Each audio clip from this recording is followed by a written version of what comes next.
Good morning, honored guests, students, educators, and most of all, military veterans. I'm Charlie Foster, Director of the Office of Student Veteran Engagement here at William & Mary, and I'll be your Master of Ceremonies for today's event. We will begin with a welcome from William & Mary's Chief of Staff and Acting Special Assistant for Military and Veteran Affairs, Jeremy Martin.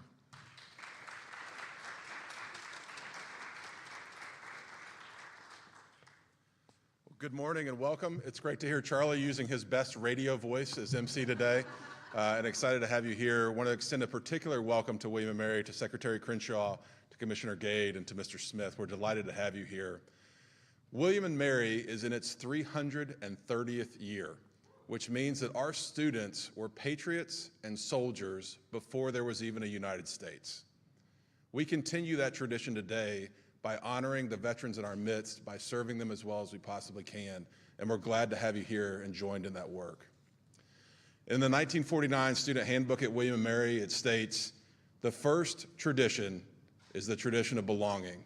Who comes here belongs here." And I hope what you experience today is a true sense of belonging on this campus and in the work that we're joined together to do to serve our nation's veterans right here in the Commonwealth. If you work at or you are a student at a community college, I hope you feel a particular sense of belonging today. We want your talented student veterans here at William & Mary, and we believe that we will serve them as well as they possibly can in earning their degree and launching their lives beyond their military service.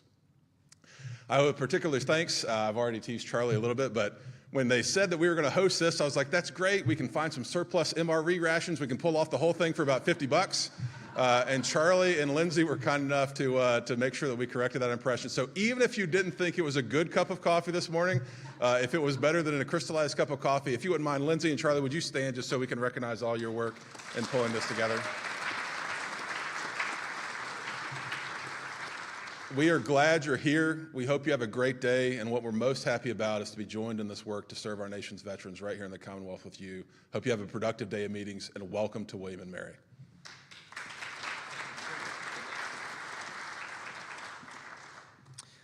Please stand if you're able for the presentation of the colors provided by William & Mary's Queen's Guard.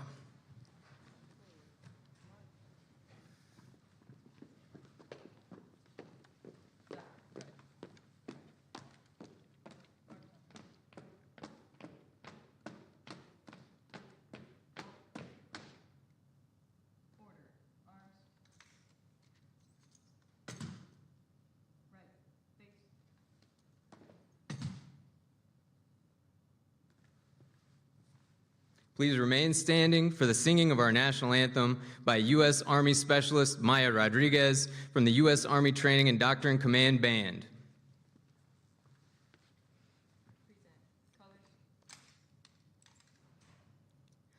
Oh, say, can you see by the dawn's early light what so proudly we hailed at the twilight's last gleaming, whose broad stripes and bright stars through the perilous fight o'er the ramparts we watched were so gallantly streaming, and the rocket's red glare, the bombs bursting in air, gave proof through the night that our flag was still there.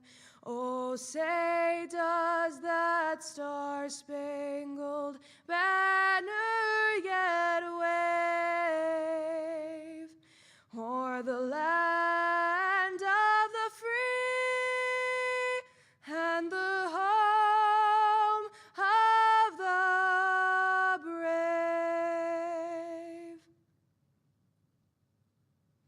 Order, colors.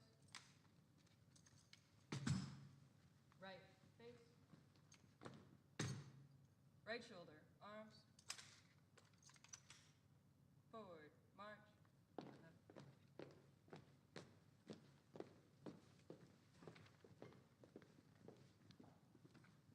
Please be seated.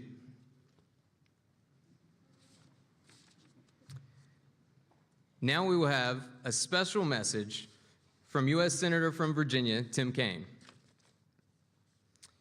Dear friends, I am pleased to bring greetings to all attendees as you gather for the 2022 Virginia Military and Student Veteran Education Summit. For 10 years, the conference has brought together educators, government and business leaders, and others to collaborate on specific issues for veterans in the Commonwealth. This year's theme, Take Charge, Be Your Own Boss in Your Next Mission, encourages efforts to advance educational and career pathways for veterans, military, and military-related students. Thank you for the valuable work that you're doing. I commend the organizers and supporters from the various institutions and extend best wishes for a successful event. Sincerely, Tim Kaine. Now it is my privilege to introduce the first of today's outstanding speakers, Virginia Secretary of Veterans and Defense Affairs, Craig Crenshaw. Secretary Crenshaw has over 30 years of leading robust logistics products and services across a global network. He served as the president of Claxton Logistics Services. He spent many years in leadership roles in the United States Marine Corps and retired as a Major General. Secretary Crenshaw served as the Senior Executive of Logistics and Supply Chain Management, and prior to that, he was the Director of Manpower Management for the United States Marine Corps. Secretary Crenshaw also served as the Commanding General of Marine Corps Logistics Command and the Director of Logistics Plans and Policies for the United States Marine Corps. Additionally, he served as the Vice Director for Logistics at the Joint Chiefs of Staff. Secretary Crenshaw received his Bachelor of Arts in Political Science from Southern University and A&M College. In addition, he has a Master of Arts from Webster University and a Master of Science from the Eisenhower School for National Security and Resource Strategy. Please join me in welcoming Secretary Crenshaw.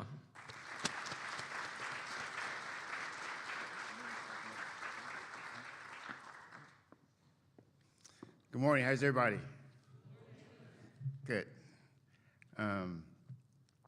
This is a special event, special occasion, and I'm glad to be a part of it.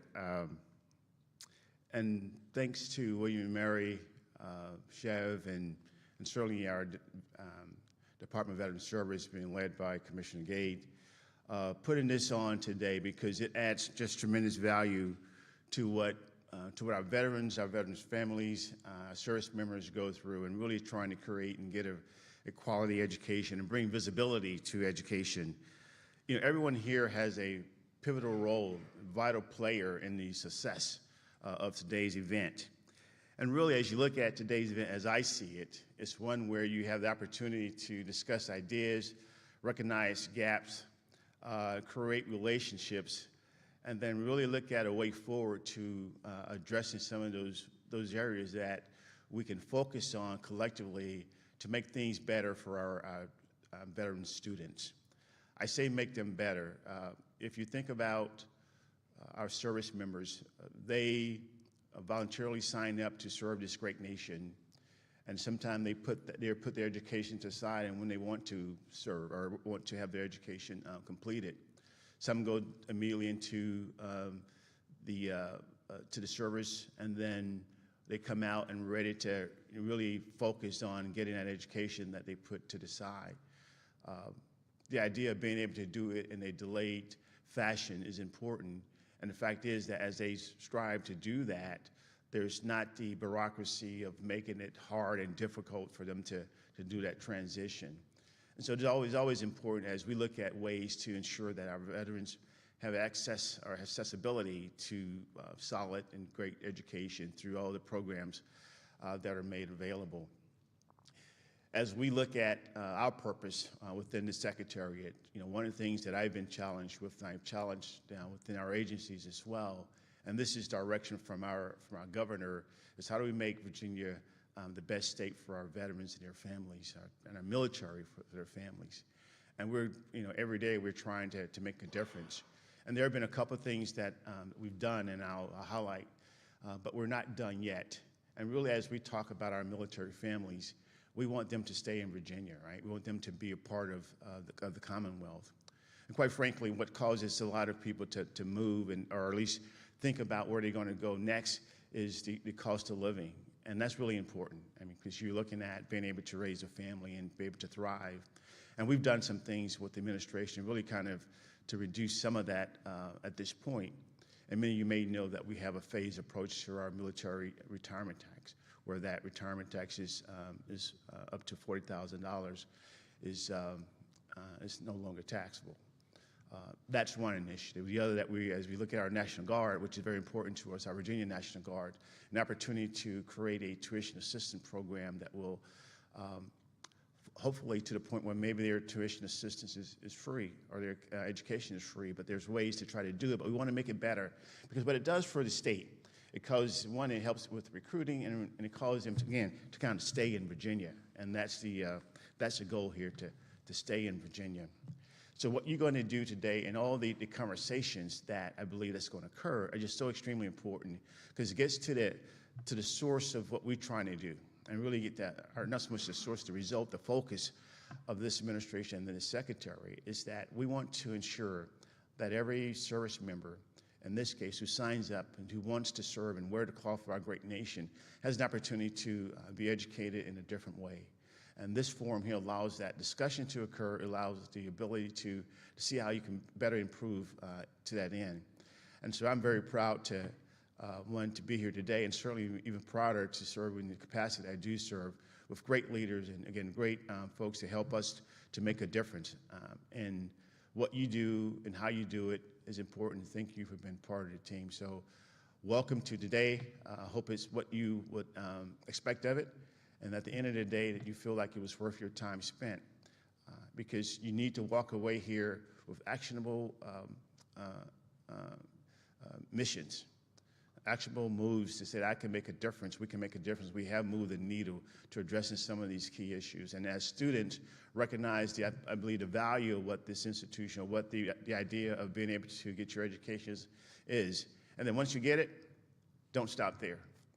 So once you get the education, what becomes your next step? So already start looking past, have that thought in your mind, how do I use it in a very, very effective and meaningful way? So again, welcome, and I hope you enjoy your time spent in today's forum. Thank you.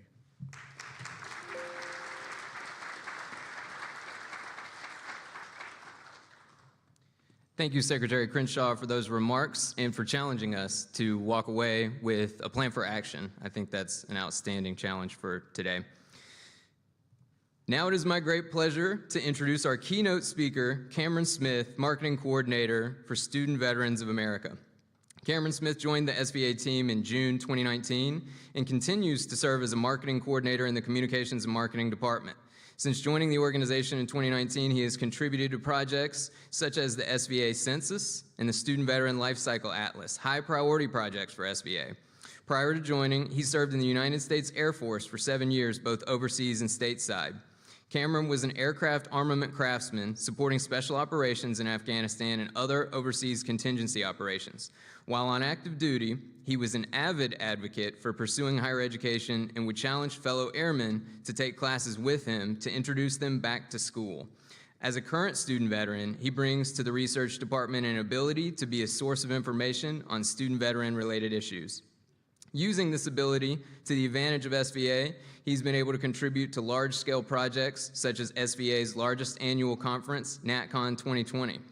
He is a graduate of American University in Washington, D.C., where he majored in journalism and minored in art history. His passion for photography blends with his passion to become a voice of those who are marginalized in hope to tell the stories that are often overlooked. Please join me in welcoming Cameron Smith.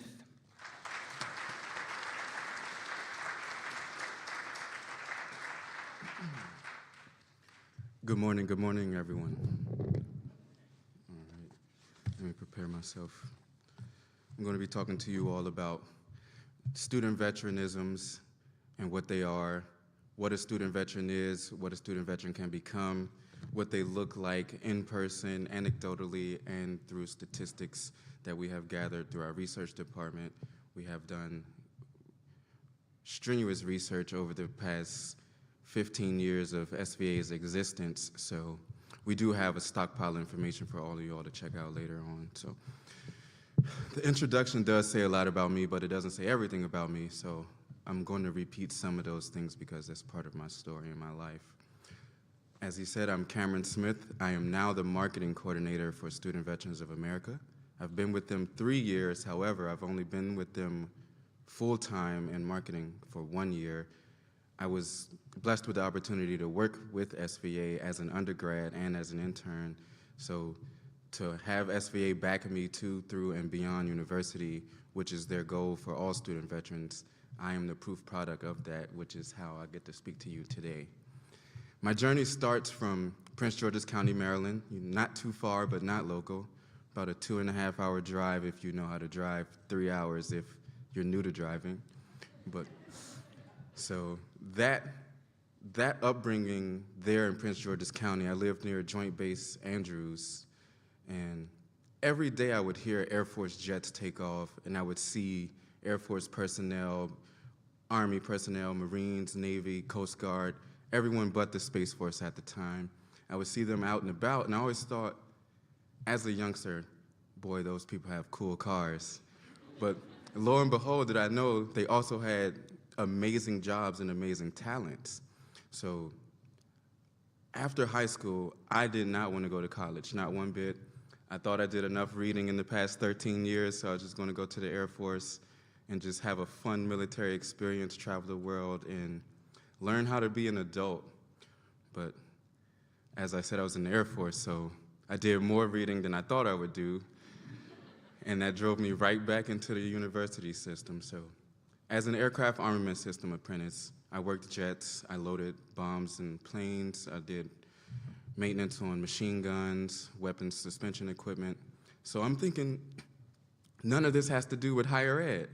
However, first day on my active duty station, I was issued a 3-inch stack of books called the CDCs, and I was told that I must study those. So now I'm right back where I wanted to avoid, in the Air Force now, and I have to do school.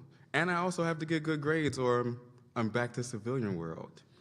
So throughout my Air Force career, I prided myself on having some of the best test scores so that way I can get good promotions because, frankly, I was just tired of taking out the trash every single day.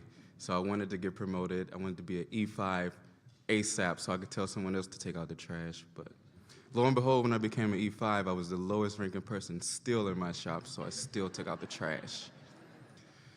But as I was an E5, I was new into a leadership role, and I began to find other airmen who were looking glossy-eyed and confused and had nowhere else to go, no idea where to go after finishing their CDCs and being a few years away from an E5 promotion. So I found out filling their time with higher ed could be valuable to two things. To the Air Force, because you're building a knowledge base and you're smartening your airmen, and two, you're building them a knowledge base so if they do decide to transition back to the civilian world, they're not transitioning back with nothing.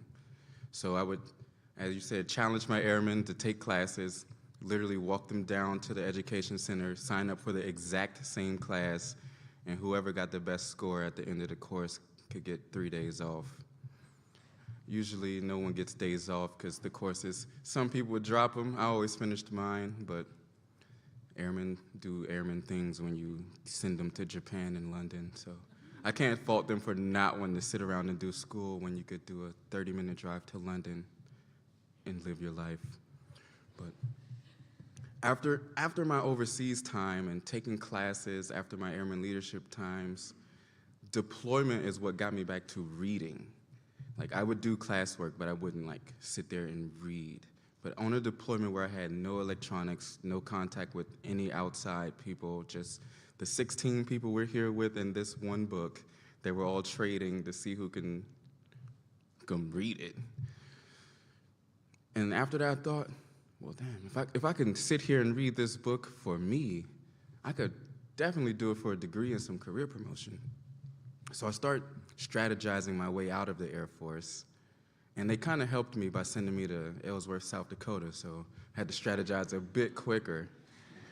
And so I chose Washington, D.C. to go to university because it's near my hometown. I always wanted to be downtown D.C.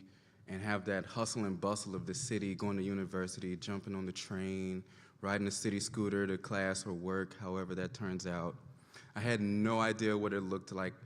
I separated from the Air Force, didn't look at the commonapp.com, never applied to college. I just thought I was a veteran, somebody's going to take me. 2 rejection letters later, and I was quite nervous. And then American University sends me a welcome letter, and 3 years later, I'm proud to say that's my alma mater. I graduated there, was that summa cum laude with a degree in journalism through COVID, so that was quite a feat to connect with people through COVID.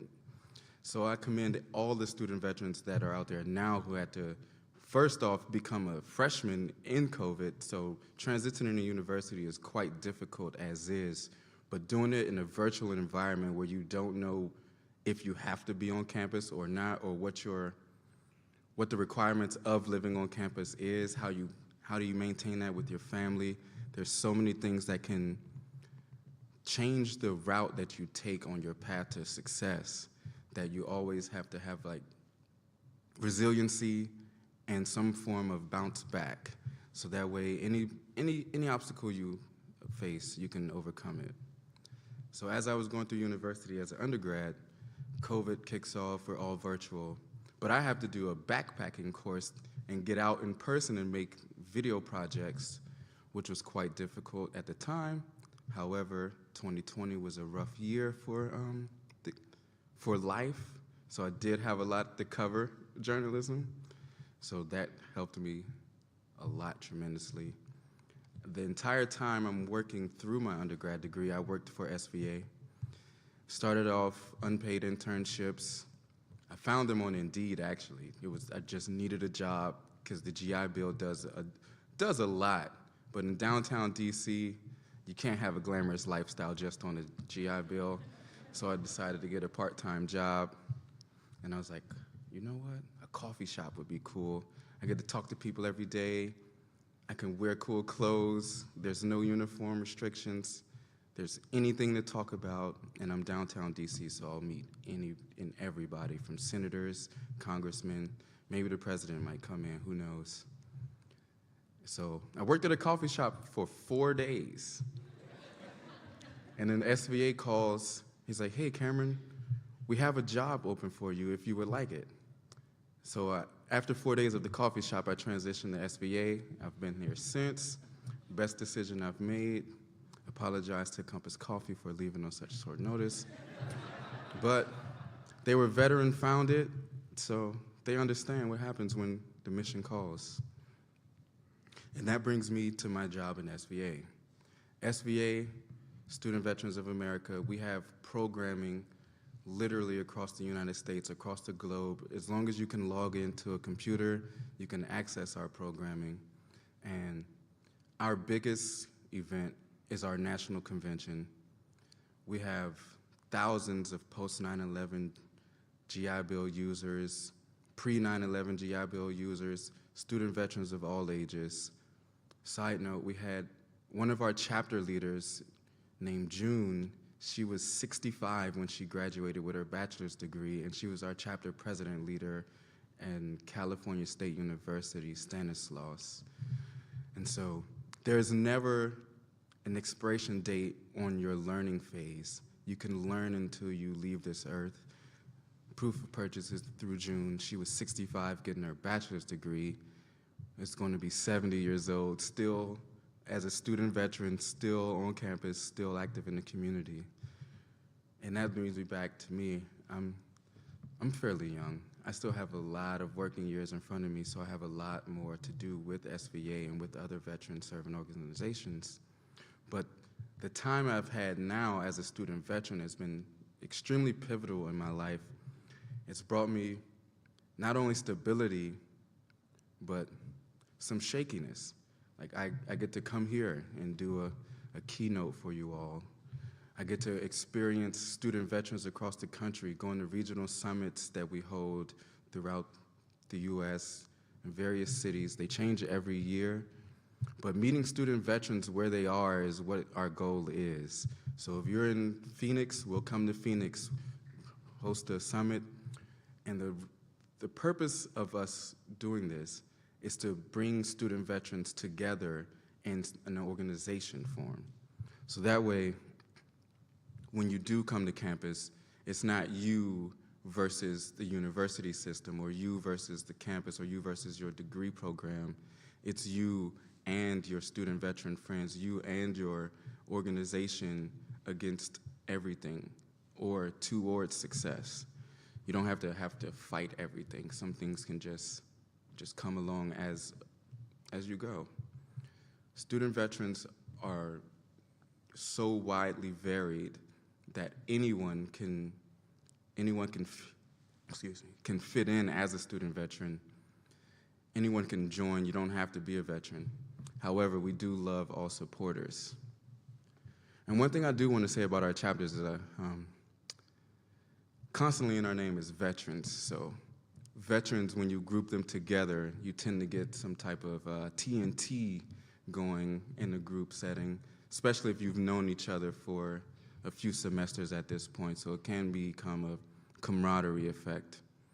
But our chapters do great things across the campus. So we are an organized university campus group, so we are recognized as such. Our presidents and our chapter leaders are equated the same as our fraternity and sorority presidents and chapter leaders. And with that, they do good things. For example, they host symposiums, they host job fairs, they get out on campus and they do community service. And through our other programs, there's so many outlets that they can have. We have a partnership with the VFW called the VFW Legislative Fellowship, and that's open to all student veterans across the globe.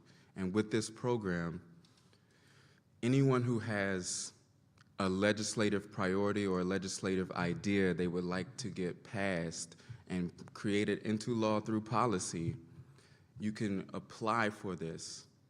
We have on staff another Cameron Zibikowski. He was a VFW SVA Legislative Fellow, and he had a bill. It was a patient advocacy tracker. So lo and behold, Cameron Zibikowski, student veteran, going to a university in Michigan, he's like, what's going on with my VA complaint? I can track my Domino's pizza from the time they put sauce on it to the time it hits my door, but I told the VA my leg is broken and I haven't heard from them in 2 months. And he thought he should change that. Apply to our program, weeks of going back and forth with the VFW, getting the policy together, getting media trained per se, and finished bill, pushed across the table in Senate. It passed. I think it was 411 to 1. And then it passed the House recently, and it's now on its way to the president's desk to get signed into law, a patient advocacy tracker. And that's extremely significant to other student veterans, because not only does it say student veterans get things done, it says any student veteran can get things done, whether you're already into politics or if you're an engineer or if you're an art historian. If you have a policy idea that you believe can affect all student veterans, it is in your best interest to at least tell someone that you have this goal. Apply for the thing. Maybe you can get it in the front of the House. It may not pass, but they'll at least note it as a problem. They'll want to dig more into the problem, and eventually it can become a law if it gets co-sponsored enough. And that's just one instance across the many VFW SVA Legislative Fellows we have. Another one he was in Rhode Island. He had a bill that wanted to cancel the requirement that you had to be a post-9/11 person to get the post-9/11 GI Bill, and 9/11 was 2001. The post-9/11 GI Bill, you're not allowed to use that unless you were discharged after 2013. So those years between 2001 and 2013, people are in limbo not getting full GI Bill access. And he thought, wow, these people joined after 9/11, they deserve the same thing I get. Pushed it through as a bill, and it is still in work at this moment. Even more so, through that program, he's found a new calling. So now he's in Puerto Rico going to law school because his home state is Puerto Rico, home state, home territory. Homeland is Puerto Rico, so where he's from. He goes back. He's there now. Thank God he survived through the hurricane and all his family's doing well. But his next step was law school to continue to fight for student veterans. And that's just one of our programs. We have scholarships that help student veterans because we know through the summer months the GI Bill does not pay out at all unless you're taking a summer class. And then if you are, unless you're full-time, it's kick out a prorated amount. So with our scholarships, we have them with Raytheon, we have them Google, NBC, Comcast, Universal, averaging around $8,000 to $12,000 per scholarship, and we hand those out throughout the year. Student veterans, they can use it for wherever they want because we don't want to limit them to only educational funds because you have a GI Bill. Like, we don't want to put money on money if it's already covered. This is for you to take that leap to a career. So if you're a single parent with 2 children, a $10,000 scholarship through the summer, it may allow you to take an internship that's in your field as you transition, or it may allow you to eliminate a lot of debt that you'd have occurred being a full-time student and a two-child parent, which is a very big concern for a lot of student veterans because over 50% of our student veterans are single parents or have a child. Many of them are married, many of them were enlisted, so they don't have one of those officer retirements, which is amazing. Everybody can't have one, but those people that do have them, more power to you. But so funding and funds is a real big thing for student veterans, so we try to eliminate as many worries as we can, and one of the worries we want to eliminate is missing out on opportunities that colleagues and classmates may have. As a 27-year-old undergraduate with bills, I needed a job. However, I also needed an internship, and those two don't normally mix unless you find a paid internship, which I was lucky enough to find through SVA.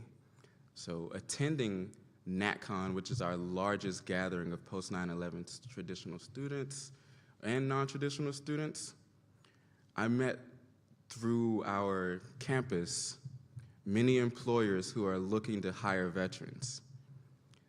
The only thing that almost stopped me from getting this internship, nothing outside of myself, only me, was imposter syndrome. I don't like talking about imposter syndrome much, but I do have to talk about it because it's a thing. Imposter syndrome is where you don't feel that you belong in the place that you are. You're just here, you believe you're here by somebody else's grace, that they're allowing you an opportunity and you don't want to transgress on what they've afforded you. However, I'm here to tell you, as a veteran, you shouldn't feel imposter syndrome for anything. You've literally been trained to accomplish every single task on this planet, from waking up to brushing your teeth to defeating terrorism. There is no place in this country you should feel like you're not welcome. Furthermore, you should never feel that in a higher ed setting. You literally have human experience that you cannot buy or pay for or find in any university. You come with that and educational experience. So if anything, you should feel like you belong more because you have life experience and educational experience as opposed to what you would call a traditional student who is 19 and has just been reading books or has written a couple theories. By that time, you get back. When I was 27, I was partnered with 19-year-olds who wanted to lead the project, but I was like, hey, man, I remember guiding 2 people your age through Afghanistan when they were crying, so I don't mean to step on your toes, but I also am not green. I have a few knowledgeable tidbits to give you, if you would allow. So that's one thing I want to say. Also, don't go into anyone's room or anyone's field thinking you're the smartest in it just because you're a veteran. 9 times out of 10, somebody else is a veteran, and they might be smarter than you. So don't get your coin flipped doing that. And with that, imposter syndrome and students matriculating to university setting and that transition point, You may feel you need to do a personality change, but you don't always have to. Being you wherever you are is another thing that we want student veterans to be. If you believe Legos are your pastime in your free time, Legos say 18 plus, so I don't believe they're limited to children. You can do whatever you want in your life. You can be whoever you are. We just want student veterans to not just understand that, but believe it wholeheartedly that there is no limit to your success.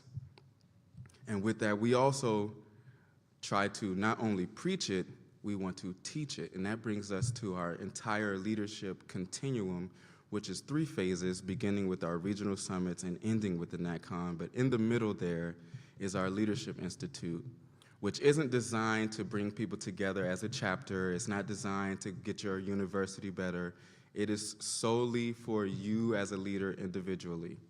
Because student veterans, as I said earlier, are doing great things, getting laws passed, going off to law school and other territories that are still United States territories. And they're getting the job done. And not only are they getting the job done, they're literally doing it better than other people. We have stats to back it up. We do our SVA census, and we found that over 75% of veterans have, at minimum, a 3.4 grade point average. A 3.4 grade point average for veterans is the norm. How I'm here to tell you, the average for a good student that is not a veteran is 2.9.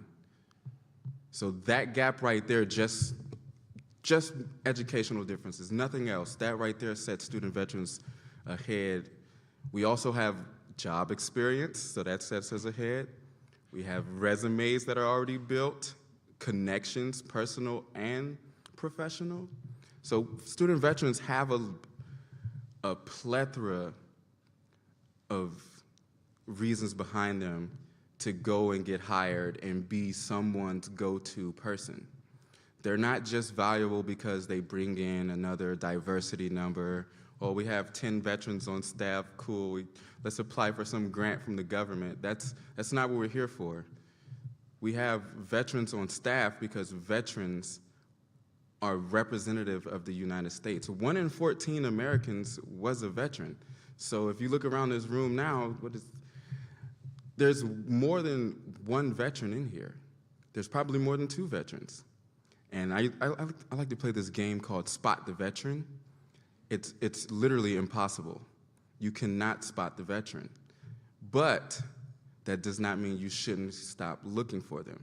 Veterans bring so much more than just diversity numbers to your organization. As I said, they bring a range of experience from leadership levels to troop movements of 1,000 people or just commanding 2 troops as an E5. Those leadership levels do translate into the real world. And our leadership continuum is there to bring that back out, but in the civilian world. So we have roughly 100 student veterans fly to DC for a week-long programming where we build them their personal resume, their professional goals, where we strategize on how they can make themselves a better leader, which outlets could best suit their path for success. Who can we link you to in order to have good mentorships and good conversations? Those are the type of things that we have going on at Leadership Institute, as well camaraderie building events where we can get together and talk veteran to veteran from across the country, because your student veteran problem may be the same as their student veteran problem, but you'd never know unless you talk about it. And that leads us to bringing the student veterans to their state leadership. Since we're in DC, it's not super easy to just get 100 people in the Capitol, but if you plan it out for the year, it can get done. So we do take them around to their leadership, their state leadership, their representatives, senators, congressmen, if you can, and express to them what a student veteran is, what they can do, the benefits of student veterans, and why you should fight hard for student veterans. There are many reasons to fight hard for student veterans, and the main one should be to pay it forward if you are a veteran. As a veteran, I look at other veterans and I see opportunities for success. I see opportunity to help guide someone. I see an opportunity to be a person with them and understand the life experiences they have. You don't always have to see eye to eye, but common experiences bring common emotions sometime, and that way we can get along with each other. We don't have to see perfectly eye to eye, but we can use our common experiences to bring out commonalities, to make us more personable with each other, to bring out a greater environment on campus and throughout the local community at large. And that's one thing we preach to our student veteran chapters. We want them to get out into the community and on campus, so it's not one of those veteran groups that's just off over there doing military shenanigans. No, these are student veterans that probably work downtown at EY. He probably works downtown. He wants to go to Ernst Young to be a business analyst. He doesn't have to want to be a military personnel their entire life or some type of career field that's related to the military. As was said before, I was an aircraft armament system technician. I went to school for journalism. I'm now in marketing. Not all three of these things mix, but I do them all very well. And that's kudos to me as a person and me as a student veteran. Student veterans excel in many areas, not just in academics, but they also excel in their home life and in their professional lives. A little stats about student veterans. 80% of them are aged 24 to 35. 75% of them work. So that's a lot going on in a student veteran's life. You're young, if you just started a family, starting a family is difficult. I haven't done it yet, but I've seen it. It's fairly hard to listen to and watch, but I'll get there one day. So having a family, having to go to school, having to work, still having to figure out yourself in your 20s and 30s, that's a lot going on. And we're here to just be, if we can't be one of those stepping stones to success, we're just here to be a friend. I don't always have to get you to your goal, but if you're having a bad day, I can listen. Like, we don't want to just make everything so focused on progression that we forget to add in a human element to a person, because everyone has a bad day, everyone has a good day. But every day is a day, and you do need to talk to someone about something. So having just a group you can come and talk to on campus, like, it helps tremendously. And with that, we also want our campus leaders, our chapter leaders, to engage with other student veteran leaders. So you can have like your yoga club, you can come together and do a meditation day, your Democrats, your Republican clubs, you can go and be pollsters, or you can go and be poll watchers if that's what you like to do.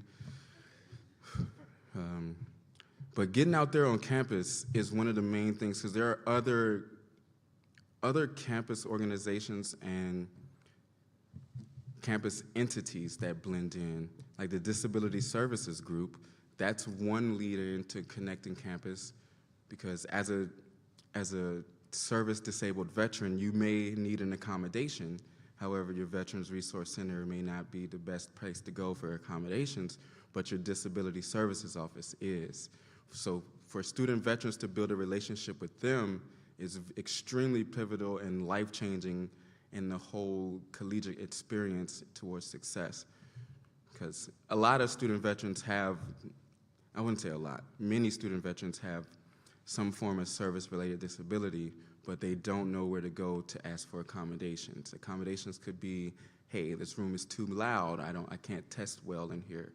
Hey, like, there's construction going on in this area, the loud booms, I can't work through those, or the lights. You can be photosensitive to light, area size. Whatever your accommodation is, the more niche it is, the more in the weeds you have to be. And as a student veteran, I don't know where to look for these things. I go to my resource office, they don't know where to look for these things, they don't know who to connect me to. So we preach that you need to connect with other services on campus, because the tie-in can lead to some major changes across the campus. I remember one time, the American University students, super political. One of our mascots is a wonk, a policy wonk. it's not cool, but they get the job done on campus. I've watched them change many of things. A group of 19-year-olds changed our entire food service. And when I say change the entire food service, I mean fired the last company, had a whole new process to rehire a new company, and changed all of the midnight stop spots, like just from student advocacy. And that's what we want to tell other student veterans, like, you are a part of this. This is your campus as well as theirs. You're not just here to do a job. You don't just come here, put your blinders on, get your GI Bill, get your good grades, and leave.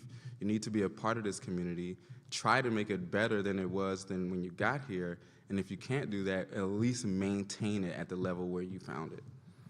And those are some of the key things that we stress to student veterans. We have our National Academic Advising Center. We are planning this. We call it the NAC. It's because at the moment we find there are very many people leaving the service that have GI Bill access. Very many people have no idea where to look, where to start, what even to go to university for. I've spoken to many of my friends that left the service, and I say, hey man, come on down to American University, take some classes with me. They say, I don't know what I want to get my degree in. I don't want to just be going in and doing gen eds, so I'm gonna do nothing until I find that moment. And I always say that is an absolutely terrible strategy. Just doing nothing until you find the right moment. I wouldn't recommend that for anything, not even for watching something. Just always be proactive. But in that, we want to build this NAC so we can have a place where veterans can go, whether you're active duty, reserve, guard, veterans, where you can go and talk to someone about your collegiate interests. Have some surveys, some tests made up to say, oh, hey, this is based upon your answers here, we think this is a good fit for you in this program. And with this program, we have these institutions that offer it. Here's the GI Bill rate, yellow ribbonship, how many student veterans are there, et cetera. There's going to be phases to this, however. Like, we're not going to just open it up to the public and it's going to be a 40,000 user website immediately. We have phases. In our first phase, we're still in works with, but when our NAC does launch, we believe it'll be one of those kickoff points to again get student veterans active in the collegiate experience if like myself, you chose your university based off who had the best website. But it turned out well for me. You can laugh, but look at me now. American University, great university, I promise. And just because I made certain decisions doesn't mean all student veterans have to make them. Everyone has a different path they must take for themselves. Everyone has a different career path they believe in. And maybe your current resume doesn't align with what you need to be in your future career. That should not be a stop. Because as we are here today, we can go around, meet employers, meet other institutions, network with someone via LinkedIn, email, vocally, like in passing, write a note on the board. But network, network, network, and that's an amazing way to find an opportunity that you were overlooking. That's how I found my internship. And I want to just sidebar. SVA allowed me to take a 10-week internship in the middle of working for them and then come back without missing a beat. And then they turned that internship into my marketing coordinator role because I was in the data research section as a data operator. So when we say we preach internships, networking, everything that I have said to you, I've literally done. Like this is my life. I'm teaching or preaching or speaking, whichever one someone wants to put in that sentence. But SVA has proofs of product that exist. So if you want to help a veteran get to, through, and beyond university, SVA is a valuable tool. There are many other organizations. We got Service to Schools, Boots to Books. There's Veterans in Higher Ed. There's an Ivy League Veterans Council. There's many places you can go. You don't have to feel intimidated. You can go to Harvard. You can go to Cornell. You can go to the Community College of Rhode Island. No matter where you go, you're a student veteran. Your education is valuable. You're valuable to us, to the educational system, and just to America at large. We all back student veterans. There's no one in this room that doesn't like veterans. So there should be no one in this room that's afraid to network with another person. You're already a veteran, they want to talk to you, otherwise they would not be here. It's the Virginia, I don't have to go through the name, but veterans, get out there and network. You need to speak with one another. You cannot get anything accomplished alone. There are very many educational tools, organizational tools, professional and personal, to get yourself back out there and acclimated. If you need any tips or tricks, you can hit me up. I'm Cameron Smith. You can add me on LinkedIn. My email is cameron.smith@studentveterans.org. You can call SVA, call anyone on your campus, your VRC, whoever you want to speak to, but know that your voice is valuable and you should always be heard. And being heard is the first step to getting some of your actions done, because without me stating there's a problem, no one knows to fix the problem. And I'll open up to some questions if anyone has any, but if not, I'll just continue to speak about myself. You, sir. Go around ECPI University. So thanks for being with us today. I know we're coming out of COVID, a lot of chapters are having trouble getting activities going again on campus. Just wondering if you guys at SVA had any recommendations or ideas to help us get things going again. Oh, sorry about that. Yes. Good morning. We do have some recommendations. After COVID, we ran into a lot of chapters that was facing the same issue, and through our summits, we've spoken to them, and many of the items or events that student veterans say they want to come to, depending on the size of university, are going to be different events. If you go to a school like Auburn, tailgating a football game, easy draw. You go to Syracuse, tailgating a basketball game, easy draw. With ECPI, you got to know who your veterans are in order to draw them in. What are many of your veterans there to do? Are they there strictly for professional reasons? Is it a party school? Should you have a coffee event, a breakfast event, a lunch? Those are the many things you need to think about. Also, virtual events. Do a joint in-person and a joint virtual. So you can be in the campus center in person, 4 other veterans, you all having coffee and talking, but everyone who has like a life schedule where they have to go pick up children or they have to go run and do groceries, they could just chime in from the road. So it's not like you're missing anyone, they're just not in there in person. And we've seen that work a lot, because you may want to have your meeting Thursday at 7 p.m., but my child has a ballet recital at 7:30. Can I just Zoom it in? Oh, cool, perfect. That's one way to get people back in. Also, student veterans like free things. So if your university is passing out like t-shirts, stickers, water bottles, swag like that, cool. Also, if you're still having trouble gaining members, partner with another organization that you see has a lot of membership. If you see, who is it? The Deltas have a lot of people coming out. Like there's 100 people here for Deltas. Like I said, 1 in 14 people are veterans. You could at least get 2 from over there. So not going alone, partnering with other groups, and joint virtual and in-person events help a lot as well. Also, if you need any more help, you can contact our programs team. It's going to be programs@studentveterans.org. They love to help student veterans. We're hiring new outreach coordinators, so their job is literally to just call and speak to people about their problems and give them help. Any other questions?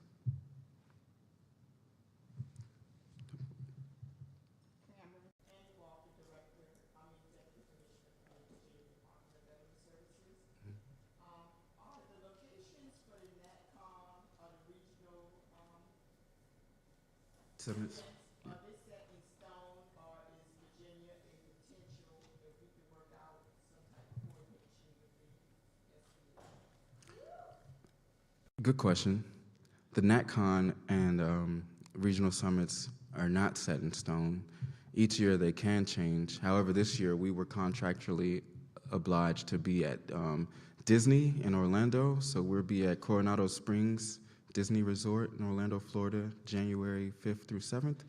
But our regional summits, as I said, are regional and they do change.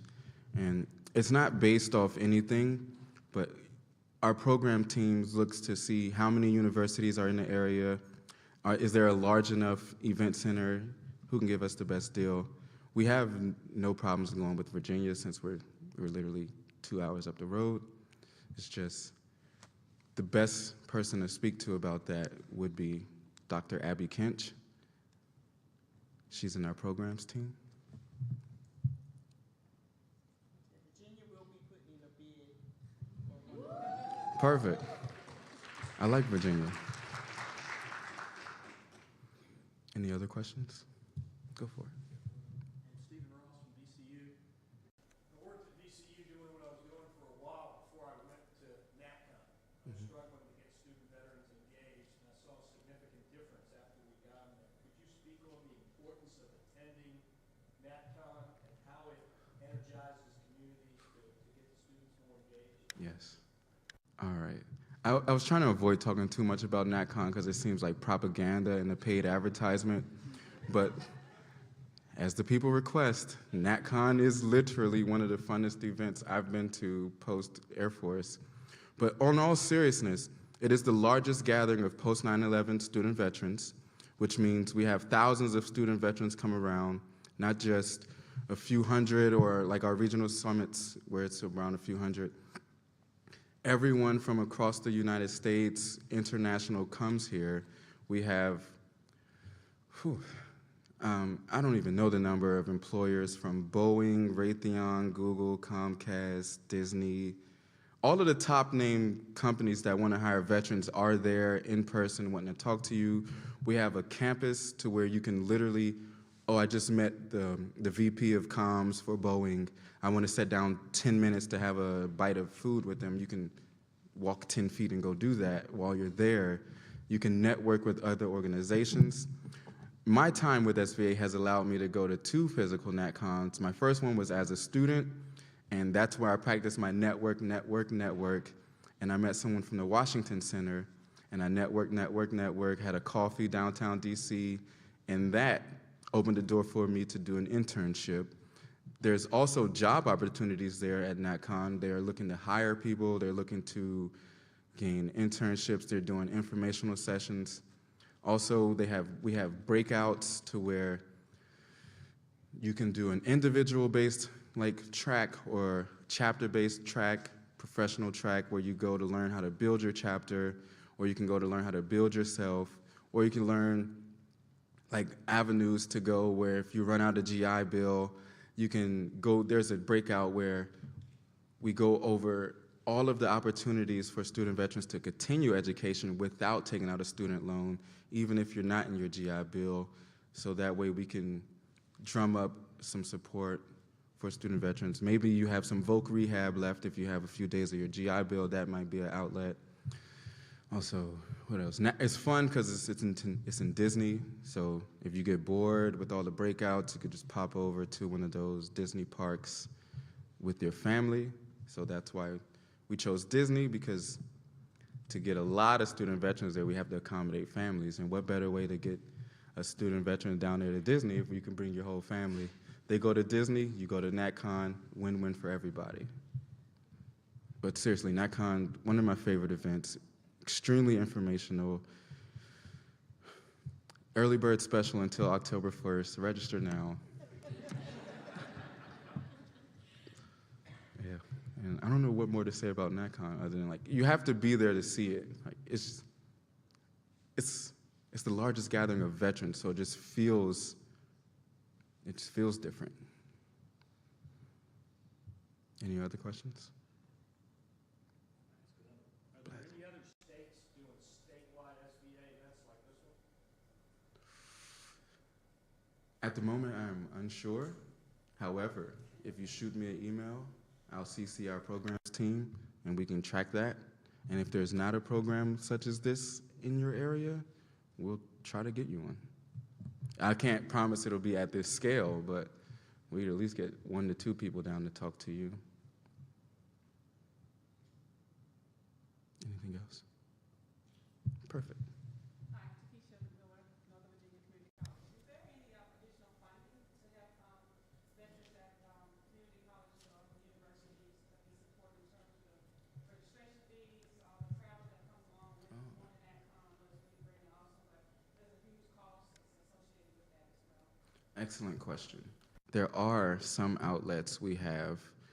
Traditionally, we tell the student veterans to fundraise. Outside of fundraising events, your campus, your university has, since you're an officially recognized club, there are club funds set aside for you. And then outside of the club funds and your fundraising, VFW and American Legion Post are good places to go. VFW because for each semester, they have $500 for a chapter. So let's say VFW Post 199 semester, $500 here, next semester $500 here, but you don't have to stop there. You can go to VFW Post 199, get the 500, go to 200, get the 500, 201 to get the 500. Each VFW post has set aside funds for SVA chapters. Also, they typically are older veterans with retirement pay that they just want to pass out. So to go to American Legion and VFW is a good place to start, building those type of relationships. We already have an in. We have VFW Legislative Fellowship. As I said, we have the $1,000 a year already set in. So it's not like you'll be knocking on the door and they'll be confused. You just have to remind them that, hey, I'm here to collect the money. But don't say it like that. You might have to hang around a couple times and explain to them what you exactly need the money for, but it exists. Any other questions? Also, on our website, we have, oh, sorry. Hey, how's it going? It's All the way on top, those I people. see you. Jose from the Department of Veteran Affairs, VA. There's other places like car dealerships, they have funding that they have aside for stuff like that. That's what we have been able to partner. Sam's Club has, if you're a 501c3, they have set aside funds that you can request from each individual Sam's Club location. It could be the same event that you're trying to sponsor, and you can request it from all 20 Sam's Clubs and Walmart in the same area. If they have the funding, they will all assist. The max is like $5,000. So there's a lot of stuff like that out there. Yes. There's literally oodles of money out there for veterans. I don't know how they don't tell us about it. They just set aside money and don't tell anyone for veterans. But as I said, network. He probably has a lot of information that can help so many people. But I was going to say we do have a planner on our website that helps people track how much NatCon would cost. You enter your location, the travel costs, X amount of people, bring up the flights, the hotels. We have discounts on hotels and registration. Also, checking out local community businesses. Google search veteran-owned businesses in your area. Maybe they can't financially give, but they can physically give. They can donate T-shirts. If you just wear them around, and say, hey, wear these T-shirts on your chapter. You can eat here for free. You can use our meeting spaces. So I went to a university that had a dry campus. So if you wanted to have a beer at your veteran meeting, which is not unheard of, it had to be done off campus. So partnering with local businesses, probably a good bet. And anything else?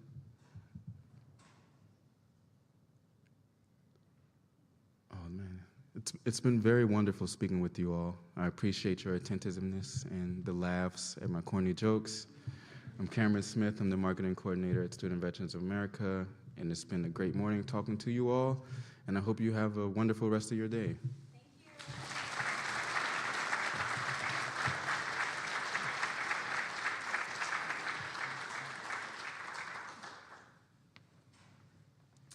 Thank you to Cameron for those motivating remarks. I especially liked what you said about student veterans advocating for themselves on campus.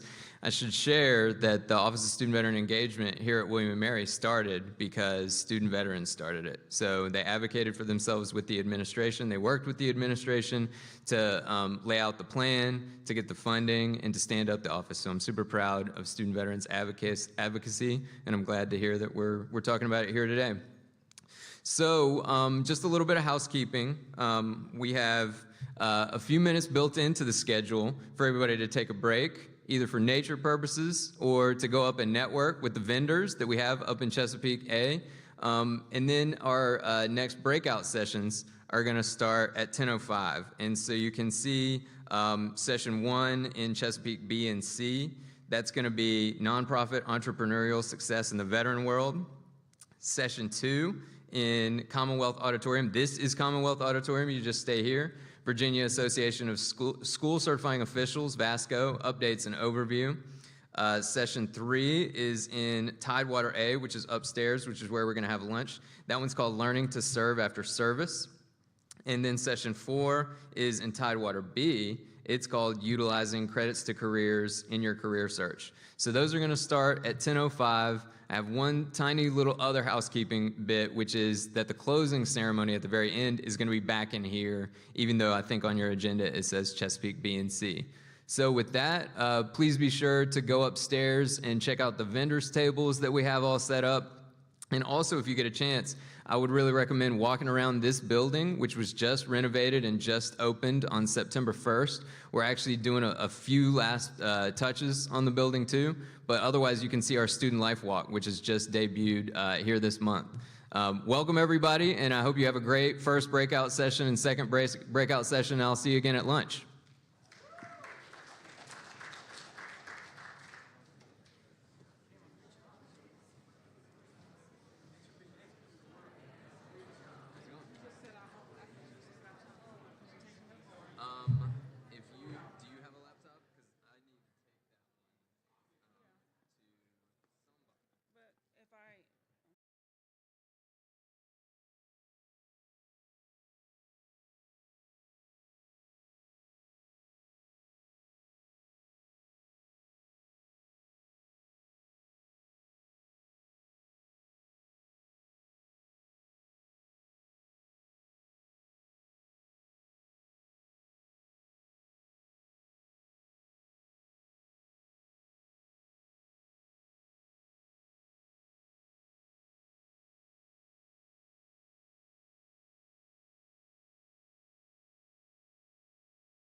Welcome, welcome, welcome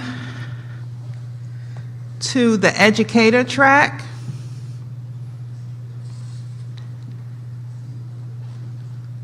Give everybody just a minute to get situated. We're going to go ahead and get started.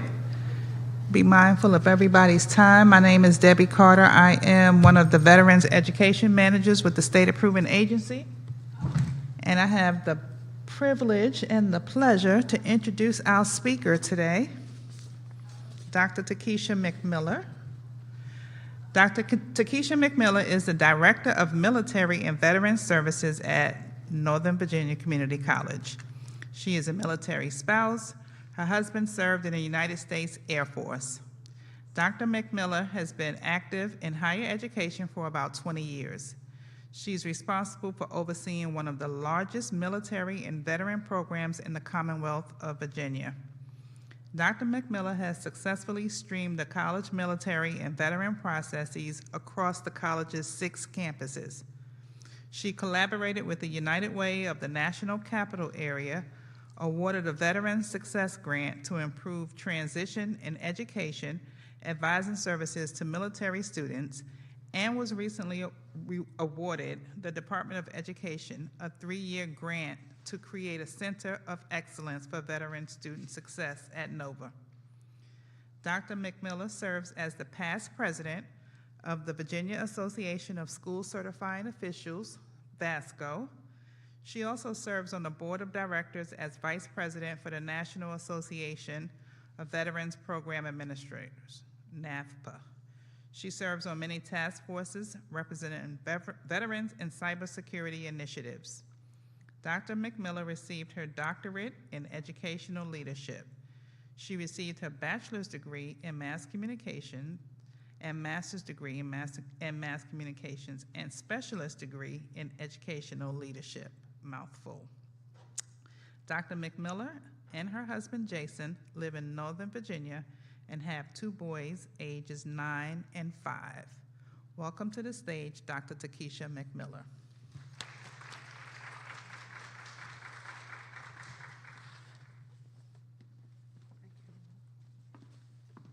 Thank you so much. I just realized I needed to update the bio. The boys now are 6 and 10. So they're growing too fast. Thank you guys so much for attending today, and I hope you are having a great time so far. As she said, I'm Takesha McMiller. You can call me Takesha and drop the doctor part because Takesha is who I am. So here today, some of you guys probably have heard of VASCO, and if you're not, my goal today is that you will leave here learning about VASCO, what VASCO means to you and your school, and how you can connect with VASCO.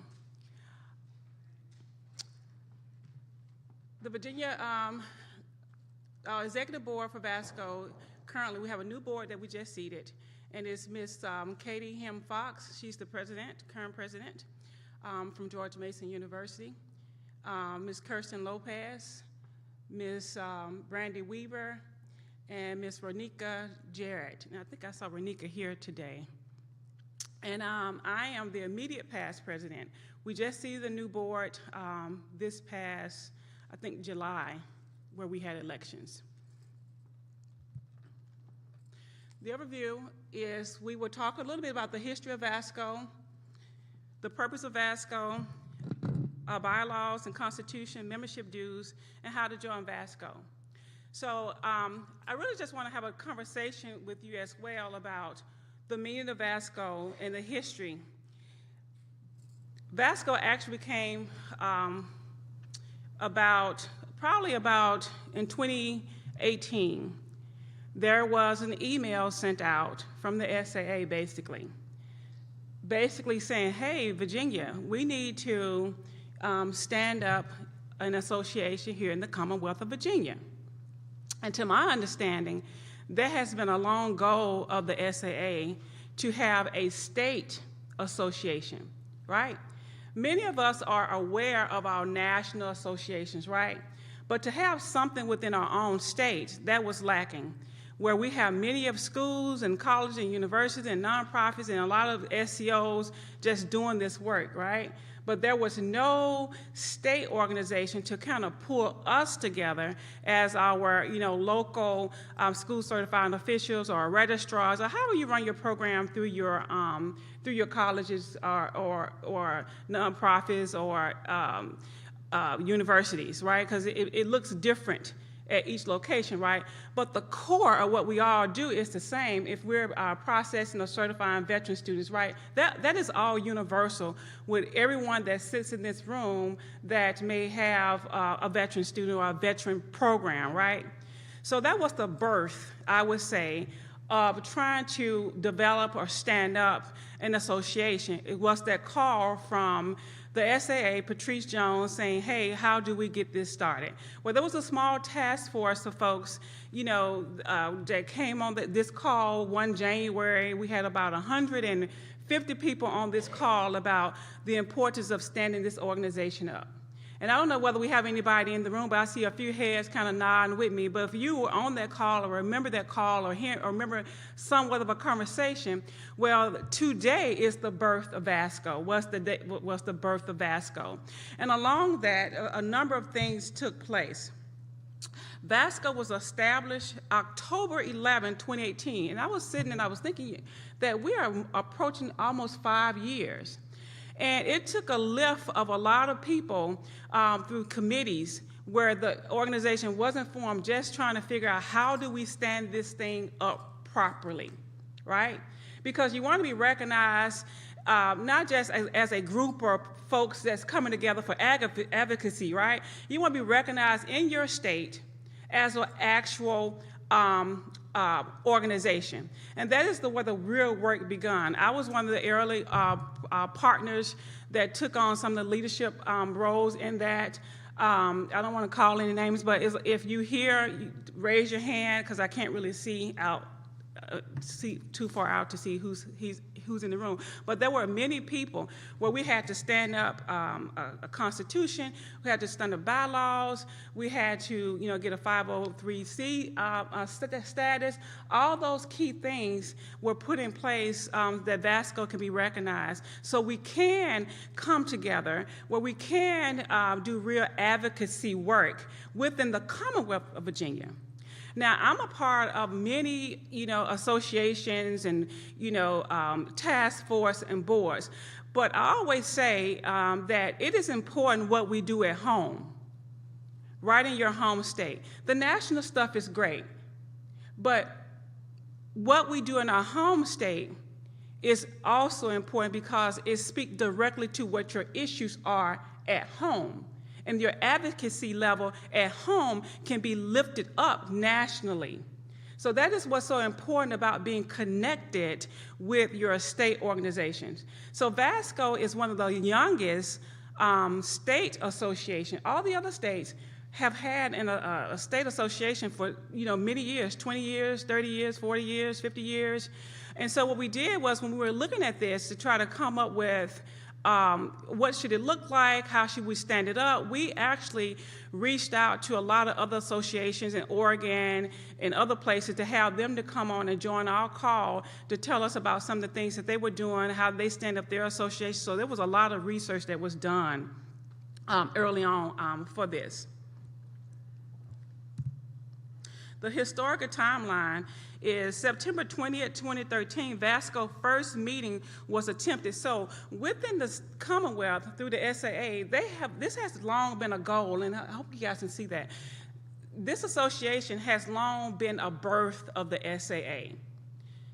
It was a vision of the SAA through Deputy Walker from 2013 to have, a VASCO.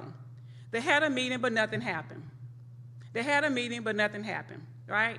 And that's typically how it goes because it's a lot of work that's going to be involved. September 17, 2017, 4 years later, there was a conference call led by Patrice Jones to generate a school interest to establish the association. And from that school interest, like I said, we had about 150 people on that call. November 7th, 2017, we submitted a nomination for an executive board. Between those times, that September 17th and November, a lot of the groundwork was kind of being laid to how do we stand it up, doing research in terms of, how do we get a 501(c) standing. And remember, we didn't have any money. In order to stand this association up, we needed sponsorship, we needed funding. Not a dime. You get a conference call, people saying that we're interested, we want to stand this up, and I'm like, well, how are we going to do this, people? We don't have any money. So we end up getting a lot of sponsorships. The SAA was one of our biggest sponsors, where I helped provide information in terms of what we needed to stand up, wrote a proposal letting them know how much funding we would need to stand this up, and they helped provide the funding. We consulted with a consulting company to make sure that we were dotting our I's and crossing our T's, because for me, I didn't want us to be recognized as a group of people coming together, right? I want us to be recognized within our state as a legitimate, association within the Commonwealth of Virginia, meaning being recognized with a 501(c) standing,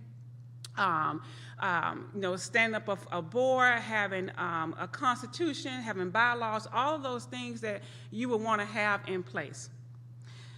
January 24th, 2018, we scheduled our first in-person meeting. ECPI in Richmond, I hope someone in here from ECPI is here. Woohoo! ECPI in Richmond, they were one of our first supporters for at least a year and a half, where we would go and have our membership meetings. The president at that Richmond campus supported us, where we would come in 2 times a year to hold our trainings, and this will all before COVID. We would do training. And so that's the big component of VASCO, is that VASCO is about advocacy. And I'm not going to go through the entire timeline, because you can kind of go on our website to kind of look at the historical timeline. But the most important thing is that what we went after back in 2017, we actually was able to accomplish that, because we were fully incorporated October 11, 2018. And if you look at the timeline, you will see that we were busy at work trying to get things done and stood up for the Commonwealth of Virginia. The purpose of VASCO. The purpose of VASCO is that we are here developing productive relationships with the Department of Veteran Affairs and other agencies. For us and for me, it was, all the schools go through compliance surveys. I think that's one of the biggest Achilles heels with this job is, having a compliance survey, whether it's from the state or whether it's from VA, right?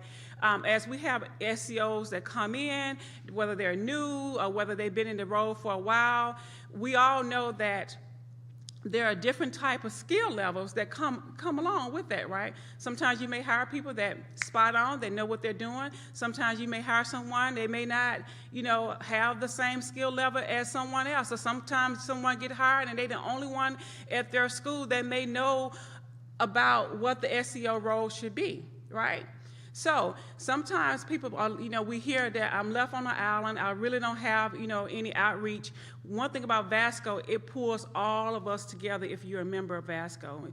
So look at yourself as, little engines that can help other engines out that don't quite know what they're doing. It helped us to develop positive relationships with, with these agencies like, SAA. They come in and they help provide training, or if there's questions or anything that membership schools may have and may not be for sure how to address those issues, you can come through VASCO and we can help support you in terms of what those concerns are. We provide a forum for discussions and support for institutions and agencies that manage veterans program. We promote and provide training, best practices, research, workshops, seminars, conferences, and other related activities as it may be desired or required to fulfill the purpose of this organization, and also fulfill your purpose as a professional that is doing this work, right? A lot of times we feel like we don't have the support. And what VASCO has allowed us to do is to come together to support one another. And we're able to do that as being an association, being a member of VASCO. We have a listserv. And this is really great. We have a listserv that if you are a member, you are get to be a part of the listserv. All members can join in on the listserv, and this is a safe space that all members or SCOs can go to the listserv if they got a question about how do I certify this new person, or how do I certify a dual enrolled student, or how do I add the tuition and fees. I'm new, I only been on the job 2 weeks or 3 weeks, I hadn't seen this particular scenario before.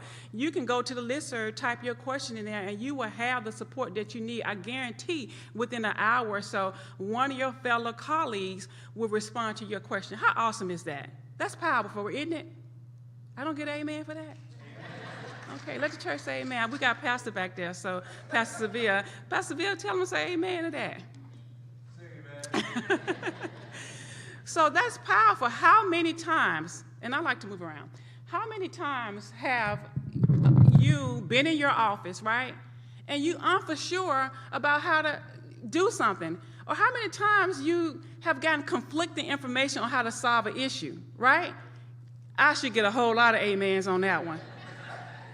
A whole lot of amens on that one. And then someone will say, well, check the SCO handbook, right? Whole lot of amens on that one too. Because everything is left up to, in my opinion, is not left up to your own personal interpretation. It's left up to the interpretation of what is written in black and white.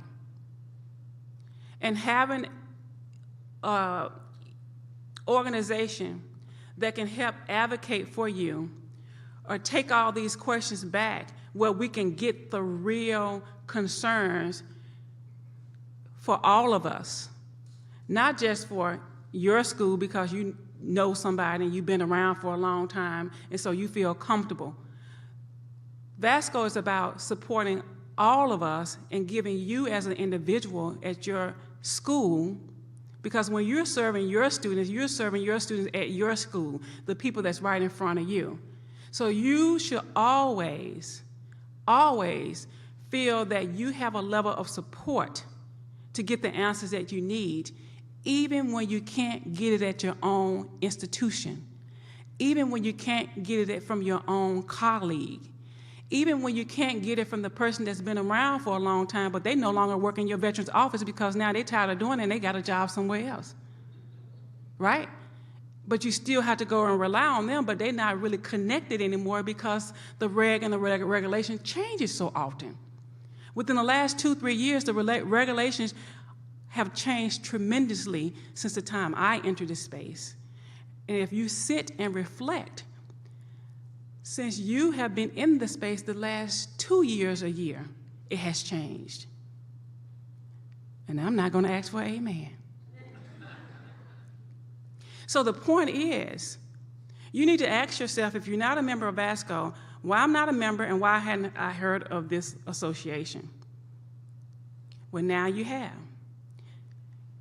Advocacy is the way to go through VASCO. We assist colleges and universities and other institutions with how to get the answers that they need. We facilitate communication between education institutions and sponsors of veterans programs through an exchange of ideas and information and experiences. We do that collectively amongst ourselves, and we take it back up and we speak to the SAA or the VA regarding these different things. One of the primary missions of VASCO is, it is written into our bylaws and constitution, is that we provide training, not when we want to. We provide training, one training in the spring and one training in the fall of the year, fall, spring, guaranteed. Prior to COVID, all of our trainings were done in person, and we would have a school that would sponsor us for a full-day workshop, and we would have presenters to come in, and we survey our membership that asks, what are some of the pressing topics that you think should be covered? Once COVID hit, everything started virtually, and we held all of our trainings virtually, and that's what we've been doing for the last 2 years. The trainings are well attended. The training topics are relevant topics of what may be going on with the VA, and, some of the topics that are happening in the VA office hours, some of the pressing things or changes that, SAA may be asking of the schools. It can just vary because we want to stay current about what the current issues are and not beat what old issues are, right?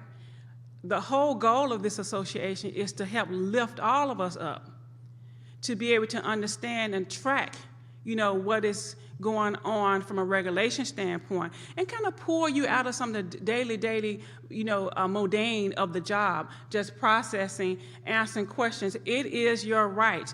It is your responsibility to understand what is going on from a regulation standpoint, even when you think you don't know or it's too complex. Right now, where we are, it is all of our job to understand what are some of these pressing things are. For instance, like 8515, right? 8515, if you're processing any veteran's benefit, everyone should know the bare bones of what 8515 means for you. And let me say this softly for you. If you're sitting here and you're still not for sure about what 8515 is, it's okay. It's okay. Because the goal of the association is to make you feel that it's okay, but you know where to go to get the answers and can ask it in a safe place and not feel like you should know that. Because it changes all the time. Sometimes VA and SAA don't know what's going on with it either. Now I get an amen. I'm going to pass that collection plate around in a minute. So, and I'm of the mindset, I'm very temperate. I don't get rattled a whole lot when stuff come out. My team can tell you that. If I'm not worried, y'all shouldn't worry. You just have to sometimes relax and go through that process when all these things are moving and shaking. If you hadn't gotten the go-ahead to make some type of changes, there's nothing for you to do but track it. But while you're tracking it, your number one responsibility to yourself, to your students, and to your institution is to be able to track it and give the basic bare bones of what it is. The next responsibility to yourself is that when pressing things come down that can impact your institution and your students, you should always raise the bar or raise the alarm to your leadership about this is what this looked like, or this is something new, and I may not know exactly what it is, but I don't think it's good. 8515 may not be good for some people, and it may be good for others. I hear a whole lot regarding 8515 from a national standpoint as well. I'm currently the vice president of NAPA. And that's from a national standpoint. It's all types of schools that are on our board, and everybody got a different perspective or thought process around 8515. And that's okay. But we have to make sure that as a community college, that our voice is not drowned out or our needs are not drowned out in terms of these different regulations that are happening. That's what I like about the state association level, about being engaged. I like the national stuff. Don't get me wrong, I do. But I like the state things as well. The state allows us to come together, put all our ideas in, and we can also be connected from a national standpoint as well, because the national folks can't do their job unless they know what the concerns are on the state end. So one of the biggest things that VASCO has been able to do is be able to connect from a state level and connect with the national folks. Because a lot of times at the national level, people that are working with the different, senates of veteran affairs, they don't know what's going on at the schools either. But guess what they do? They reach back down from the national standpoint and ask about what is happening at the schools. The national level don't know what's happening from a state standpoint at all the schools. They have to go and collect that data. So VASCO has been very instrumental in connecting from a state standpoint and help providing data back up to the national that it goes back to the House and Senate. So we will send surveys out. VASCO will send surveys out and say, hey, we really need you guys' input on, 8515. What are your thoughts? What happened at your school? All that information, we're not just asking just to be asking. That information is actually being compiled along with other state schools, packaged up really nicely, and sent back up. And then we get a response back, say, well, wow, we didn't know all of this data existed, or we didn't know that, this particular law or legislative was impacting schools in this matter. Advocacy work. It may be slow sometimes, but it works. Not going to go through all of that about the bylaws and constitution. Just know we did create, the purpose is to establish bylaws and constitution. The document is written to guide the association on how it conducts its business, how it should conduct elective officers, how voting should be conducted. So it's just, a part about the process of having some type of structure for the organization, and we do have that structure. Membership and dues was established. I think our membership dues are really pretty affordable here. It's not a whole lot of money that we're talking about. Membership types, we have individual. So a person at a school can have an individual membership. If they have a small program and there's only one of them, only one of you at your school, you can do an individual membership, or you can do an institution membership, up to 5 individuals. Then we have the association, associate member for individuals or agencies without a facility code. There are many veterans programs out there that provide provide this work of serving veteran students that are not connected with a college or a university. Our membership dues. The dues currently are still, we have not raised the dues since we started. The annual dues are $35 individual for individual membership, or $140 per institution membership, up to 5 representatives.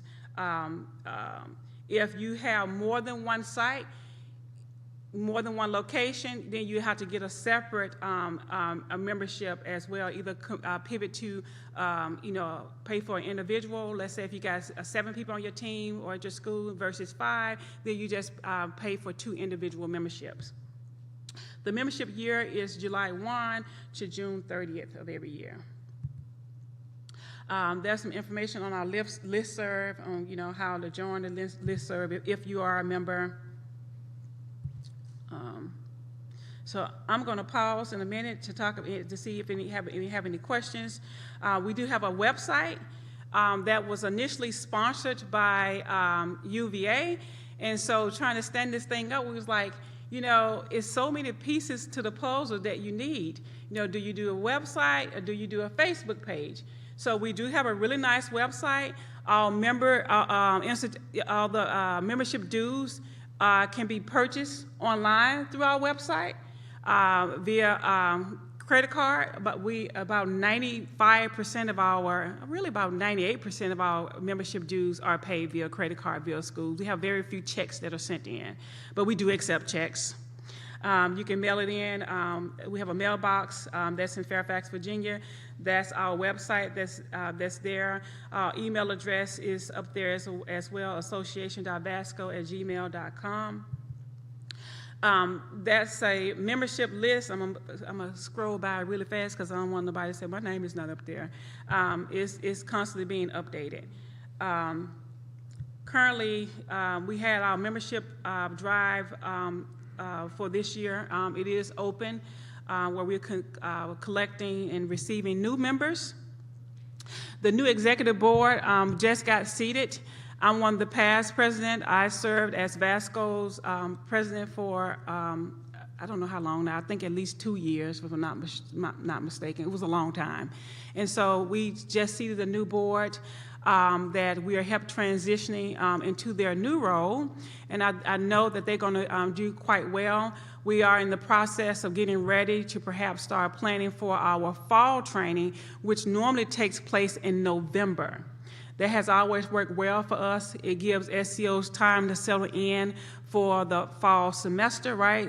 And right before we leave for the holiday, they're usually training again in the spring of the year, and we usually send all that information out via email, through our membership drive, and through our through the SAA constant contact. They normally send all the information out as well about the VASCO training. All of our VASCO training is, you can get your SCO training hours connected to it as well. So, so that way you get credit for attending the VASCO workshop. You'll go in and log your training just like you would any other VA training, okay? Any questions, comments? I wanted to, okay, yes, sir, in the back.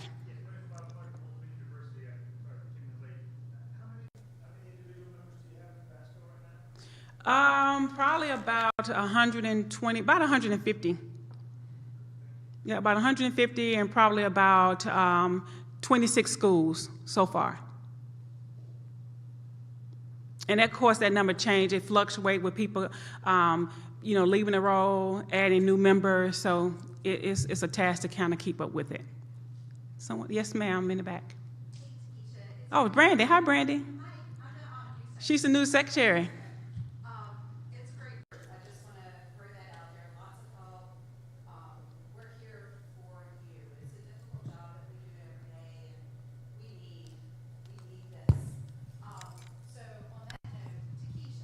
Yes. What about the ELRs getting back to us about the 35%? You want the political answer? Well, to be honest, I don't know, but what I will tell you is that for the 8515 and your ELRs, this has been an issue from a national level that we have tackled with VASCO, is tackled with NAPA. Each year, NAPA take on legislative talking points. And we establish talking points each year to figure out what our legislative goals would be. And the ELR issue is one of them, okay? We all know, and there's been talk amongst us about some of the issues that VA is having trying to get those ELRs positioned, staffed. We've been hearing concerns throughout the country regarding ELRs in just different areas. What I would say is just make sure you have submitted the 3515 report. Remember, I told you I'm very temperate, right? I just kind of like stay here.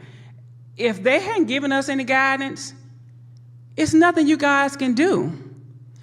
I'm telling you from a perspective, not just as, you know, a state representative or a national representative. I'm talking to you now as Director of Military Services for NOVA.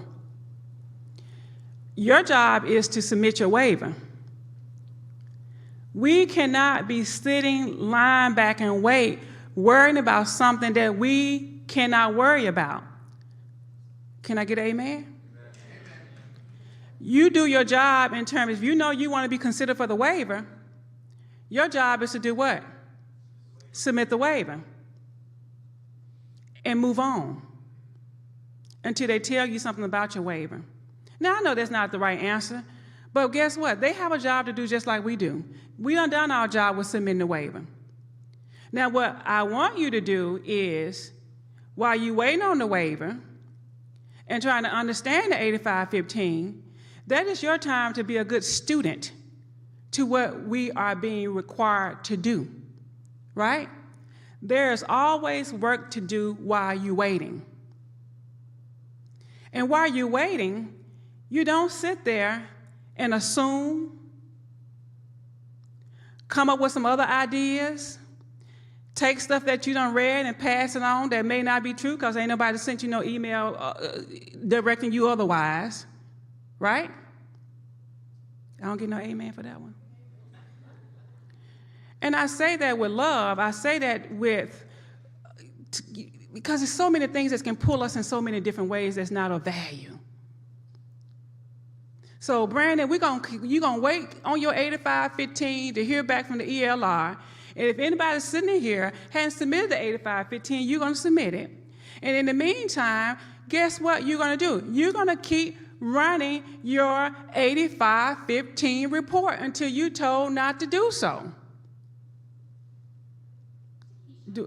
Yes, ma'am. Carolyn.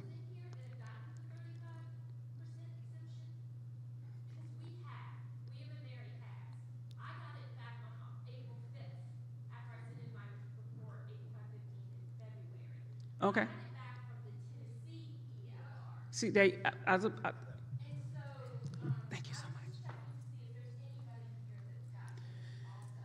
So did you hear what she said? She got it from the...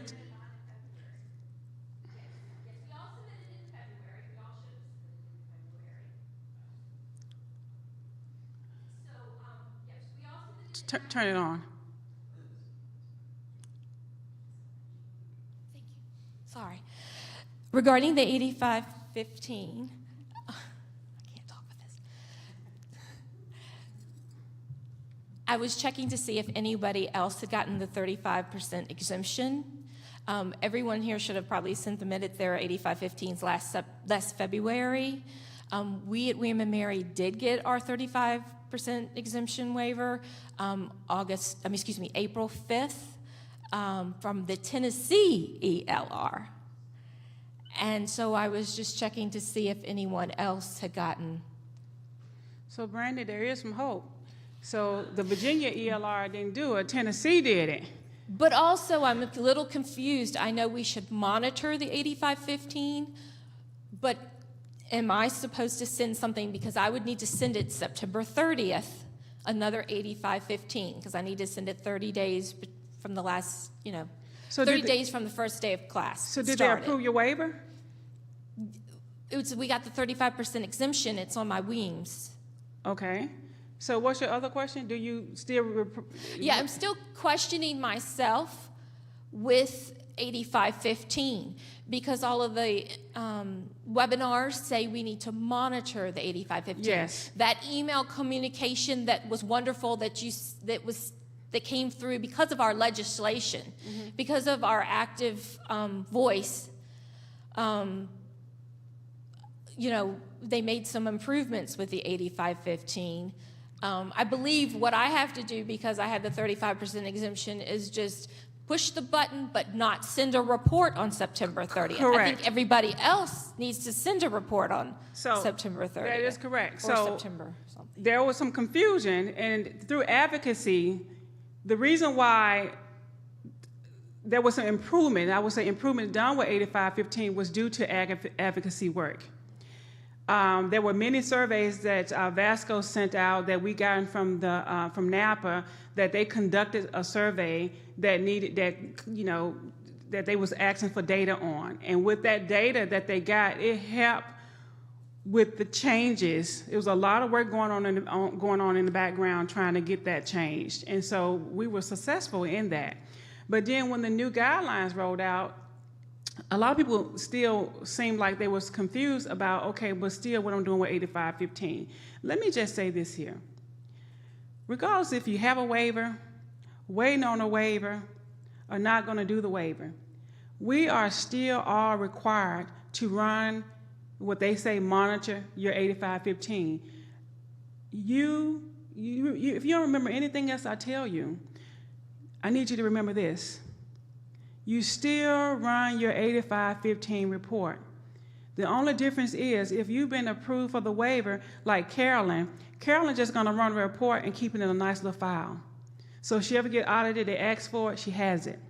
Folks like me that did not submit the waiver, I still submit my 8515 report like it's being requested based on, each term or semester or whatever.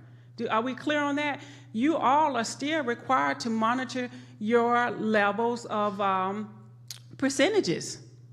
And the reason why, and I know people are wondering, or maybe wondering, well, if I have the waiver and this is supposed to be a new day, well, why am I still required to do this? because they still want to see if anybody gonna fall through the cracks with having too many veterans in their program. That's only fair.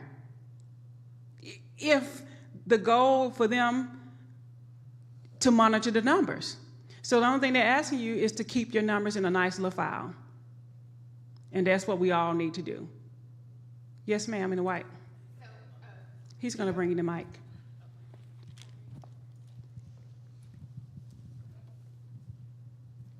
Hi, I'm Gina from ECPI University. My campus is in Newport News. So we had a question about the concentrations because Virginia Beach, which is our main campus, does our 8515 reporting for us, and then she sends it to me for review and sign and submit. So we have a lot of concentrations. So in our business program, we have business management, but with several tracks. Are we still required to report the individual tracks? I submitted my 8515, and they asked a question why I had separated things out by track. Someone from the SAA, they actually sent it back and said, why did you list it this way? And I said, well, I sent back the cutout. Here is where you specifically said in the instructions, list out each individual track. So for some of those tracks, at my particular campus, I might only have 2 students, and unfortunately, they're both VA students. So you over the 8550. So I'm automatically, or if I have 1 student in a new track, that's a VA student, you know, that one doesn't count, but 2 students, then boom, I'm over it. So that was the question, are we still required to report all of those individual tracks? See, once again, there's the, you know, the craziness in all of that. Initially, we were required to report all of the different concentrations and blah, blah, blah, blah, blah. And those will be one of the training options that VASCO will, you know, as a membership, those are questions you can bring back and want clarity on. And we'll offer a whole training around just 8515, or we'll offer training about if there are specific things about the 8515 that you definitely want answered and get documentation for. But I will say, if they ask you to correct it a certain way, I will go back and correct it that way, because it will only benefit your institution to correct it the way that they suggested for you to correct it, and then you have the documentation to support you while you made that particular change. That's the best answer that I can give you, but initially we were required to identify the different majors or concentrations or tracks or whatever you want to call them. Yes, ma'am. Hi, I'm Tia Crowder. I'm from Christopher Newport. Just a quick question. Are we back to just the supporting students are considered the VA students? Are we back to, yes. Okay. Yes. I just wanted to clarify that. Yep. I know it just changed and haven't gotten much feedback on that. So, yep. Okay, perfect. Thank you.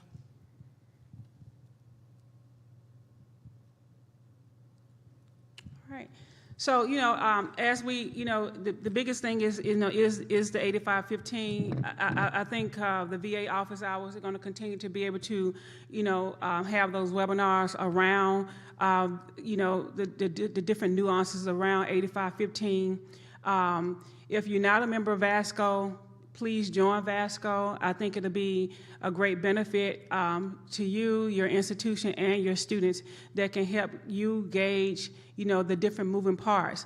A lot of times, too, is that when different legislative things come down, VASCO will send out emails to the membership and say, hey, you know, this is what the actual law is, this was actually approved, we'll provide you with the different section number and want you to read it so you'll know, because there's a lot to track a lot of times, right? So those are some of the things that we do to kind of keep our membership connected. Even though I'm the past president, I'm still a part of VASCO. I will continue, as I get things, I will continue to send it out, or send it through VASCO's president to send out to the VASCO membership. Like I said, there's power in advocacy. The biggest thing is, you know, is getting that necessary training around what you need.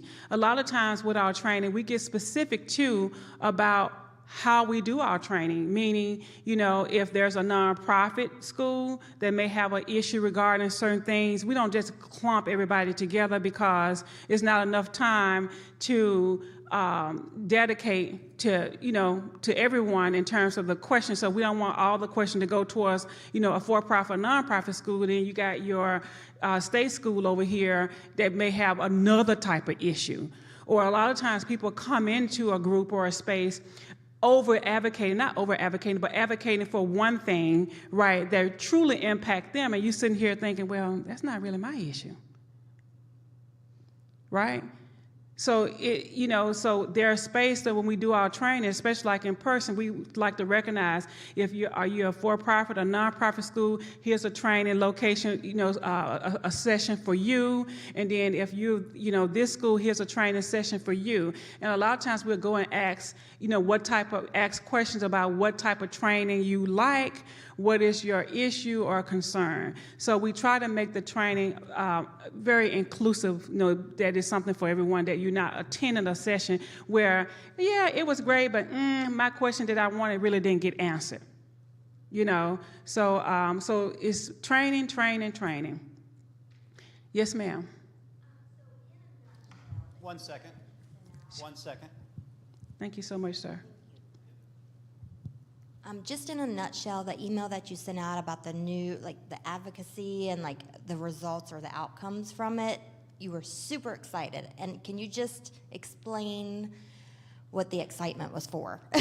I mean, I'm having a hard time understanding. And one of the bullets mentioned, I think it was the first or the second one, I was like, oh, I think we qualify under that, to not have to do the 85-15 if you are an accredited college. And is that completely off? It sounds like it is from this conversation. Yes. It is. Okay, so I need to understand. It is. Right. What the result and what the excitement was of the new law. Well, the improvement of the law 85-15, that's what you're asking me? The excitement? Well, the improvement was that there was some consideration for the leaders or VA to go back and hear some of the concerns of what the schools were saying. They didn't have to do that. They just could have pressed forward. 2 is there were some things taken off the table in terms of what they were looking at in terms of supported student and non-supported student. And I think that's the part that's kind of fallen a little bit, is that we still got the supported and non-supported categories, but what really changed with that is we were able to get them to take some of the big things off the table that we had to calculate in terms of that. Meaning one of the biggest things is how whoever wrote this law was interpreting, payment plan. Payment plan is still written in there, but it's not as intrusive as it was. It was a short turnaround time that the tuition balance had to be paid, yada, yada, yada, yada, all those type of things. So it provided a little bit more leeway for the SCOs to be able to track that and run that data. So there were some small victories, but it was a victory because they did go back and make some type of recessions on some of the things, but they did not say, which I think many of us was hoping, that they would say that the 85-15 report was no longer needed. I believe that's what a lot of the SCOs in the room was hoping for, but I'm a realist. I knew that they never would say that the 85-15 was not needed because my brain just kind of worked in the standpoint that I kind of see what they're after here. And you got to remember that this GI Bill is a lot of money that touches a lot of different programs, not just our programs, not just the programs that are running well and doing the right thing and going to do the right thing. You got to remember this bill, this being ran by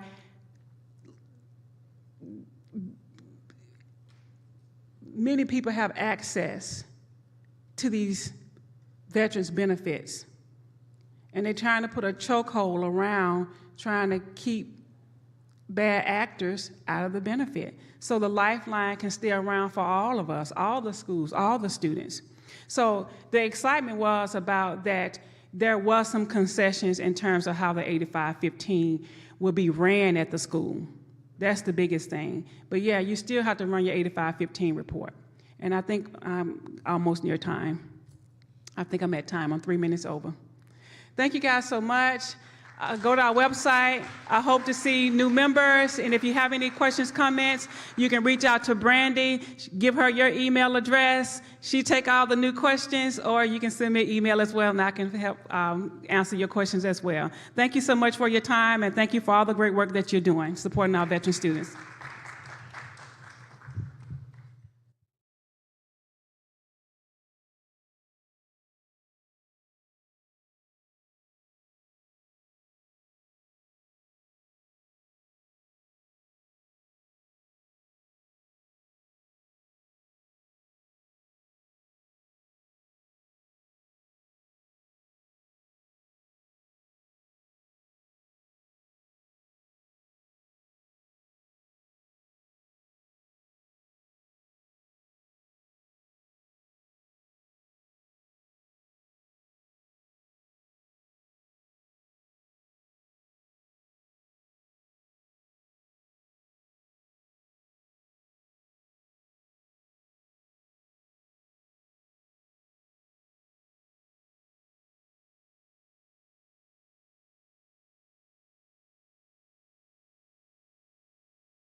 can go ahead and get started.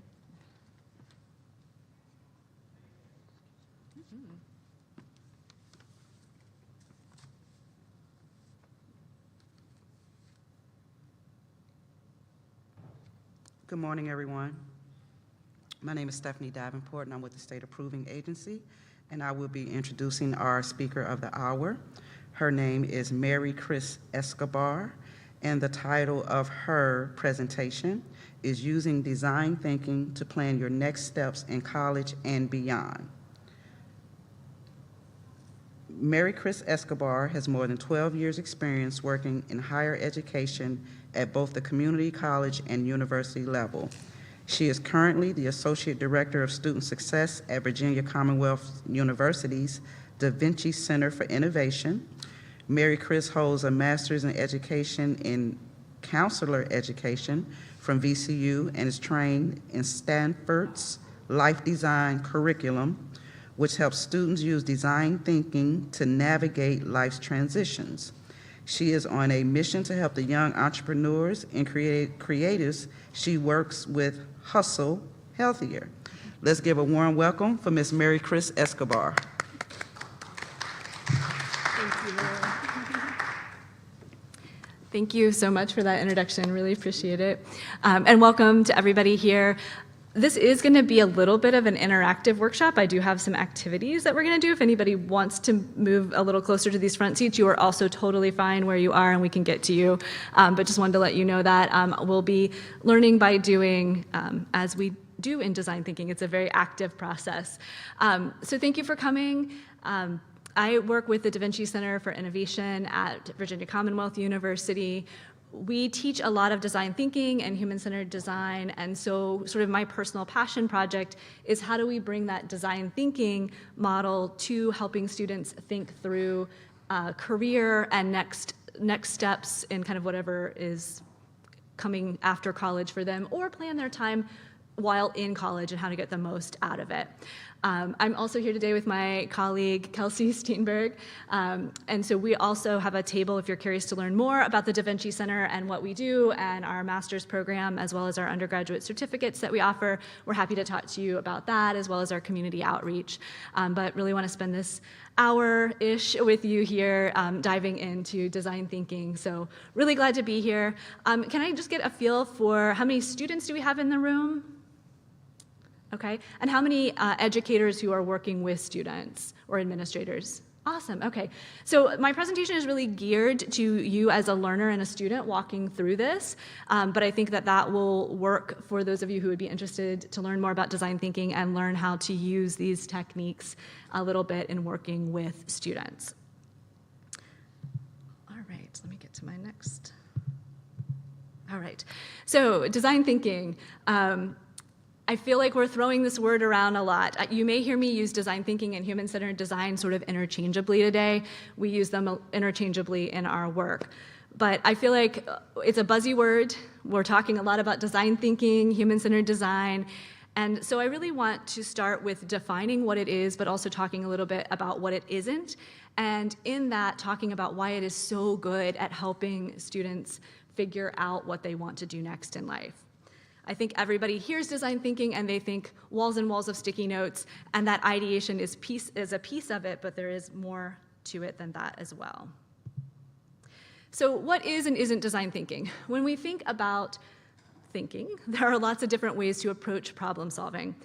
In engineering, if we're following an engineering model, we're very much solving our way forward. There are typically right answers. We want engines and cars to run. We want bridges to stand up. We want buildings to be well built.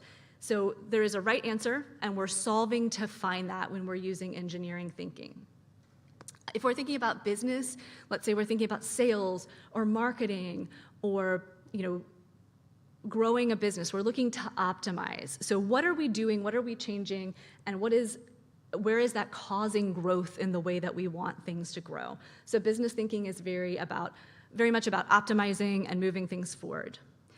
In the in academia, in the institutions that we all teach in higher education, we think a lot about analyzing our way forward. So this is sort of your traditional scientific method of having a hypothesis and testing that hypothesis and then garnering analysis from that and coming to conclusions. So we really very much use this and employ this in our colleges and universities. Design thinking comes at the idea of problem solving by building your way forward. So design thinking is particularly good at problems that don't have one right answer. Dave Evans and Bill Burnett, who sort of started this life design movement at Stanford, call those wicked problems, using that very sort of Northeastern language. But things that you could go any different way and no way is wrong. We're not talking about an engineering problem. We're not talking about something where a bridge needs to stand up and an engine needs to run. There are lots of ways that you could continue your education. There's lots of things you could explore in college. There's lots of things you could explore next in your life after college. There's not one right answer. So design thinking is particularly good at that kind of problem. It isn't great at every problem in the world. So I like to say that design thinking is not just a gimmicky tech thing, nor is it the solution to everything. So there's a lot of value in it depending on how you use it.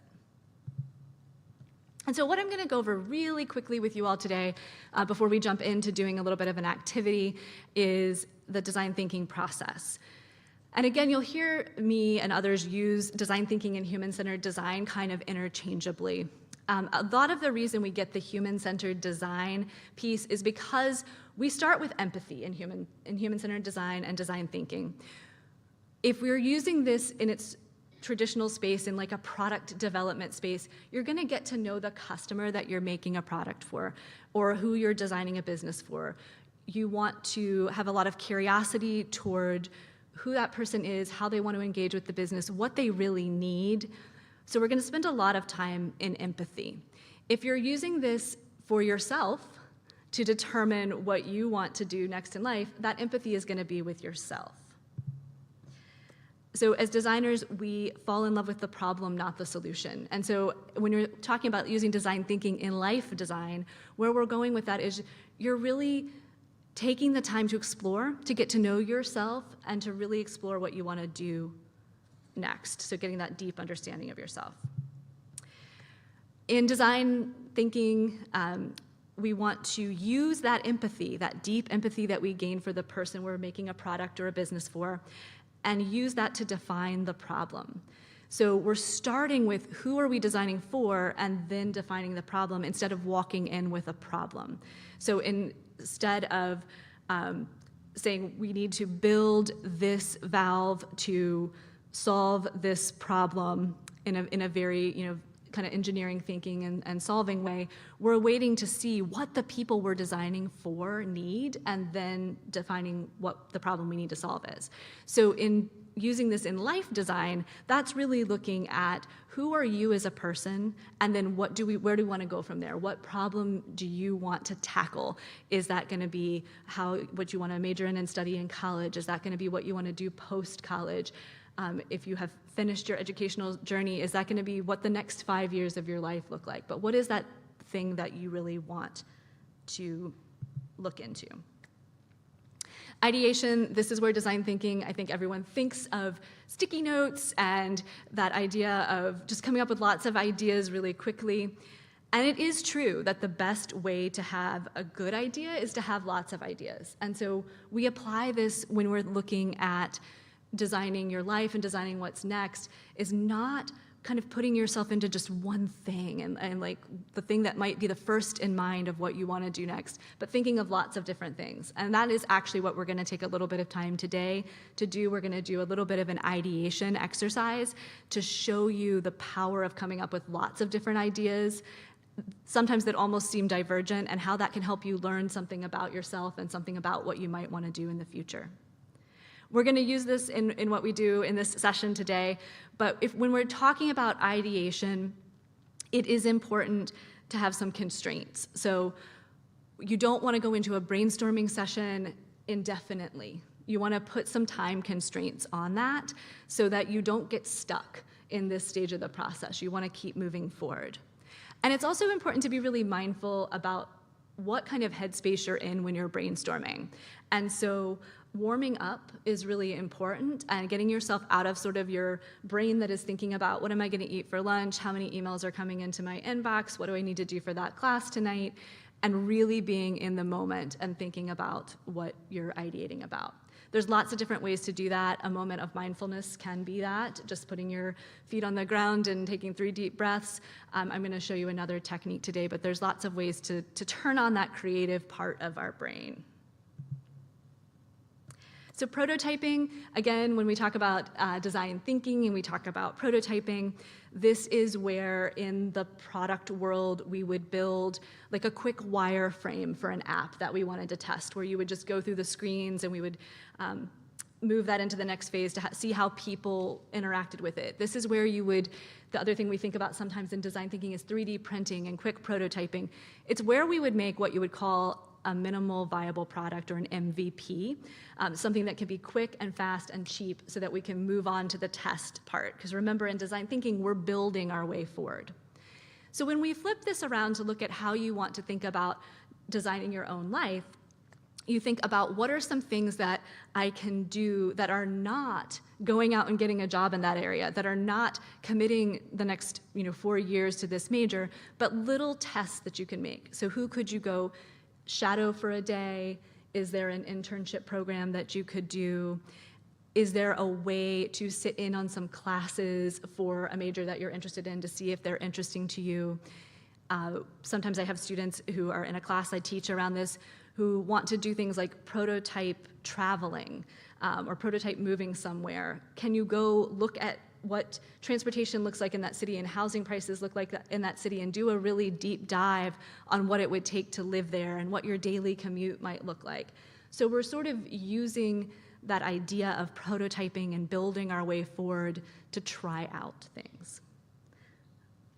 And then you do testing with that, as I mentioned. So again, in the product world, it would be taking those screens that you had made for an app and seeing how people interact with them and noticing if they're doing what you thought they would or if they're not doing what you thought they would.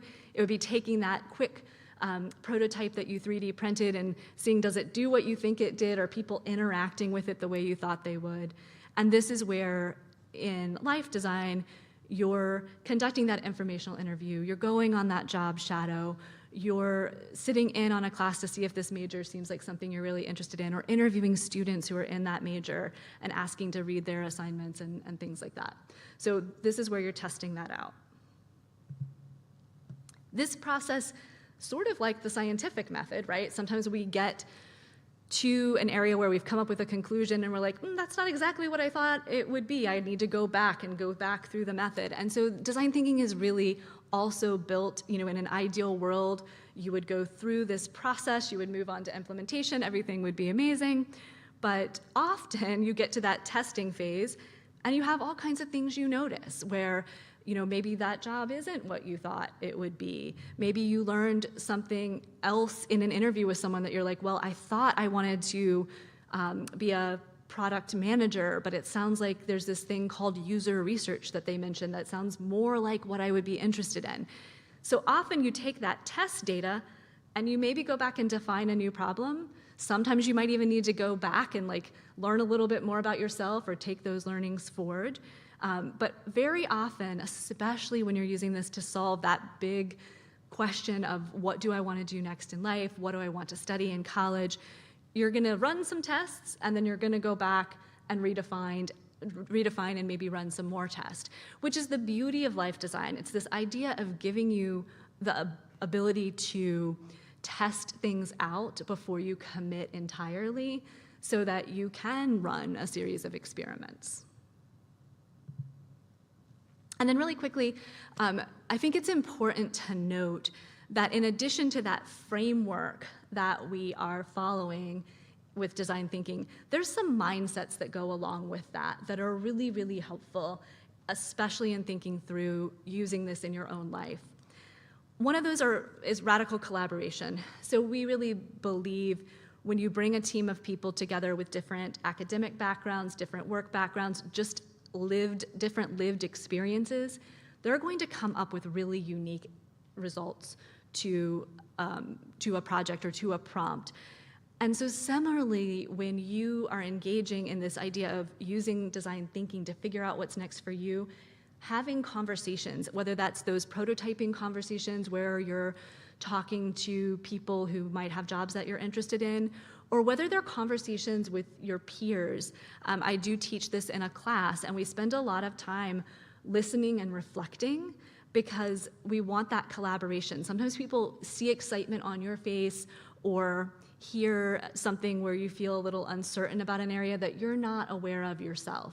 And so this is something students can do, among themselves in using this. This is also something educators can do an activity with a student and kind of reflect back, like, wow, you seemed really excited about that social work major, but you kind of made a little cringy face when you talked about studying biology. Like, you can pick up on those little nuances, and that collaboration is really important. Reframing.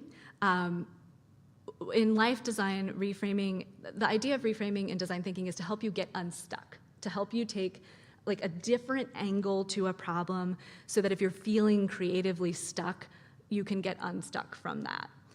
In design thinking, it is partially that. It is partially the whole process of using this feels really different as a way to approach career education, but it's also pushing back against some of the messages around doing what you love, or college for students, especially for traditionally aged students, be the best years of your life. How do we kind of push back against some of those things and say, how do you find something to do that you're just really infinitely curious about? And how do you approach your life as a lifelong learner?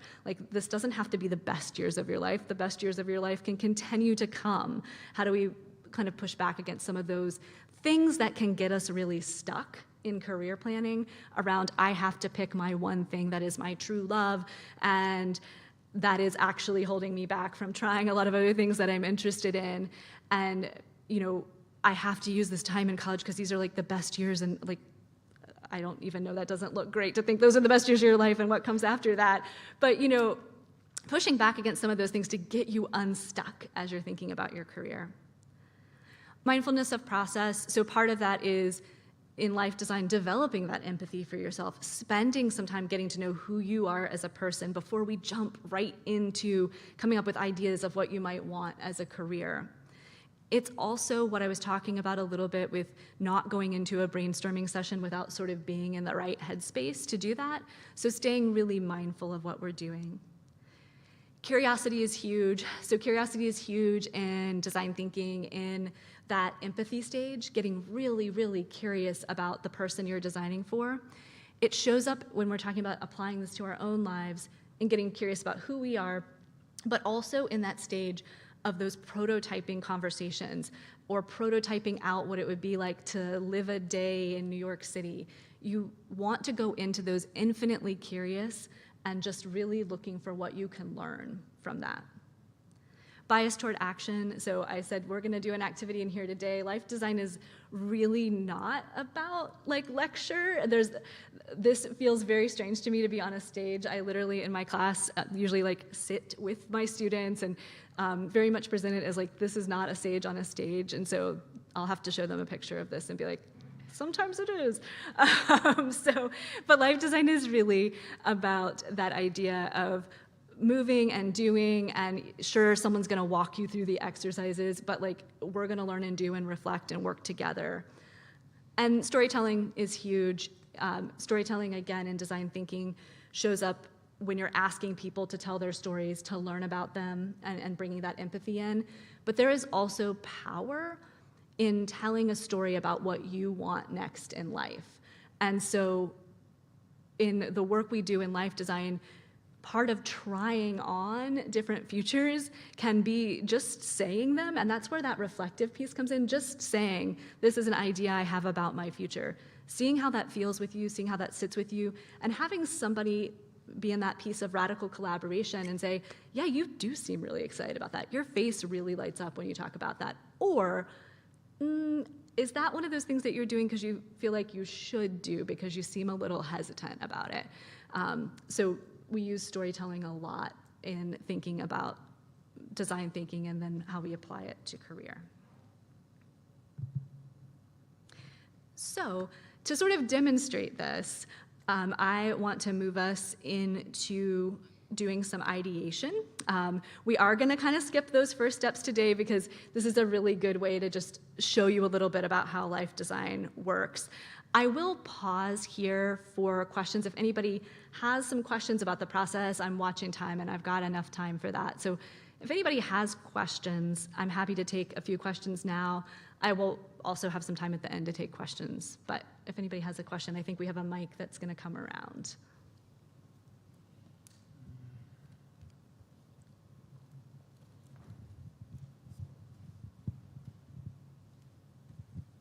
Hi, I'm Emily Gienrich. I'm currently doing an internship with the Office of Student Veteran Engagement, and I also work full-time at Christopher Newport University. So one of the things I do is I academic advise the ROTC cadets. So I apologize, I missed the first few minutes of your presentation because I was doing the work part. But do you find this happens organically when working with students, or is this a more structured, you're guiding through the process? Awesome, that is a great question. And I have been an academic advisor for a lot of my life, so thank you for what you do. So I think some of it does happen organically. I think a lot of that listening and storytelling and sort of reflecting back to people what it seems like they're feeling can happen very organically, and there's pieces of it that do. I do think there's benefit in pulling out pieces of this, and I do this in a 1-credit class that I do with students, but there's also exercises like the one we're going to do today that you can pull out and do with a student or a small group of students. I think pieces of it happen organically, but there is a lot of power in walking students through the process and being very mindful of, like, we're going to carve out this time to think intentionally about what you want to do. Does that help? Okay. Yeah.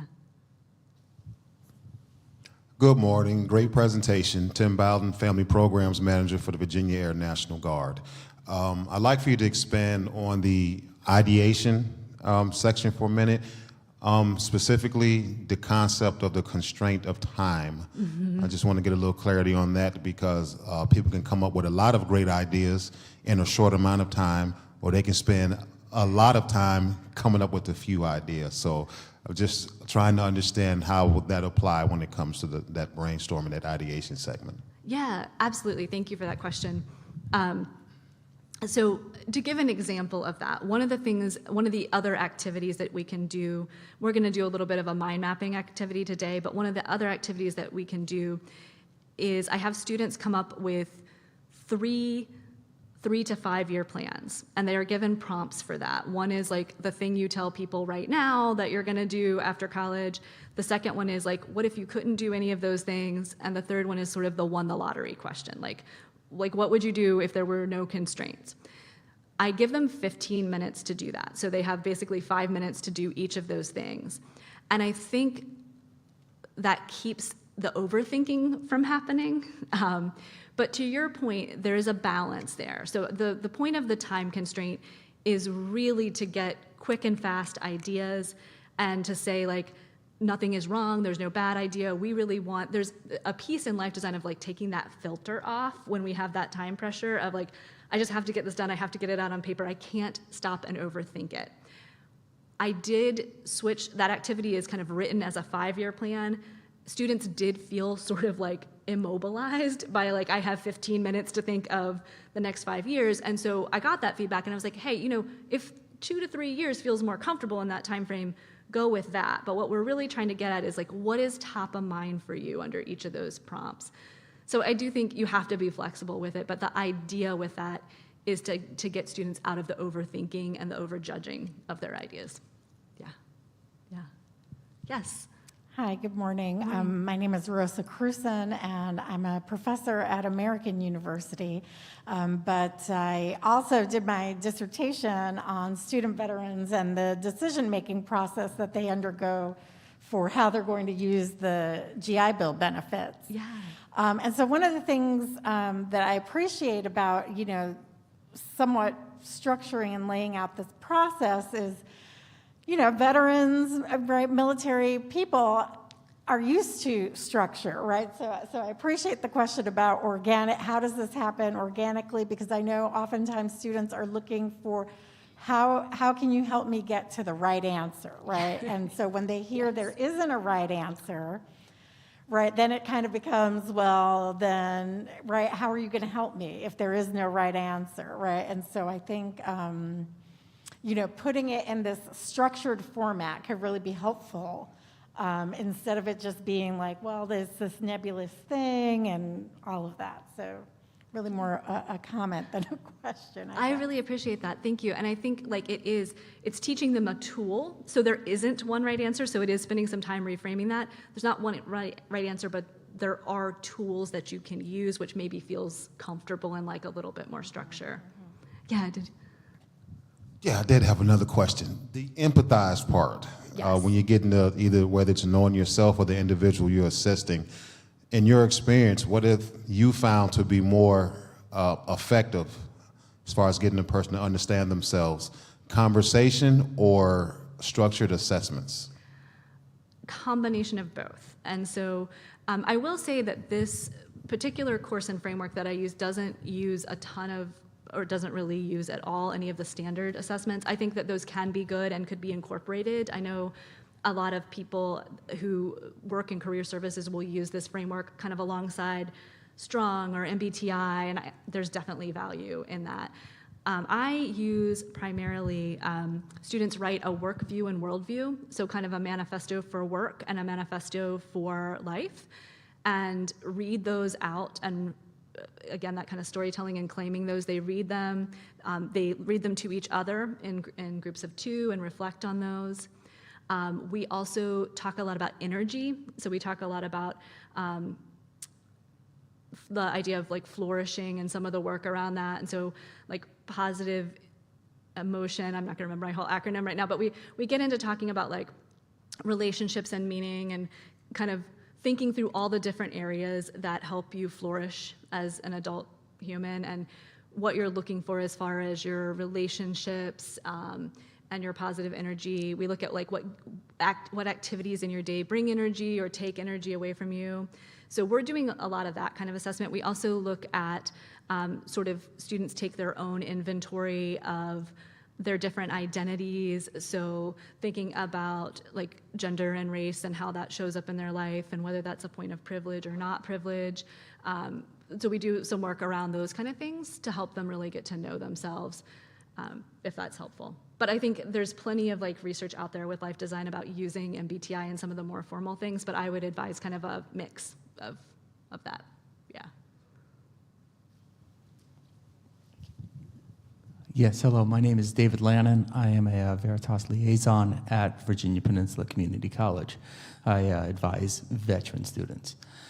This design thinking process reminds me a lot of life coaching. Yeah. It's utilizing a lot of, actually all of them, all of your different empathize, define, ideate, prototype, and testing is a life coaching cycle, and using a life wheel actually to identify different aspects of a student's life, because it can be a student, it can be an adult, anything across the board. Yep. And using design thinking, using this design thinking process, I could see it definitely being utilized in a life coaching setting. So thank you for sharing this. Yeah, you're absolutely welcome for that. And I don't think I have my slide in here, but if this is something that those of you that are educators in the room are interested in going deeper on, I did a training with Stanford. It's a life design for educators training. Obviously, you can travel to Stanford and it would be beautiful and lovely, but they transitioned to online during COVID and have kept an online version that, depending on what your professional development funding looks like, can be a little more economical than flying to California. But it's a really well done training that takes you through this process as a learner and then trains the trainer on how to use it. And so I highly recommend that. It's highly adaptable. It's also been a wonderful community of practitioners. There's a lot of shared resources. You'll probably notice a lot of these are Creative Commons, graphics, and that kind of thing. So highly recommend. There's also a book, Designing Your Life by Dave Evans and Bill Barnett. I will admit I have never made it all the way through the book. I think I'm a learn by doing, and so the training really helped bring that to life for me, but that book can be a good place to start as well. Yeah.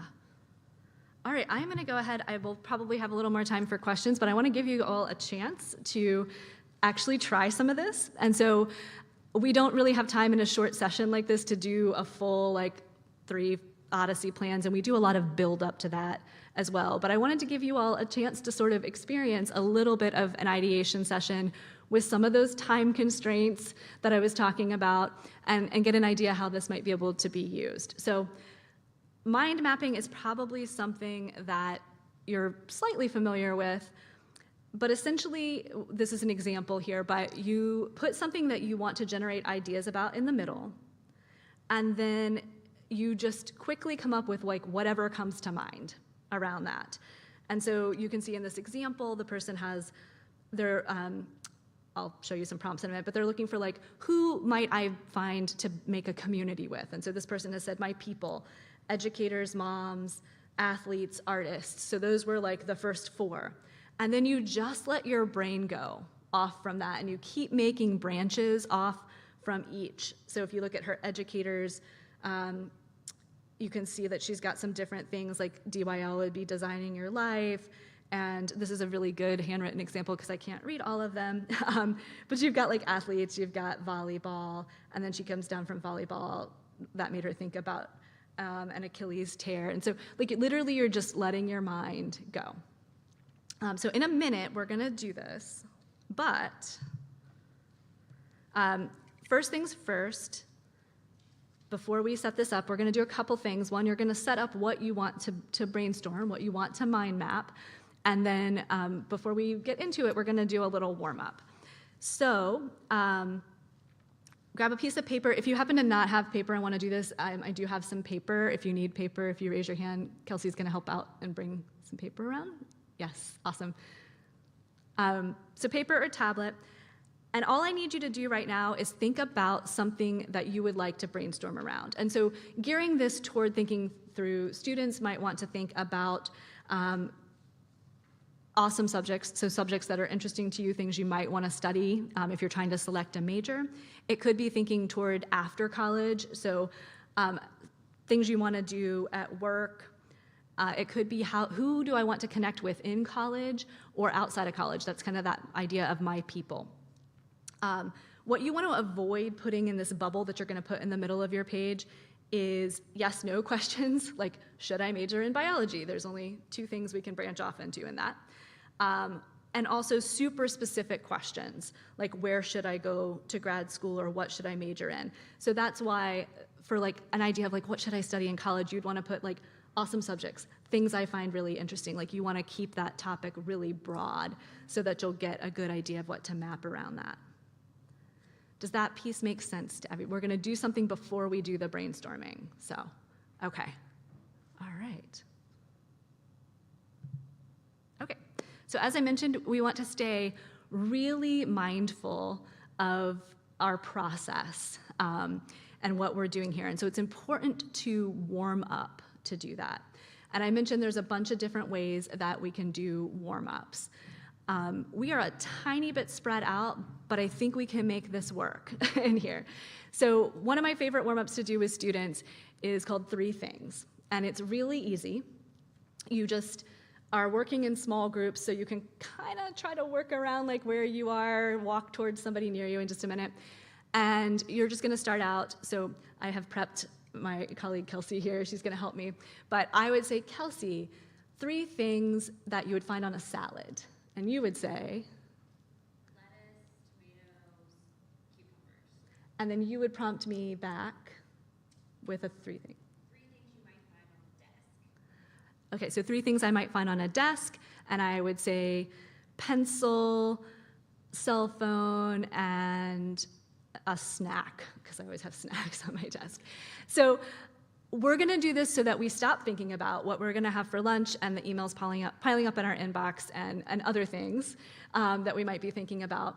We're gonna do this really quickly, but find just somebody near you, just do a couple rounds of 3 things. If you really wanna get into it, you can say 3 things and clap your hands, but we don't have to do all that. Just go ahead and do a round. I'll give you a couple minutes and then you'll go back to your seats.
All right, I'm gonna have you go ahead and wrap up the round you're on and move back to your seats.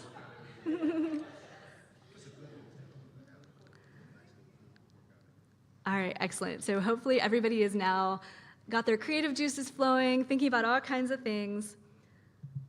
So what I want you to do now is go back to that prompt you wrote on your page and start mapping. And I'm gonna give you we're gonna do 3 minutes of mind mapping. Actually, 2 minutes, we'll shorten it.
You have about 1 minute left.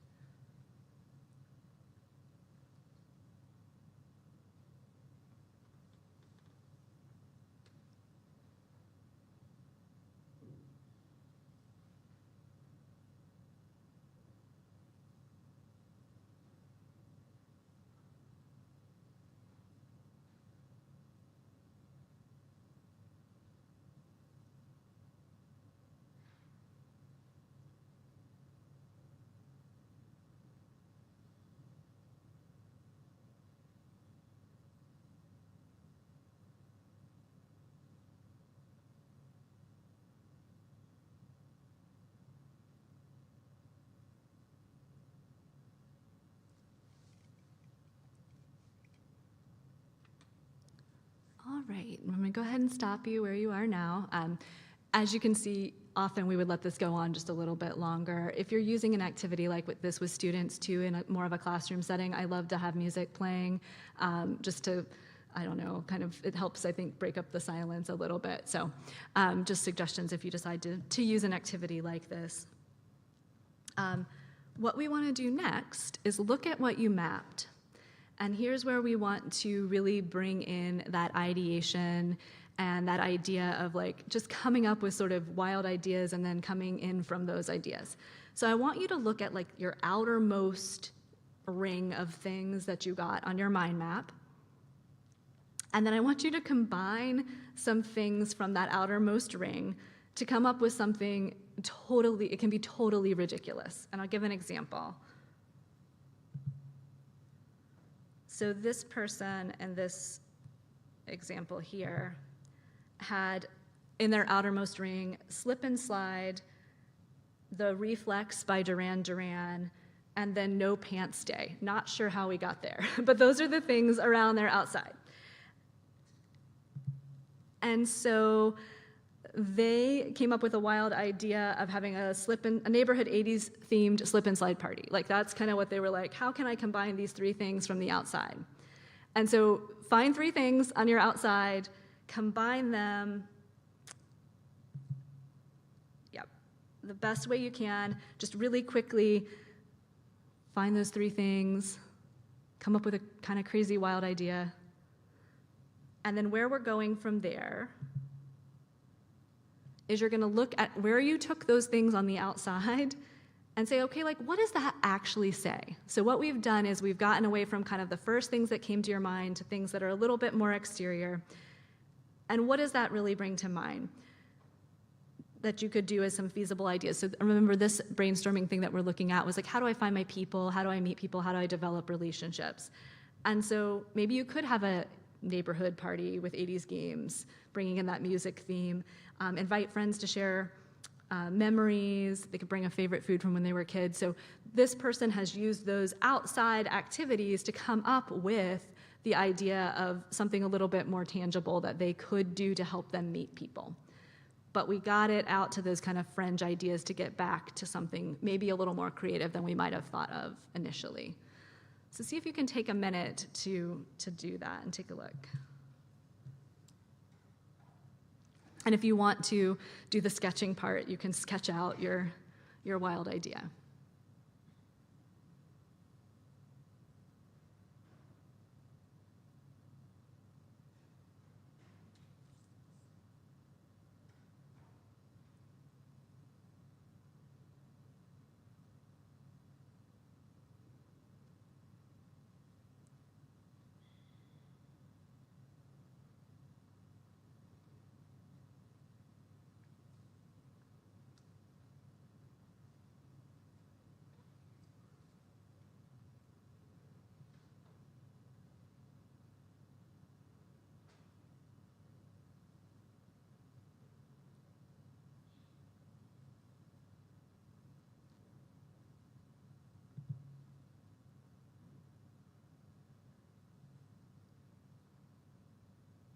And I think in the interest of time, I will skip over this part, but again, bringing in those ideas of collaboration and storytelling, in doing this activity with people, a great thing to do is to then have them share that wild idea, have them share those insights, and again, potentially collaborate with someone else to get other ideas on that, but also just to feel what it's like to say, hey, this is something that I think I came up with that I'm interested in. How does that feel to the person saying it as something they might want to do, and what kind of feedback can they get from the people that they're talking to about it? Like, you seem really excited about that kind of thing. All right. I do have a few minutes if we have last minute questions. Again, that was a really quick activity, and often you would use something like this kind of after a student had maybe gotten to know themselves a little bit, kind of doing that empathy work. But this, I think, does pull out really well as a workshop exercise to use that brainstorming, to use those constraints, to say, we're gonna go out to those outermost ideas, again, that are not the first things that come to mind, and how do you gain insights about whatever the question you've asked is? How do you gain insights about what you might want to study, how you might want to connect with people, what your interests are, what insights lie when we get away from the first thing we say and think about some of those more exterior things. So I have my contact information here. I've got our website for Da Vinci Center. Please do not hesitate to reach out. Again, we'll be up at the resource fair as well, so I'm happy to chat more there. But I do have about 5 minutes if anybody has remaining questions about what was presented here.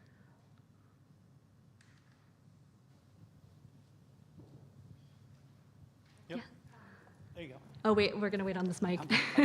Thank you. Just out of curiosity, about how many sessions would you say you would do with a student or a group of students on this? Sure. So when I teach this as a class, it's a 8-week class. And that feels really good, like a once a week, 8-week for about an hour and a half. I do think that there are, like, again, I think there's pieces you can pull out in more of a one-on-one session. The things like the Odyssey plan where they're coming up with 5 different years, I think 3 different versions of the next 3 to 5 years.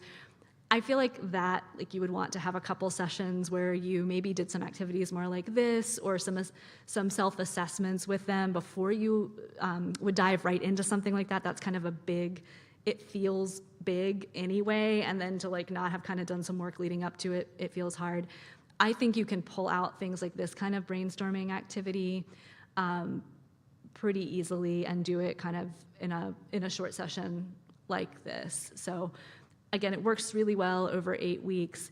Also, if you're thinking about maybe if you're working with a student more one-on-one and you all have had lots of conversations, maybe you do pull out like doing the 3 5-year Odysseys. It just kind of would depend on kind of what you knew about them, how much you felt, where you felt like kind of they were in the process.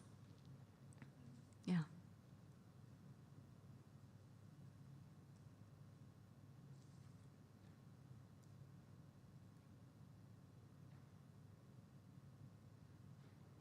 Well, thank you all so much. I will hang out if anybody has questions, but thank you so much for your kind of great questions about the process. Thank you for being here. Thanks for being interested in this.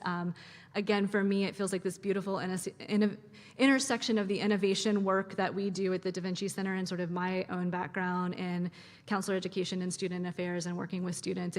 It's what made design thinking click for me, was thinking about how we use it on ourselves and on our students. And so just always excited to share the resources and share what to me feels like a really refreshing and different way to look at education and career planning. So thank you for being here. Really appreciate it.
Good afternoon, honored guests, student veterans, educators, and especially military veterans. I know we've all had a great morning, and now we're fueling up and ready to keep learning. With that in mind, I'm pleased to be able to introduce our second keynote speaker. Brandy Jankaitis brings extensive personal and professional experience in programs and services for military and veteran families. She currently serves as the director of the Virginia Veteran and Family Support Program at the Virginia Department of Veteran Services. VVFS is a statewide program that provides peer and family support and behavioral health and supportive services linkages to military service members, veterans, and their families.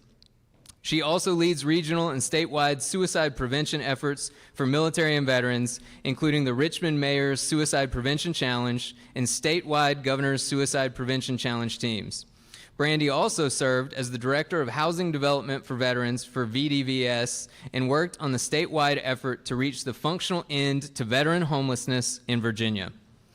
At the Virginia Department of Behavioral Health and Developmental Services, Brandy served as the first Military and Veteran Affairs Director and helped enhance treatment and supportive services in the public mental health system. Brandy is a graduate of Virginia Tech and Virginia Commonwealth University, an Army wife, and mother of 3. Please help me welcome Brandy. Well, thank you all, and good afternoon. I get the honor to talk to you after lunch, as he said, fueled and ready to learn, because that's what we do. We dig in and skill build when we talk about such an important topic as suicide prevention. So I want to start with thanking our host campus, William and Mary. What a gorgeous day to walk around a historic campus. And we were honored with remarks from President Rowe at our Board of Veteran Services meeting earlier this morning. And I want to talk about something she said that really stuck with me. And I think we can take that with us into this topic area and back to our roles when you go home. She said the theme of the Military and Veteran Services support here on this campus is well-being. So personal and career well-being. And that's all this talk really is. When you peel back the layers, when you talk about suicide prevention, is promotion of well-being upstream with education and financial and entrepreneurial and access to care. Middle of the road, if someone does find themselves struggling and getting them rapid access to crisis care. And then at the end of the spectrum, navigating them back into community care. But it's well-being and all of your interest, whether professional or volunteer, in promotion of well-being that ties us together. So thank you for carrying in your roles, and I want to give you a little bit more tools to do that in the suicide prevention space. So first, I'll talk about my own family. So as you heard in the intro, I'm an Army wife. And we've been in 12 whirlwind years, depending on the day. You know, he's getting out tomorrow or he's going to push for 20. Any military spouses out there understand that dynamic, and you just smile and nod and say, okay, yeah, we'll take it day by day. And I'm sure he's done that for me in my career in public health as well. But I sent my Army service member to graduate school at VCU 15 years after I had went to graduate school. So when you think about that different life stage, at the time, you know, I'm starting graduate school in my early 20s in public health, also at Virginia Commonwealth University, and no kids, part-time job, and I thought that was stress, right? And then I look at my service member who started 15 years later, 3 kids, full-time Army job, and he started 8 months before COVID shut everything down. So he had meticulously chosen a urban and regional planning program because it was in person. And he knew that was just gonna be the best learning format for him. He's very calculated. And he'd done all this planning. And 8 months into his graduate education, all of his classes shifted virtual for so many of you in the room. And so we should all give ourselves a major pat on the back for sitting here and being in a very different place. But I tell you that because your journeys, whether you're living that education journey now, whether you're standing by someone who is as a parent, loved one, or supporter, or whether it's your professional role to support student veterans and military-connected individuals and families on campus, thank you. It meant the world to our family, and you are improving the lives of other families out there like ours. So with that, I'll jump into our skill building portion of the afternoon. So we start with some data. I know I have a room full of educators and academic champions, so it's good to have your foundation in data, know enough about suicide as a public health issue to talk about the importance of training colleagues and loved ones. This isn't just a military and veteran issue. Suicide is the 10th leading cause of death. It's for those of you that identify as parents or loved ones of little ones in middle school and high school, it's the second cause of death for youth between 10 and 24. So this isn't just military and veteran dialogue, but why do we talk about a military-connected individual? Well, it's because the data shows us that veterans are overrepresented in those that we lose to suicide. The suicide rate for veterans is 57% greater than non-veterans. So we have to talk about service members, veterans, and their families in suicide prevention work. Our Veterans Affairs partners, this is data. When you talk about veterans and suicide prevention, you really need to align with Veterans Affairs. We're fortunate to have Hampton VA Suicide Prevention Team here with us in the exhibitor hall. But this gives us foundational data. So a lot of times you hear about the number of veterans that die by suicide per day. And this number has changed over the years, and it changes year to year. The important thing I would encourage you to take away with that number is that over 60% were not connected with Veterans Affairs treatment prior to their death. So what you take away from that is it's you on campus, it's you in your churches and your communities and in the library that make the difference in moving the needle on service member, veteran, and family suicide, as well as all suicide. So I want to talk about some hopeful data. In a recent VA report that was released, we are seeing declines according to that data set in overarching veteran suicide death numbers, coming down by 343 deaths. We also see that there was a decline in suicide among women veterans.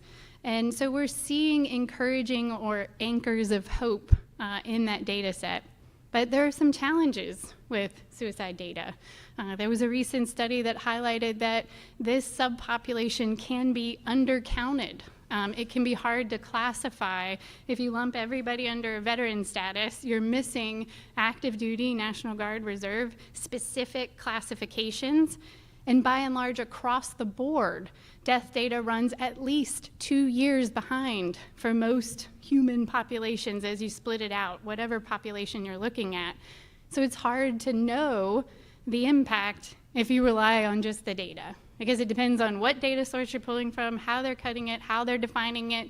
But it's important to have this in your toolbox nonetheless, and Veterans Affairs is a really important source for that resource. But we need to do more, and what I want to encourage you to not lose sight of is that our impact in promotion of hope, connectedness to resources, is very individualized, and that one suicide death is too many, and the work that you do to get someone connected to care and supports before the crisis, during the crisis, or after a crisis is life-saving. And these numbers aren't always going to capture that, but it changes that life. All right, so bear with me as I do a little IT juggling here, which should scare my entire team. All right, so this is the VA SCHEV video. Bear with me. It is a 17-minute introductory suicide prevention training. But why it's important is because it's readily accessible to you on YouTube, focuses on the military and veteran audience, but spoiler alert, These skills we're going to talk about in this apply to any human you're trying to assist. So we're talking about the military and veteran audience, but it goes across skills. After the video, we'll take a few minutes just to kind of debrief, and I'll give you some takeaways. And then I'm going to shift and talk about other things that should go in your toolbox when you think about suicide prevention.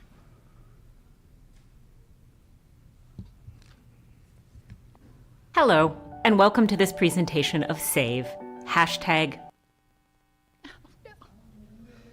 Department of Veterans Affairs in collaboration. I can't tell you how many times. My name is Megan McCarthy, and I am the Deputy Director for Suicide Prevention in the Veterans Health Administration, Office of Mental Health and Suicide Prevention. Each of our learners have a role. Stepping on it? Opportunity to be that one person who makes a difference. The person who asks the question that can save a veteran's life, or the life of any person struggling with thoughts of suicide. No, I didn't. I Will be promise. able to- I did not step on it.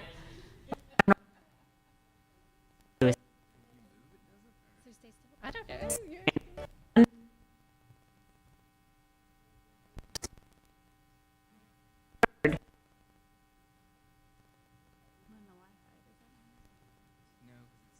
Suicide is a serious public health problem in the United States. Every 12 minutes, someone dies by suicide in our country, making suicide the 10th leading cause of death among Americans.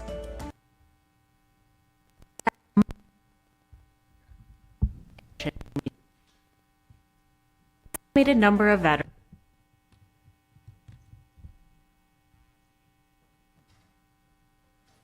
factors about veteran suicide have remained constant. For 18% of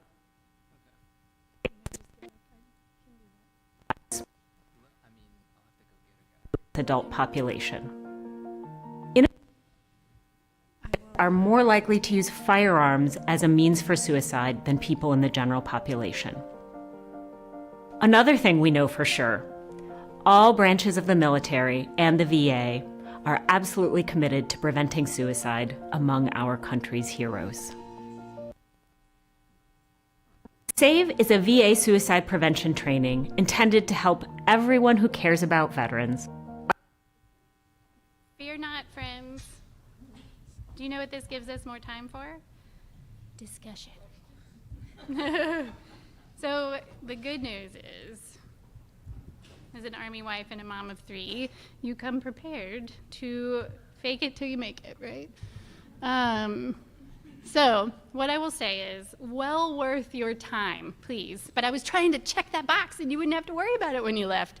But go look up the SCHEV video. I'm actually at the end of the presentation, so that was on YouTube and it'll be in the slides. But it's also on a training portal by PsychArmor that I'm going to talk about towards the end. So I'm going to give you the take-homes, still talk about the other pieces of your toolbox, and then we'll have a little bit more time for you to dialogue about what you're already doing, what you're interested in doing, and we can talk about some resources that might support your work. But 17 minutes, that usually works really well, I promise. Well worth the watch. So what the suicide prevention lead talks about in the video is knowing the signs, so knowing what might put someone at a higher risk of suicide. So feelings of hopelessness, stress, strain, even anger. If you know they cope with a mental health condition already, or even undiagnosed, something is wrong. The person is upset. So knowing the signs, and she goes through key signs to look for. And then A for ask. So ask the question. Ask clearly and directly about suicide and in a non-judgmental manner. This is really important. I was once screened for suicide risk at an ER. It was part of their universal screening protocol, and the nurse asked me, "You're not thinking of suicide, are you?" And so you can understand how that kind of a leading question already led with judgment, and if I was struggling, I'm probably not likely to bring it up to her. And it's a missed opportunity to talk to someone about what's going on. Validate. This gets to that non-judgmental treatment again. You want to validate their feelings. It sounds like that's been really hard on you, or tell me more. I want to understand what's happening. I'm concerned about you. So repeating back what they're saying, really active listening and leaning in. Once you engage with someone that's struggling, they need and deserve your full attention. And then finally, E, encourage and expedite. So encourage getting help. So sometimes what we see in the military and veteran audience is not a lack of resources or opportunities to connect to support, but maybe a discomfort in reaching out for support or accessing that. If they're still wearing the uniform, are they concerned about security clearance or what that might mean to their chain of command? If they've discharged military service, they've spent time in a culture that you worry about the soldier, airman, sailor, you worry about the person to your left and right, you put your needs last. And so it can be hard to help seek. So encouraging them to reach out and then expediting their access to resources. So expedite that next level of care, and we're going to talk about some of those key resources for you. That video also rounds out with really good resources to have in your toolbox. So another reason to give it a look. So again, apologize for the IT pieces, but we're gonna keep it moving and maybe have some time for some dialogue. So I'm going to talk about some system work. This is called the Governor's Challenge and Mayor's Challenge to prevent suicide among service members, veterans, and their families. At the federal level, the challenge teams are sponsored by the Substance Abuse and Mental Health Services Administration and Veterans Health Administration. And it takes a public health approach or a comprehensive approach to suicide prevention. So what does that mean when you break it down? It's a partnership between community-based organizations like on-campus supports and veteran service organizations and our clinicians or our clinical or formal help seekers. Do I have any clinicians in the room? Social workers, clinicians? Oh, yeah, one. There you go.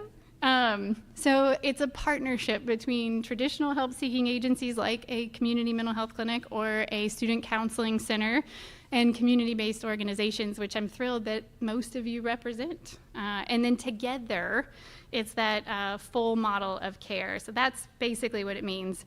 And there's a few basic tenets of this strategy. First, suicide can be prevented. Second, it requires partnerships and then the ability for everyone to see the role that they can play in this journey. So between community and clinical, we're all in it. So let's train up together.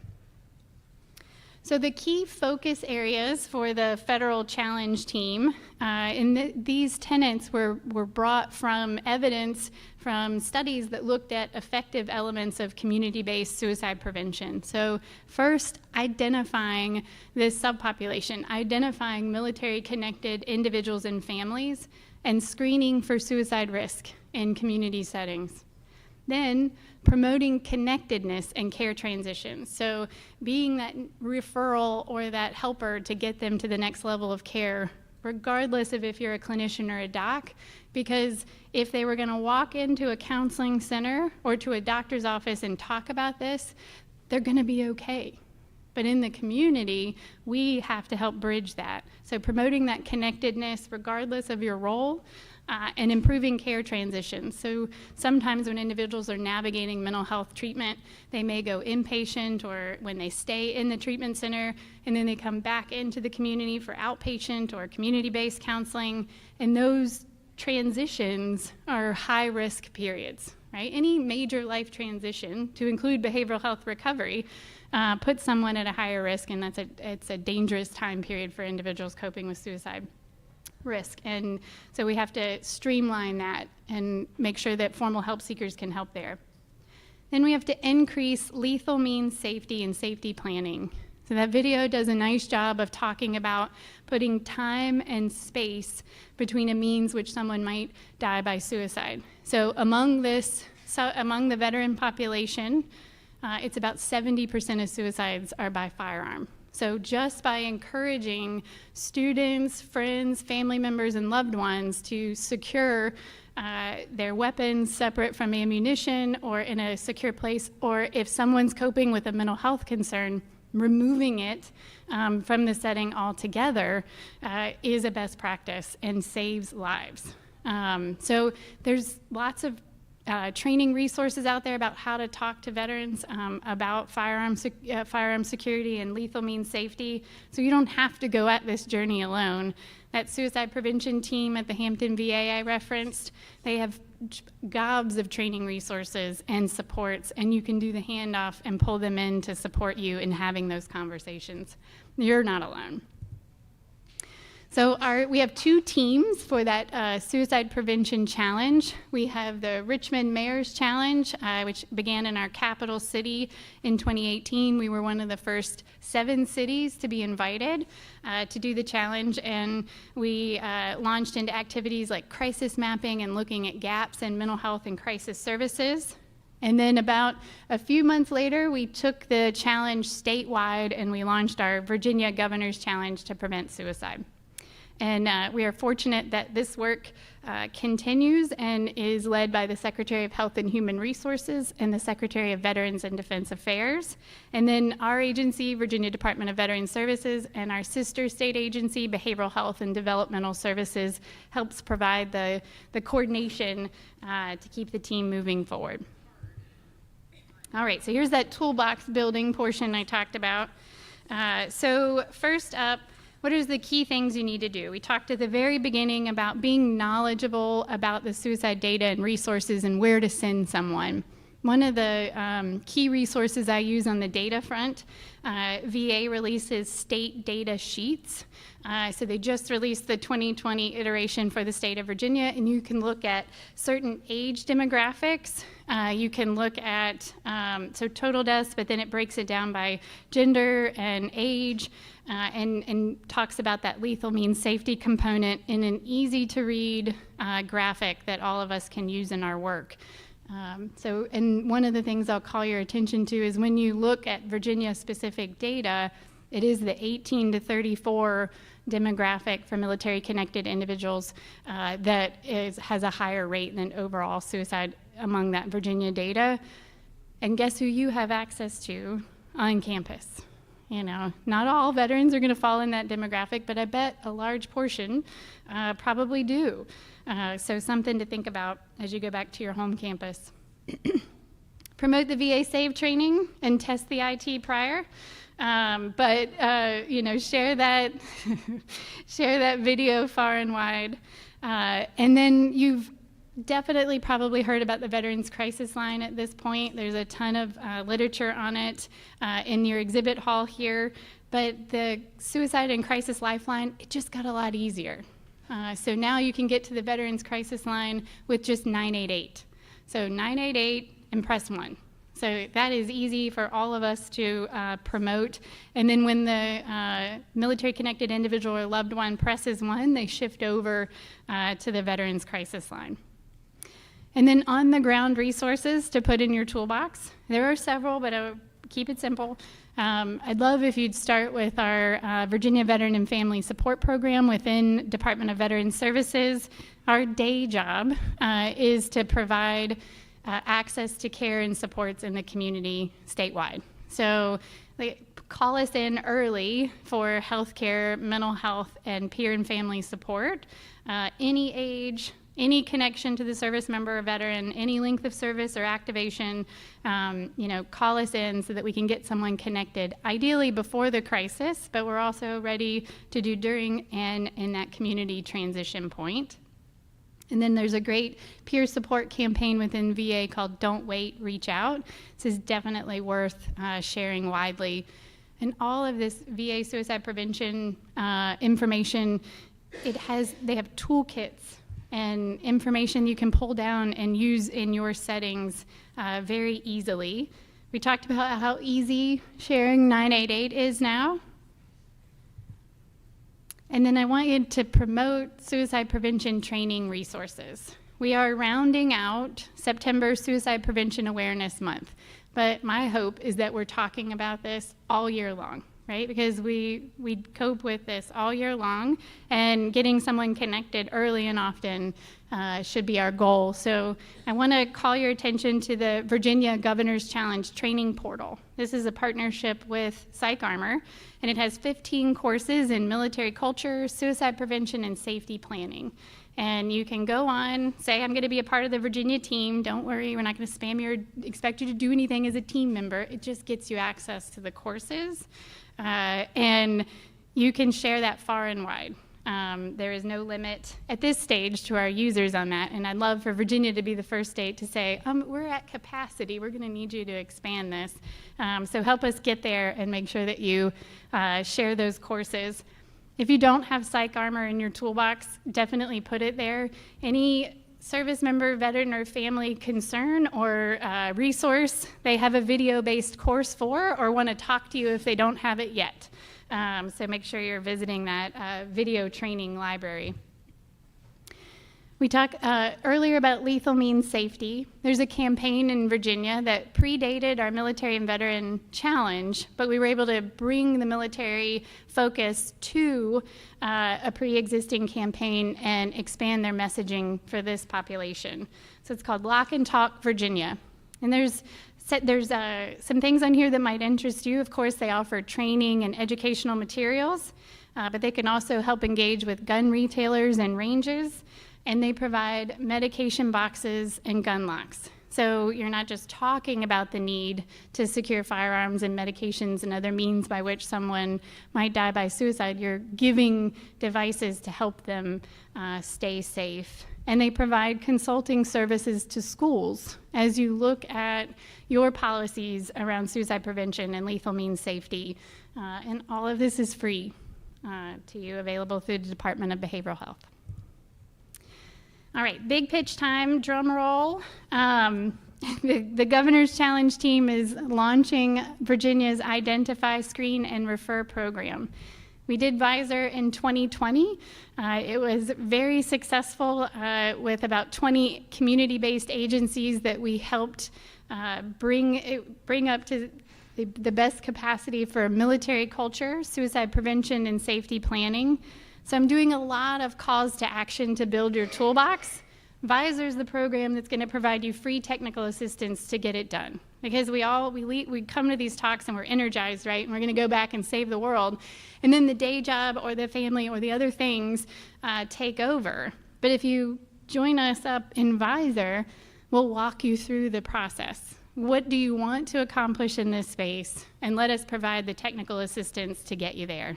So this is live thanks to George Mason University, and we are actively recruiting. We'll recruit through about Veterans Day in November, but super secret squirrel news, you can join anytime and we'll let you in. But we would love if you'd join now so that we can provide early technical assistance and walk you through with the rest of the cohort. But we're never going to turn you away if you want to build skills in these areas. So a free way to join us and help us bring Visor to your campus or community organization. One more, this is the last slide, and then we'll get into some discussion. So postvention. This is a human services term, which means after a suicide loss. So I hope that your campuses don't have to deal with this anytime soon, but we know you do. And so it's an organized response after a suicide loss. And what I want you to think about is postvention, or that after loss support, as prevention, right? Because we know that when someone is exposed to suicide, particularly if they were close to the individual, but they don't have to be either. We can't determine what impact a suicide is going to have on any individual, but facilitating that healing, mitigating any negative impact on them from that exposure, and then preventing those that might be at higher risk after exposure to suicide is prevention. And it means the employees, the volunteers, the other students, and broader community. But there's resources out there to help you navigate that. So I put a few on the slide for you, and I wanted to call your attention to there's a specific college campus guide through the Suicide Prevention Resource Center, definitely worth taking a peek. And for military and connected individuals, there's TAPS, the Tragedy Assistance Program for Survivors, and there is a subsection for suicide support after a loss. All right, friends. Well, I'm so sorry the video didn't play out, but I know you'll all watch it on your smartphone as soon as you get home. Would love to chat a bit. And we have a mic that can come around. If anybody's got any questions, I can bring this sucker to you. Oh, it's okay. I facilitate groups. Got this. Slides, Brandy, and with the links and stuff. Say again? How do you get the slides and the links? Oh boy, where's our education so I can email you worst case, but where will the summit Patrice materials? So the question was, how do you get the slides from this presentation? And the answer was, we will send this out through the distribution list that you use to register for the summit. Is that a good recap? All right, one question down. I think we answered. So, I'll throw out a discussion then. What can we do together to build and keep the momentum going to prevent suicide? There's been a lot of dialogue about military and veteran suicide. There's a lot of resources. But what does that mean to you, and how can we support your efforts?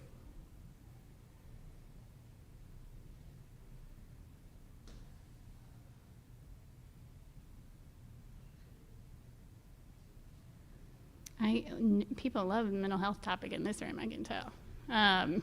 Here we go. Yeah. I'm coming. Just want everybody to be able to hear.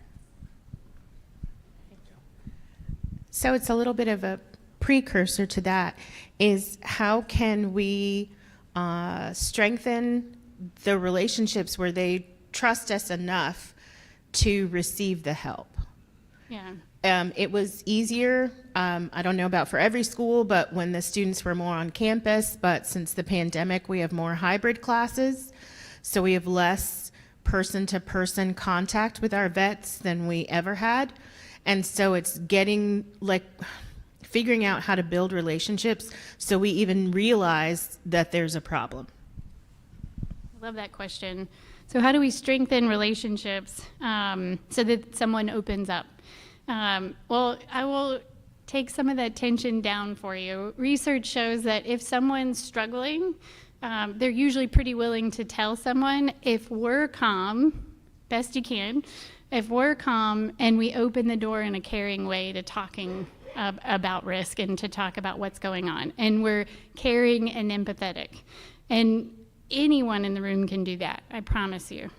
So a big piece of it is the way we listen, opening the door to the conversation, and a way to take out the question mark of how do I phrase it? I'm concerned about this individual. They're saying some things that maybe things have gotten pretty bad for them. The way to take the mystery out is to use an evidence-based screener, and that's what Visor talks about, that program that I wanted you to sign up for. So as an example, we use the Columbia Suicide Severity Rating Scale. So 6 quick questions that walk you through, as the helper, how to openly and honestly ask about suicide risk. And it kind of takes that mystery out. And the video does a nice job of talking about myths. It is a myth that if you ask openly about suicide, that you are going to promote them to act on it in any way or put them at higher risk. It is actually the opposite. You've opened the door to talking about their struggles. You showed you cared, and you can get them connected to care. It's an opportunity. But what's not an opportunity is to think later, I should have said something. I am worried about that individual, or in some way close down and don't ask about it. So I have the Columbia screener with me. I'm happy to share that. You can also search it up easily. But a screener can remove some of the mystery of what to say. And one of the things when we launched the Columbia that our staff were worried about is, does it make it too mechanical? Does it make it like I don't care because I'm reading? So we provided them a script with, a training and role play so that they could say things like, I'm worried about what you're saying, and I'm concerned about you, and I have these questions I'd like to ask. Let's go through these together, kind of normalizing the paper in front of you. And I promise you, they're not thinking about the paper in front of you, right? They're just excited somebody's listening. The other thing is, to strengthening relationships, it doesn't have to be us. Like, maybe you don't connect with that individual like someone else could. Like a fellow veteran or a fellow family member or someone that's coped with suicide risk in their life. So there might be someone else that can help make that connection. And after we screen for suicide risk at the moderate risk level, because it helps you stratify risk, my staff will offer to call 988 or that suicide and crisis lifeline, also Veterans Crisis Line, with the individual. So that takes the pressure off of you as the helper, and you're navigating it with a caring, trained responder. So that helped too. Because I have care coordinators on my team and staff helping file benefits claims. We're not clinicians, but anyone can talk about this and anyone can save a life. So being open, honest, and caring, which I bet you are, and then getting them connected to a caring responder, using a suicide risk screener if you're not sure how to talk about it. It gives you the tool to do that, and then connect them to peer and family support resources, because at the end of the day, this work is about promoting hope and feeling connected and understood. Right? At the end of the day, that's what we look for as humans, is just feeling understood and connected. Very good. Others? Here we go. Hey, my name is Jared. I'm a student at ECPI, a veteran, recently retired.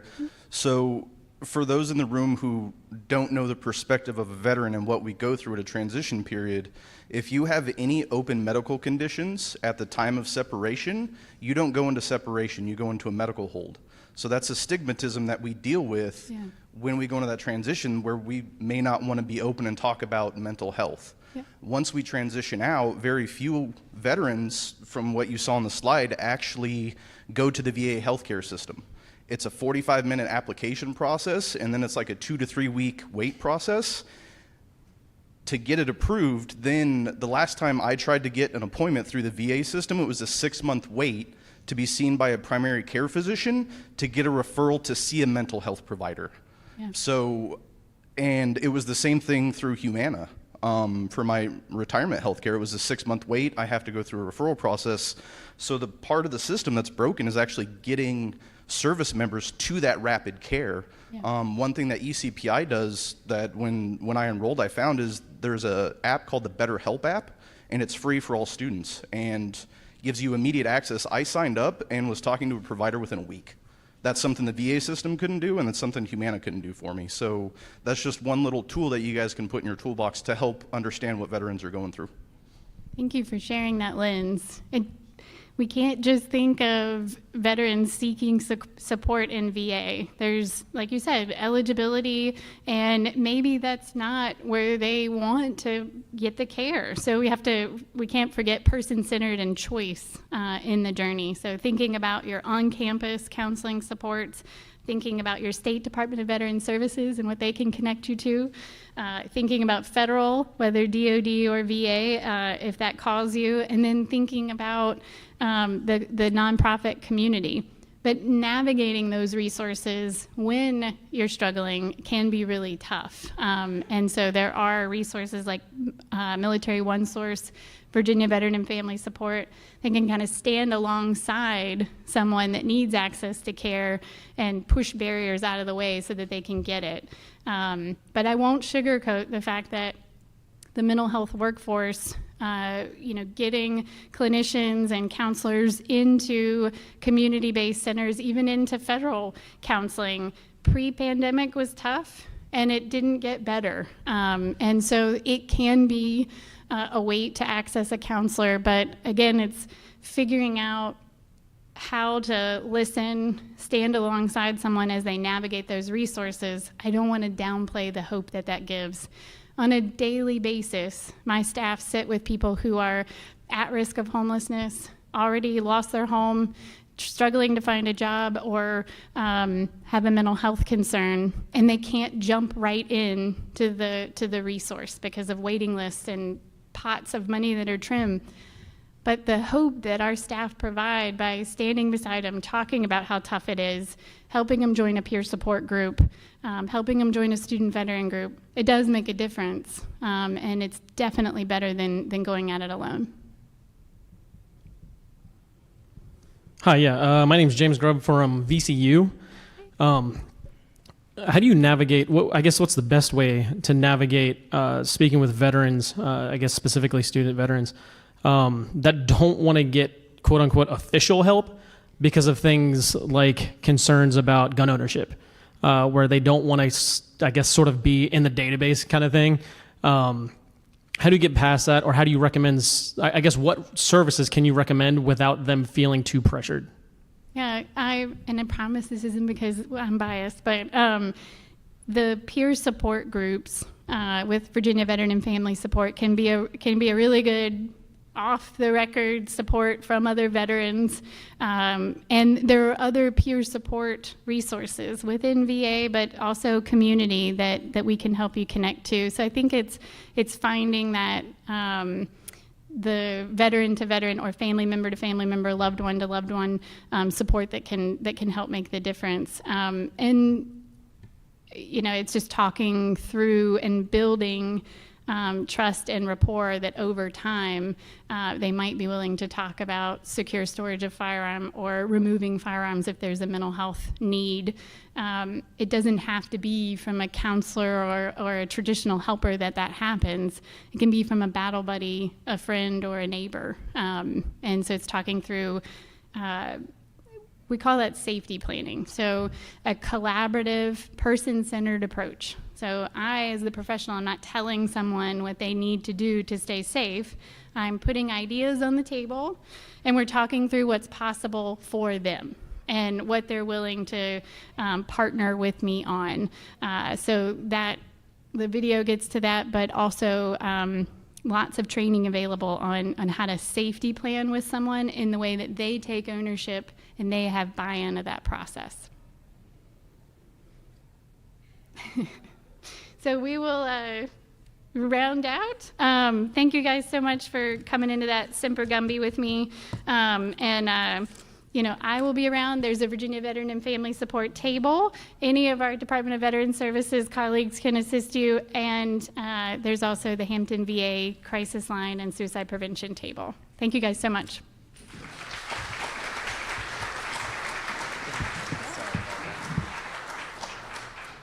Thank you, Brandy, for sharing your wisdom on a topic so close to our heart as suicide prevention in veterans and families.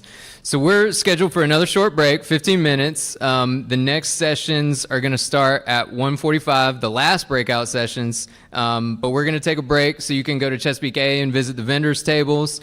The session that starts at 1:45 for student track is the opportunity of entrepreneurship. That's going to be in Chesapeake B and C. The educator track is risk-based surveys. That's going to be in Commonwealth Auditorium downstairs. And you can stick around here with me for student veteran engagement, theory to practice, and I'm going to continue to break the AV up here. So stick around for that. But yeah, you got till 1:45, so have fun.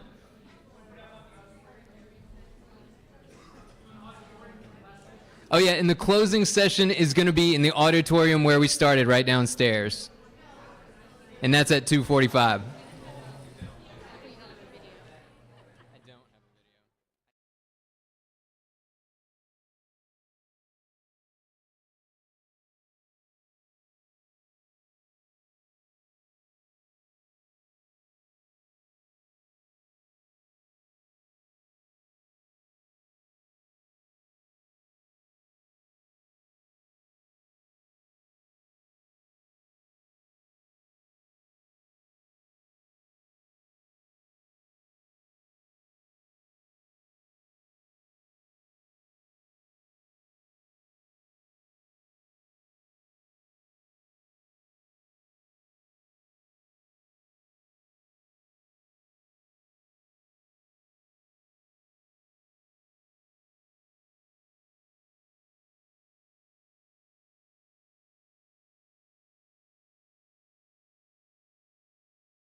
If those of you that know me, I kind of like to start on time. Huh? Hey, I told you at lunch it was going to be exciting. All right. I'm supposed to have somebody here to introduce me as well, but I'll go ahead and do that because, again, it's 1:47 now, and I have a lot to cover, and I'm tired. It's been a long day, so I'm going to give you what energy I have left. Well, just to save myself a little bit to get myself home safely tonight, all the way out to Front Royal. So I'm going to kick us off. I'm Michelle Hill, for those of you that don't know me. I'm with the Virginia State Approving Agency, so I'm a Veterans Education Manager. I've been with Virginia for a little over a year. You can come on in. I don't bite. Oh, okay, it's actually really nice. I'm kind of scared to stand up there. All right, so I'm going to stand over here for right now. Although I've been here with Virginia for a year, I've been at SAA since about 2016. I mentored with my predecessor in 2015. But honestly, like most of you, if you're a school certifying official, raise your hand. All right, so I figured that's who I was going to have in the audience today. I was you in 2005, before post 9/11 GI Bill came out. I did Title IV, I did accreditation, I was a manager, so on and so on and so on. So I've been in higher ed space and doing things in higher ed space for a long time. In my role as the SAA, I am now the past president for the National Association of State Approving Agencies, so I served a year term. And now I'm in the past president, giving advice to the new president and telling him, like, don't make these mistakes. I also do a lot legislatively on the Hill to deal with veterans education benefits. So I gave up my presidency to then turn around and be vice chair of the legislative committee, and now I'm back on the communications committee as vice chair. So I do a lot in the veterans education space. I am not a veteran, but I am a child of, and my stepdad's retired Army. My dad is retired Marine Corps. I was born on Camp Pendleton. Hoo-hoo. It's all right. And I don't know where everybody's at. I really thought we were going to have some more people here, but let's going to get started. So you all are going to get the information that everybody else wished they were in to get. If you have questions along the way, we have a mic because we are being recorded. So please use the mic. Like, I know even if you think you have a loud voice, like, let's just, play by the rules and get the mic, and we'll go from there. So today we're going to talk about risk-based surveys. So this has been around for a while, but I'm going to give you a little brief history. We're going to do a little overview. I'm going to talk about how facilities are selected. I'm going to talk about your role. I'm going to talk about, kind of the different pieces of it. So I'm not one usually to quote law and reg to you, but in this case, there is going to be a little bit of that today. So don't think it's a foreign language and tune it out. So it's important that you hear it. But this is happening. This goes into effect October 1st. And look, hey, we got people coming in. Thank you. Hey, these are my bosses, so clap for them. Okay, they tolerate me. Clap for them. All right. So let's talk about why we have risk-based surveys. So I'm standing over here because that podium scares me, and everybody wants to sit back here. So I'll stay in this space. All right. So risk-based surveys came about because of a couple things, and always in the veterans education space and many other aspects of our life, it's the one rotten apple that ruins it for others. So part of the reason why risk-based surveys came up was originally, anybody been around long enough to remember when Corinthians shut down? Right? ITT Tech, just shut the doors down, like immediately, put chains on there. So risk-based surveys were kind of a concept that had been talked about as those things were happening. How can we as state approving agencies and as Department of Veterans Affairs see that happening before it happens and do something to protect those veterans before we get to that point? The other thing, the other rotten apples are those that are out to take advantage, right? Waste, abuse, and fraud. And unfortunately, those DOJ cases continue. There was 3 of them or so the other day. It is unfortunately something that we continue to see be an issue in schools and facilities. So not any of you, because I know, because you're here and you want to hear about this stuff. So it's never those that want to hear about it that are the problem, but They are continuing to take advantage of veterans and taxpayer dollars, so all of our dollars in here, and so risk-based surveys came about. So let's talk about regulation history, because this isn't new. So when the Colmary Act passed in 2017, that first term of risk-based surveys became into law. But we didn't really know what that meant. Like, what was that going to look like? So there was some little bit of language. It was gray, and so in 2018, as state approving agents, we started doing risk-based surveys. We used a little bit of data, like if you had increase in veteran enrollment or increase the tuition and fees. Most of us did it similar to a routine compliance survey, but we might just ask for a little bit extra, something a little extra specific, but it was kind of felt still similar to a routine compliance survey. In the Colmary Act, we also, another term came up was targeted risk-based surveys, and I want to talk about that here just for a second. That had a different element, but also was not well defined in 2017. So along came Isaacson and Rowe, and we really, because between 2018 and 2021, Isaacson and Rowe passed in January of 2021. We've realized that we needed to identify what a risk-based survey was. And NASA, so the National Association of State Approving Agencies, so we're not astronauts, but we were the ones, I always tell people that, we were the ones to help put some clearer language in of what a risk-based survey should look like. And with partnerships, so we didn't do this in a silo, so we always work in partnership with SVA, American Legion, and other groups and foundations. So Isaacson and Rowe, we're going to talk about 1013, 1014, 1017, a little bit about 1020 and 1022. Okay, so let's talk about the purpose. So I want to make sure I don't mess this one up and talk off lib. So is to provide a mechanism for the VA, so Department of Veterans Affairs, so not Virginia, right? When I say VA, that's what I mean. And essays to review and mitigate potential fraud, waste, and abuse. So all the things I talked about on that, why we needed risk-based surveys.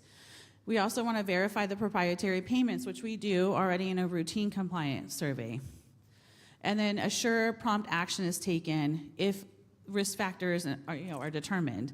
So to give you an example, there have been times where a facility may have been doing something very wrong, but I didn't really have a channel to address that. So let's talk accredited with financial soundness. So when you submit your approvals to us, right now if you're an accredited facility, you don't have to submit financial documents. All the non-accredited facilities do. But I have seen accredited facilities have financial troubles. ITT Tech, Corinthians, the Art Institute. I mean, all of them shut their doors down because of money. I mean, there was nothing really as the SAA we can do. Well, now with the risk-based survey panel, that becomes part of those factors, and we'll get into that here in just a minute. So this is really important.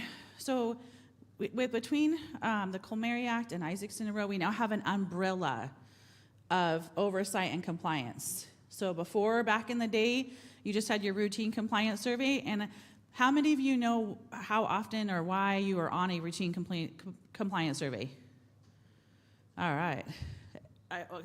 Every 2 years is what it should be if you have 20 or more students, but if you have less than that, you can still be on it, but the law says every 2 years, right? And then if you have 20 or more veteran students, that's a routine compliance survey. So those moving forward as of October 1st, which is just right around the corner, are going to be done solely by Department of Veterans Affairs or somebody that they have contracted to do that work. So those are going to carry on just as they always have.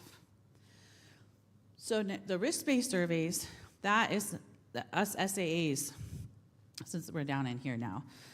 In this circle, we're missing some, but we will, and I'll talk about how you're selected or whatever, but there are some different things that happen with that, and we'll get into that, our part of that.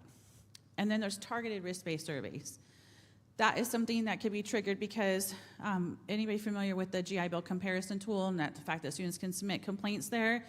So those can get triggered from there. It can get triggered from some other bigger things like federal investigations and OIG or FBI. So hopefully, see again, none of you are going to have this problem, but those targeted risk-based surveys can be triggered for multiple different things and different reasons. And the Department of Veterans Affairs has the ability to say, we're going to send somebody out or we're going to send an SAA out to do those.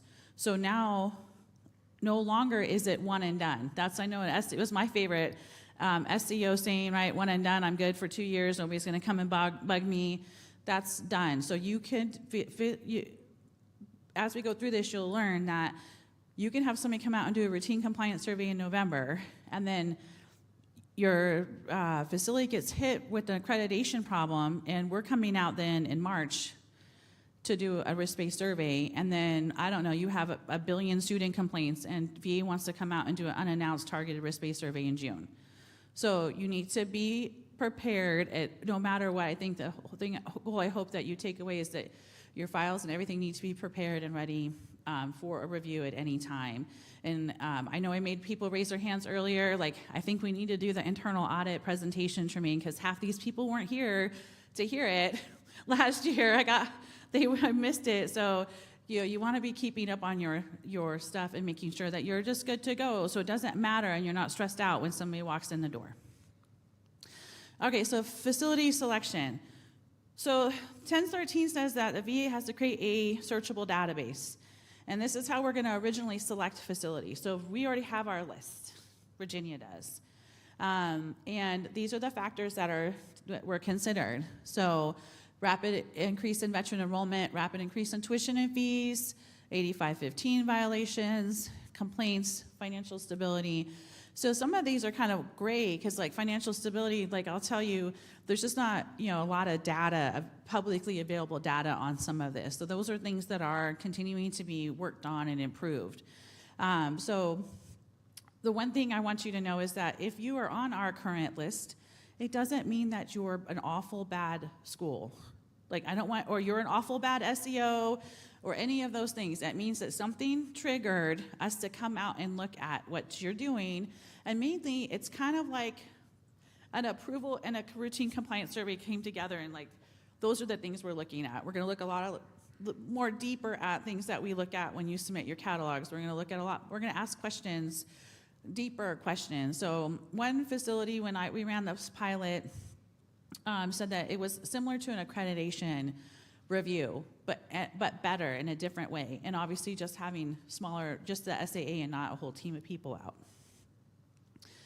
But there's other triggers. So in 1014, if these things happen, we're required, once we are aware of it, or once Department of Veterans Affairs is aware of it and tells us, we're required to come out and do a risk-based survey. So even though I just said we have a list, that list could change throughout the year because your facility might have something that comes up. So heightened cash monitoring too, and accreditation are probably the big ones that we'll see happen, because the Department of Ed runs those heightened cash monitoring reports 4 quarters a year. Usually, there's not usually huge changes and swings, but we anticipate that that's where we're going to see the changes. So again, this helps us be able to come out and look at your facility and be able to address or take any action that we need to do to help prevent veterans being impacted in case a school may close. So one of the pilot states, it wasn't Virginia and it wasn't Nevada, had a school that they realized that they didn't even have enough money to pay payroll. So they were on the verge of closing their doors. And in the previous way we reviewed things, they would never have known that. So that's where we're at with as far as selecting the school. So there's the other couple quick regulations. You have to comply when we come out to a risk-based survey. You can't be like, nah. Trace, you can't be like, no, Michelle, like, I don't want to do that. Like, I don't want to give you that document. That's not an option. So you have to comply. It was written in law. It gave us very definitive. If you fail to comply with any piece of it, we will and must take action against the facility. We are going to, so there was some language in 1020. We already kind of talked about the advertising early for all of you that came and hung out with Aaron. There's some RBS in there. Advertising is a big piece of it. And then if you convert from a for-profit to nonprofit, you are automatically scheduled to do a risk-based survey for 3 years. And for those of you that if your history tells you, pay attention to education history. That was a big part of the Art Institute. Argosy, that Dream Center had bought them and went from for-profit to nonprofit, and they ran out of money 13 months later and shut down. So, all right, so let's talk about the process. This is your process. This is what you need to know. And I'll say it a little bit later, but I'm going to say this right now. If you're just a certifying official, like you're not higher up in the chain at your facility, you need to make sure you're taking this information back to them and letting them know that this is not a routine compliance, because usually that kind of just falls on your shoulders, and everybody's like, making sure you didn't make any mistakes, right? You certified everything correct. When we start going through this, there's information we're going to ask you and we're going to ask questions about that you can't answer. So for example, how many of you feel comfortable talking to me about your school's financial soundness and your financial reports? All right, I know who I put you on my list. No, I'm just kidding. How many of you feel comfortable about me asking you about your school's curriculum and how you evaluate instructors? All right, so when we come out, we need those folks. So the first thing that's going to happen, I don't know if I have a little pointer thing. I don't use this often. Oh, there we go. I always love it when I surprise myself. So we're going to notify you, send a notification letter, and the notification letter is going to tell you everything that you need to do. It's going to tell you need to supply all advertising. We're also going to ask for your enrollment scripts. We're going to ask for any third-party contracts that you're using for advertising. Anybody that you're paying to advertise for you. So this is a little bit deeper than what we asked for in approval, but it will still feel similar to that. We're going to ask for all of your student complaints, both internal and external, veteran and non-veteran. So we need to get, with the risk-based surveys, we need to get out of the mindset, similar to advertising, that we have the authority to look at non-veteran information, and that a student that complains is a student that complains, whether it's a veteran or not. And we all know that students, a lot of people, even ourselves, don't take time to file that complaint against that company that did whatever they did to us. So we're looking at your facility holistically and not specific to veterans. So there is pieces that are still veteran-centric, but not just veteran. Similar to a routine compliance survey, we're going to look at student records. We're going to look at them a little bit differently. We're just really looking at when you wrote in those pretty policies in your catalog and you said that you were going to do X, Y, and Z when Joe stopped attending after 3 days, that you did that. So again, similar to a routine compliance survey, we're going to look to see that if you said tuition and fees in your catalog that we approved is $1,500, well, we're going to ask you questions. Why are you charging $2,000? Because that's not what you gave me and that's not what I approved. So per your last approval. And then we're going to you're going to provide some facility information. So this will be more data specific and it'll be in the notification letter. So we're going to ask for graduation data. It is graduation both total and veteran. If you have it, it will be placement data and licensing, certificate type data like nursing board, the NCLEX and stuff, again, if applicable. You're going to submit all the documents to us electronically in that fun SharePoint site. So this is a big change for you. So you're going to give it all to like me first, right? So let's just say you're going to send it to me. I'm going to get to do what we're calling pre-survey work. So I'm going to go through and spend all the time going through the files, the records, the advertising. In one of the pilots, that one school gave me so much advertising, it took 2 full days of just going through the advertising. I'm going to go through and review everything that you submitted, and then I'm going to reach out and say, okay, I'm ready to schedule the on-site visit. So the on-site visit is going to run a good day, but it shouldn't run any really more than that unless there's something major happening. So the risk-based surveys actually gives us a lot of authority to we might see something during the pre-survey review that we're like, hey, we want more information on this, right? Or hey, during the on-site, we're going to ask questions about it. The on-site will include sitting in on it, observing instruction. It'll include having conversations with the deans, the registrar, your enrollment, admissions directors, leadership, your campus director, CEO, CFO, all of those individuals. We'll send out that notification, and actually I provided a recommended agenda, so all those people don't have to be in the room with me all day long, right? Or with Tremaine all day long, that they can kind of ebb and flow. We can kind of set an agenda up to go through the information. And then similar, we're gonna finish the on-site visit. We'll let you know, hey, I know you were on the risk-based survey list, but you are doing an amazing job and I have no recommendations. Or, hey, you're doing a really good job, but some of your advertising is not horrible, but could be questionable, so I'm recommending that you make some changes to that. It could be, hey, you're not doing so good, and I am going to tell you that you have 30 days to fix that. Or, this is so horrible, and you failed to give me things I asked for, that you are no longer approved. And as always, similar to your past experiences, you will get a final report on that, and we will send that to you with any action items that we need to do. One big note I put on here is that we will ask for, who's been around long enough that remembers when the SAA came out and did supervisory visits? All right, I got 3. So you remember, I don't know how Virginia did it, but in Nevada, Bruce, it was my predecessor, he'd walk in and he'd say, open your drawer. And then he'd be like, back away, okay. And then he'd be over there picking out files, right? I don't know, did you guys do that here, that way here? Oh, I'll have to ask DC Walker. All right, so similar to that, we are gonna look at, risk-based surveys are 10 records total, 8 veteran, 2 non-veteran. 5 will be reviewed pre-survey, 5 will be on site.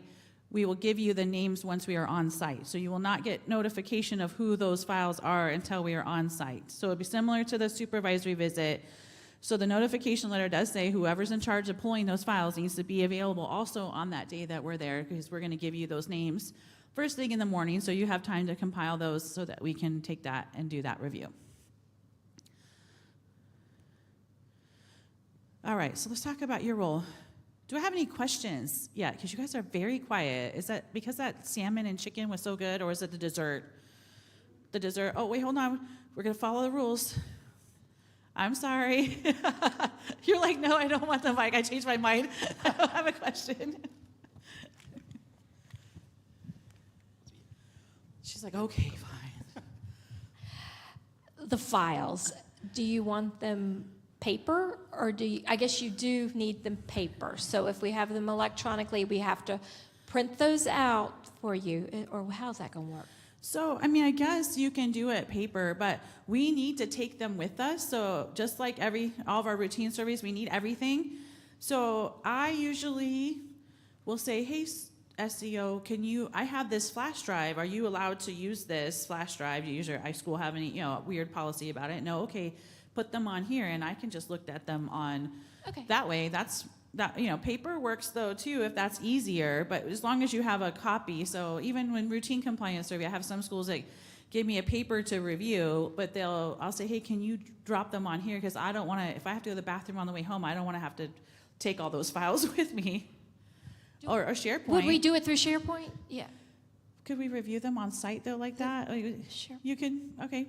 Tremaine's saying SharePoint. SharePoint, that's what I was thinking, because I don't even think my administration would allow me to let you do that with some do and and the some same don't. with emailing. We have what we use as Box as our secure site. So if you didn't have access to that, SharePoint. SharePoint, yeah, I didn't even think of it. But so that's why it's a team, right? That's why I got my team here to help me out. But good question. Anybody else right now? Okay. So, your rules. Let's see, I might surprise myself with the red dot again. So, requires campus leadership. So, if your school is selected and you get that letter, and it says risk-based survey, you need to email that to campus, hey, this is serious. This is not routine. This is not I know I sit in a dark room with no windows and you make me do a lot of work. like this, I need the whole campus to help me with this.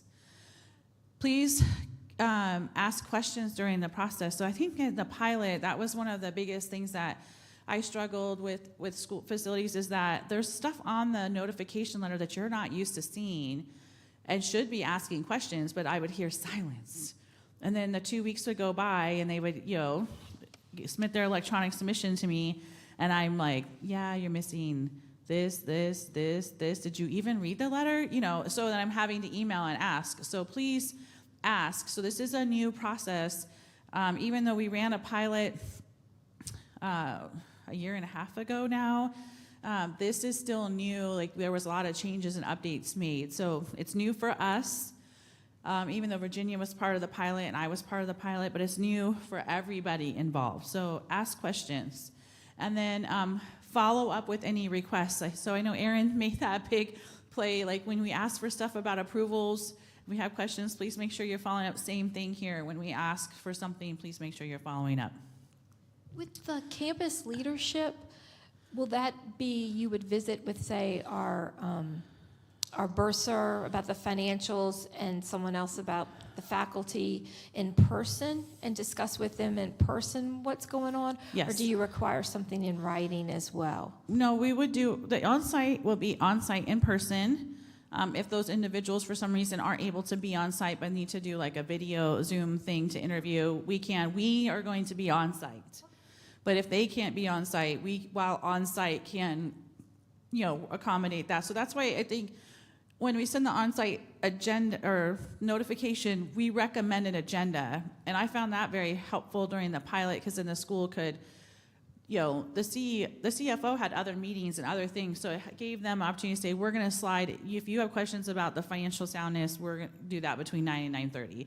Okay, cool. So kind of let the school drive, the flow. So we're not saying we will do it this. So we kind of gave some lecturing. Sometimes it might make sense, like if your classes are only at night, well then we might have to, we're going to have to figure out how we're going to observe a class if they're only running at 6 o'clock at night. Or you only run from 8 to noon, so we're gonna have to make some of those accommodations. And as far as the observation goes, really we're just observing that, yes, there's an instructor, and yes, they're teaching, and yes, I was a student, I have multiple degrees, I don't know anything about, hair weaving, but I've learning, she's giving instruction, there's somebody that doesn't know that I have an idea of what that means. So we're not curriculum experts or going to be critiquing your instructors. We're just looking to see that it's all there. And for a lot of you, it'll be just fine. Huh?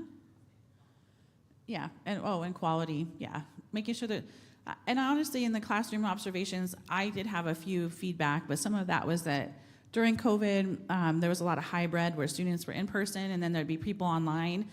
So we're talking here and I'm asking you questions. Well, the instructor was ignoring the people online. And I was one of the people online going, this is the most boring class ever, because the instructor is great at engaging with everybody that's in person, but the people online are just, I'm sitting there with them and they're totally zoned out. So, I gave the school some more of hey, you might want to work on that. And similar to the slide earlier, I don't know what has happened because I use the same slide template. It won't stay up. It's like a 1 second. We can do a disco, right? Yeah, we need to take that transition off, so I apologize for that. But again, for those of you that weren't in earlier, who wasn't in with Aaron earlier and me? All right, so we already introduced all the new folks. For those of you that don't know, this is Patrice. She's our new director. She started with us in February, but she was around before as a SAA. All right, she got some claps. Yeah, parade wave. All right, see? But I don't know that they know that you were the new director. This is the first time I'm getting to introduce you that way. All right, so questions, concerns. Okay, so if people are being quiet, everybody put your fingers up and cross both fingers and pretend in your toes and hope that you're just not on the list. All right. We're going to do Zen, hope that we're not on the list. But just remember, if you are, it's not because you're horrible, bad, awful school, something triggered. I did it before this model, but it was increased veteran enrollment. I had a school last year, I did a risk-based survey. They added a new program, and then with COVID and it being online, there was very few schools in the Commonwealth that offer that program. So they had a huge increase in veteran enrollment from the prior year. I mean, you could get, if you went from 10 students to 20, that's a 50% increase on numbers, right? So if you went from 10 students, or you went from 1 student to 10 students, that's like 1,000% increase when you're just looking at data, right? And then, then you're kind of like, well, that's silly though. They went from 1 to 10, and it's still not that bad. But that could have been a trigger. So don't think of it as a horrible thing. There could be a valid reason why you had an increase in veteran enrollment. You could have been valid reason why you had some student complaints. Maybe you had an awful instructor and you canned them 6 months ago, but those complaints still came in and they filed with Better Business Bureau and so on and so forth. So some of it's just us being able to make sure that we know and you know why some of those things are happening, and you'll learn from the process. So I appreciate all of you listening to me after lunch, and that's all I have to say. So I'm going to wrap it up, and I'll stand here if anybody still has questions. I think we still have time, right? 2:30, so we still have 13 minutes. So, oh, I got a question. All right. All right, thank you. Somebody help me out. That's a lot. I was like, that's a lot of stairs to go up. Yeah, teamwork. There we go. You're the best contestant on The Price is Right.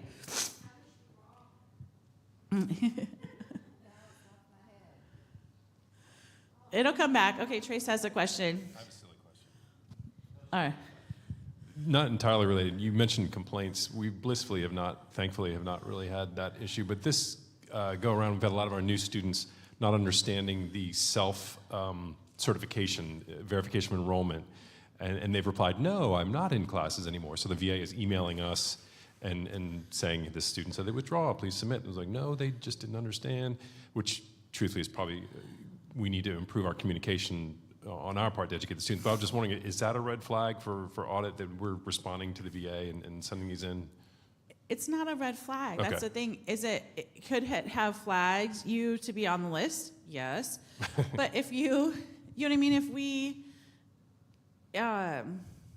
If you're aware of it, right, and you're working, this is what, again, here's my opinion, again, and I've been in your shoes, is that this is a way, so you submit catalogs and documents to us, and I am a professional catalog reader. That's what I do for a living. I read your catalogs.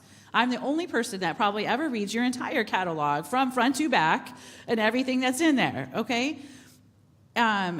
And I say, you've told me you're doing all of this and you're approved, but I have no idea that policy is being done that way. I have no idea how you're handling, are you really following that policy regarding student grievances, and how are you addressing those student complaints? If you have such a great way of addressing student complaints, then why is all these students filing complaints with the Better Business Bureau? Or are they going to you first and now feeling that that's their next resolution? Or are they skipping you because they don't feel comfortable talking to you? So those are the things that I get to see. And it might turn out to be simple because there is no business, whether you're in higher education or you're McDonald's, that doesn't have things happen or have complaints or have a moment that you might have some financial difficulties. I mean, even in our own personal lives, we're not perfect. And so this is just a way for us to make sure that your facility is not the next ITT Tech. It's not the next Corinthians. It's not the next dog training school in Texas, and we're going to be sending you to prison for, a couple of years and $2.5 million of debt back to Department of Veterans Affairs. That's the essence of the reasoning why we started this. It was to make sure that. And if you're sitting here and you know that you're not that, don't stress. It's new, and we're going to ask a lot of stuff that you've never done before, but don't stress. And we'll let you know when it's time to stress. You'll see it on my face. I'll tell you, I'm the nicest person in the world until I'm not nice. So you'll know that you're in trouble, So otherwise, just go through it, take a deep breath, and we'll get through it, and ask those questions, and you'll be just fine. So I said that earlier. You missed my documentation earlier. for the student complaints, what are you looking for? Because they could email us about a complaint. So are you looking for every email that we may get?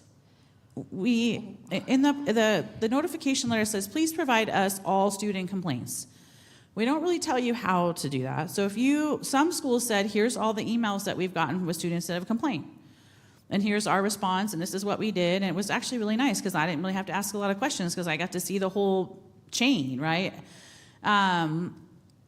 Some schools said, we have some tracking system and we keep this report, and here's the student's name and phone number and their student ID, and this is what the complaint was financial, and this is what it was. So-and-so resolved it, and this was the outcome. So they had like a little spreadsheet thing. Cool.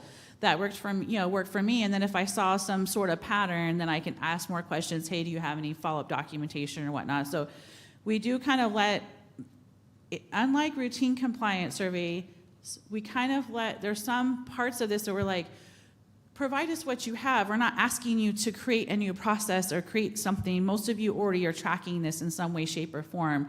So give it to us in that way, shape, or form. And if we have additional questions, then I'm sure that there's ways to get that additional information if we need it. If you had one student complaint because somebody like dropped a sucker down somebody's pants, like, okay, well, I'm not going to ask you any more questions about that because it's not even really important to me about the quality of your education. And that was a real complaint, student GI Bill complaint, by the way. I didn't make that one up.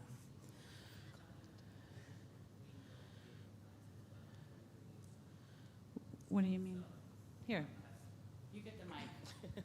So for us in Virginia, when we did the pilot, we also reviewed the Better Business Bureau to make sure there were complaints on there, and if there were, then we would ask the school, are you aware of this complaint? Is this an issue? If it is an issue, then we will ask for additional information to resolve it. We also would look at FTC if there's any complaints there, also through your accrediting agency and things of that nature. And then also through the GI Bill feedback system. That's where majority of our information would come from. But that's the same information that you would give us because you receive those emails as well as we would see them in the feedback system. So I would just say, if you don't have a tracking mechanism, probably start tracking it so that you can provide that information to us. But also go out there and look. You may want to just look and see what's out there on your school through the Better Business Bureau, FTC, and things of that nature, just to be aware of those things, because that's where we're going to look. All right? Yeah, and honestly, like the complaints is a fun one because one of my facilities, like actually I started down a rabbit hole because of the complaints. I did call would basically be Dolly here in Virginia to say, hey, do you have any complaints? And it actually wasn't about, it led me down a path of they were hiring instructors like off the street and throwing them into a huge auditorium classroom like this, and nobody was like hanging out with them and making sure that they were good instructors, and they weren't doing a good job of evaluating them and giving that instructor feedback, and then dealing with this. So the students were complaining about the quality of the program. So, the complaints, I think, is going to be interesting for all of us as a learning experience. But like I said, don't just give us what you have, and then, we'll go from there as well. I was surprised that none of you are like, what do you mean financial soundness? What do you mean I have to fill out a financial review? Like, I got no finance questions, Tremaine. They were like, I'm just going to glaze over that. Oh, my finance guy has got a complaint. It's I actually got not 5 even, minutes. it's more of a statement. Okay. And it's going to sound really weird because I'm that kind of person that welcomes audits. I like them because you're there to help us. You're the accounting guy, right? Yes. I'm a master's in accounting too, There you so we stick together. Yeah, and I'm audited constantly from the state of Virginia because I have financial aid and military and veterans. So the state auditor comes in and looks at financial aid records every 3 years automatically. So I know at least 1 or 2 or every 3 years they're coming to see me. And I welcome it because we're not perfect. We're a state agency. We try to do the best we can. And I embrace that, and the auditor appreciates it because we're an open book. Please, here's everything. Tell us what we need to fix or what we can improve on. And I try to empower my staff by telling them, don't be afraid. Mm-hmm. They're not there to put us in jail. They're not coming Not to. yet. No, I'm just kidding. Well, and you're right. There are. Sorry, I had to. No, there are bad actors. We know who they are. It's not you, though. It's not us. Yeah. And that's why I tell the staff, don't be afraid. We're not in. Now, there are some people trying to break the law. Yeah, That's not but us. you're not you. Right. Mhm. And since we're not breaking the law, we're not, maliciously or hurting students or trying to, cheat them out of their education, which is absolutely ridiculous. I can't believe people try it. But you're coming in to try to help us improve. Is that correct? Yes. There you go. And to that, I'm just going to make another statement. So, yes, I have a master's in accounting, but I never was a CPA. Like, I kind of been in this higher ed stuff for a long time. Patrice, you're not an accountant, correct? None of our team is really. So when we talk about financial soundness, if your finance people ask, it's very straightforward. We're going to ask you to fill out this sheet. We're going to ask you for your financial statements, and we're going to run a few ratios, and they're like the simple ones, like current ratio and some liquidity and solvency. And we're really just looking at, are you above board? And we're going to look at number of months of cash on hand. So as long as you're paying your bills, and it looks like you have enough money to cover debts, and you're not violating 90-10, and if you have to do 85-15, because now some of you are going to get waived out of even having to worry about that you're complying with those things, those are the financial soundness pieces that we have. So it's not going to be any heavy, well, let's talk. Now, I should say it most likely is going to be very light, and it's not going to be like, well, tell me why your salaries went up this and that, and we're not going to dive down into that deep because it's not our expertise. But we are just looking to see that you can still keep the lights on and that there's something funny going on. And those of us with a little bit more experience might ask a little bit tougher questions because I have the background to be able to do that. But Aaron, you met earlier. Aaron's not a finance guy. I think his wife balances the checkbook. Like, he's just going to be, I'm okay to say that because we're friends. You know what I mean? So that's we're going to keep it. It's going to be straightforward. So if your finance people ask, it's interesting that none of you ask, because when the SAAs, when I give RBS training, that's all they care about. That's all they want Michelle to talk about is that piece, because they're terrified of it. So, but it's not that complicated. All right, so we started 2 minutes late, but we're a minute ahead. Any more questions? Okay. No, I was just going to say, keep in mind that we are all about partnership, right? So I know a lot of times you hear SAA or audit or risk-based surveys, and there's a little panic. But you can always reach out to our team, ask us questions. We are your partners. We're not working against you. If anything, we might be on your side, and we might want to kick VA too sometimes. But we're partners, right? And so we will get through it together. No need to be fearful. All right, I think our time is up. Well, thank you guys for coming. If you are not already members of VASCO, please, please, please reach out to Keisha McMiller. I think the executive committee is changing over, but reach out. VASCO is a wonderful tool. They help you advocate. They bring up things that are important to you. Get involved with VASCO, all right? Enjoy the rest of the conference. The next session will be back here, and so we will have our student panel next. Thank you.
All right. It was dramatic. Moving of the microphone. Welcome back, everybody. Now, for what is sure to be the highlight of any student veteran conference, we get to hear from the military and veteran students themselves. So let's give a round of applause to our student panel. It is my pleasure to introduce the student panel moderator, Dr. Glenn Carrillo from ECPI University.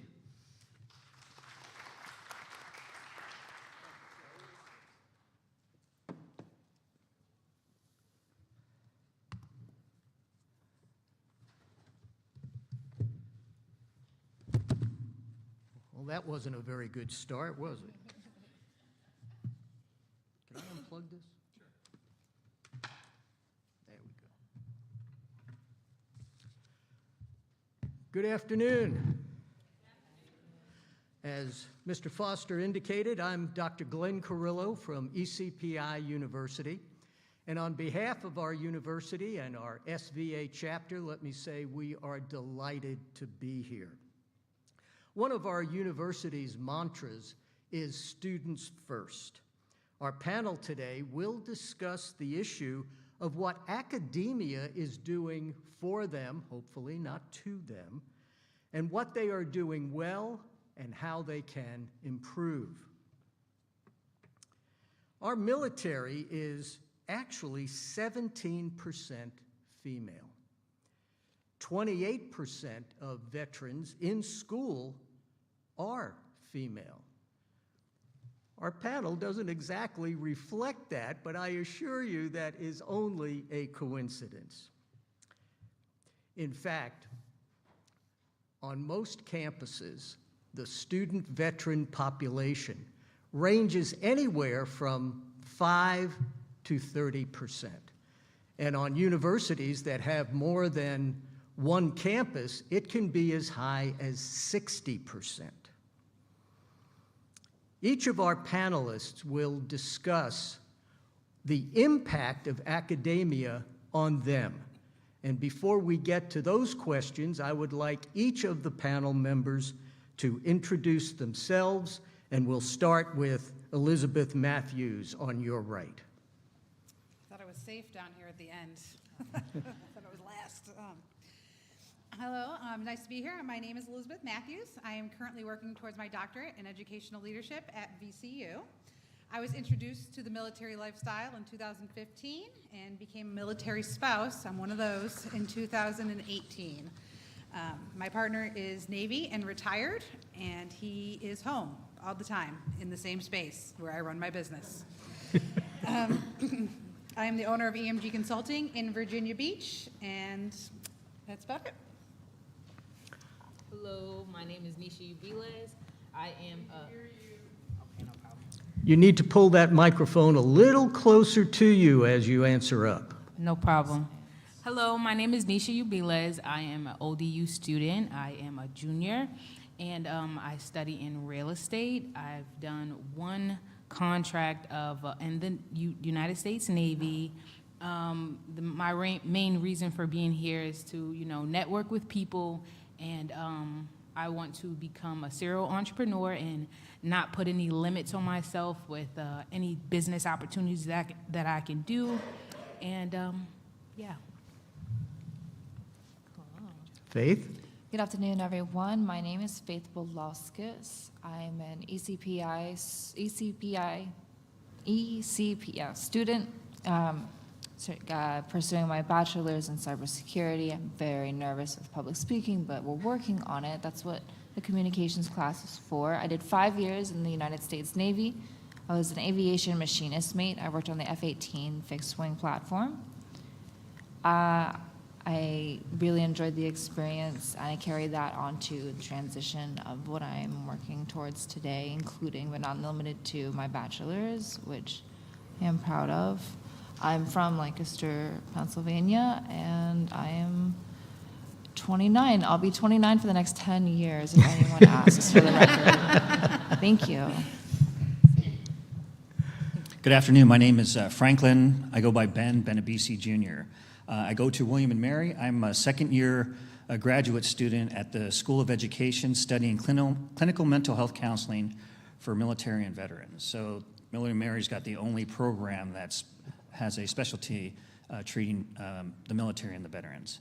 I retired in 2020 from the Army after 30 years. I was in the Signal Corps, and I'm originally from Southern California. Well, thank you all. Quite a well-rounded panel. Certainly, we thank you for your service, and we're very interested in your experience. So let's start off with exactly what was your experience in the military or as a military spouse that prepared you, or did not, for becoming a student. Ben, let's start with you. So the most salient thing that helped me prepare for college was being able to take the theories that our teachers have taken, and since I was enlisted in the Army, I can make that operational. So I was able to take all the theories that they had, that I'd studied, and then make it operational in the counseling room. So that was the most salient thing that I was able to glean from my military service. Faith, any difference coming from the Navy? So in the 5 years that I spent active duty, I made it from all the way from E1 to E5 in that span of time, and it was, you know, the train didn't have any breaks, and I learned it, you know, through the exams and the studying. With those skills that I developed in that time to do such, I was able to carry that into my collegiate studies and keep the momentum, especially in the accelerated program that I'm in. So. Nisha. I'd say the military helped me, you know, adapt. Like, you know, being in the military, you have to adapt to different environments very quickly, adapt to different people from all over the place.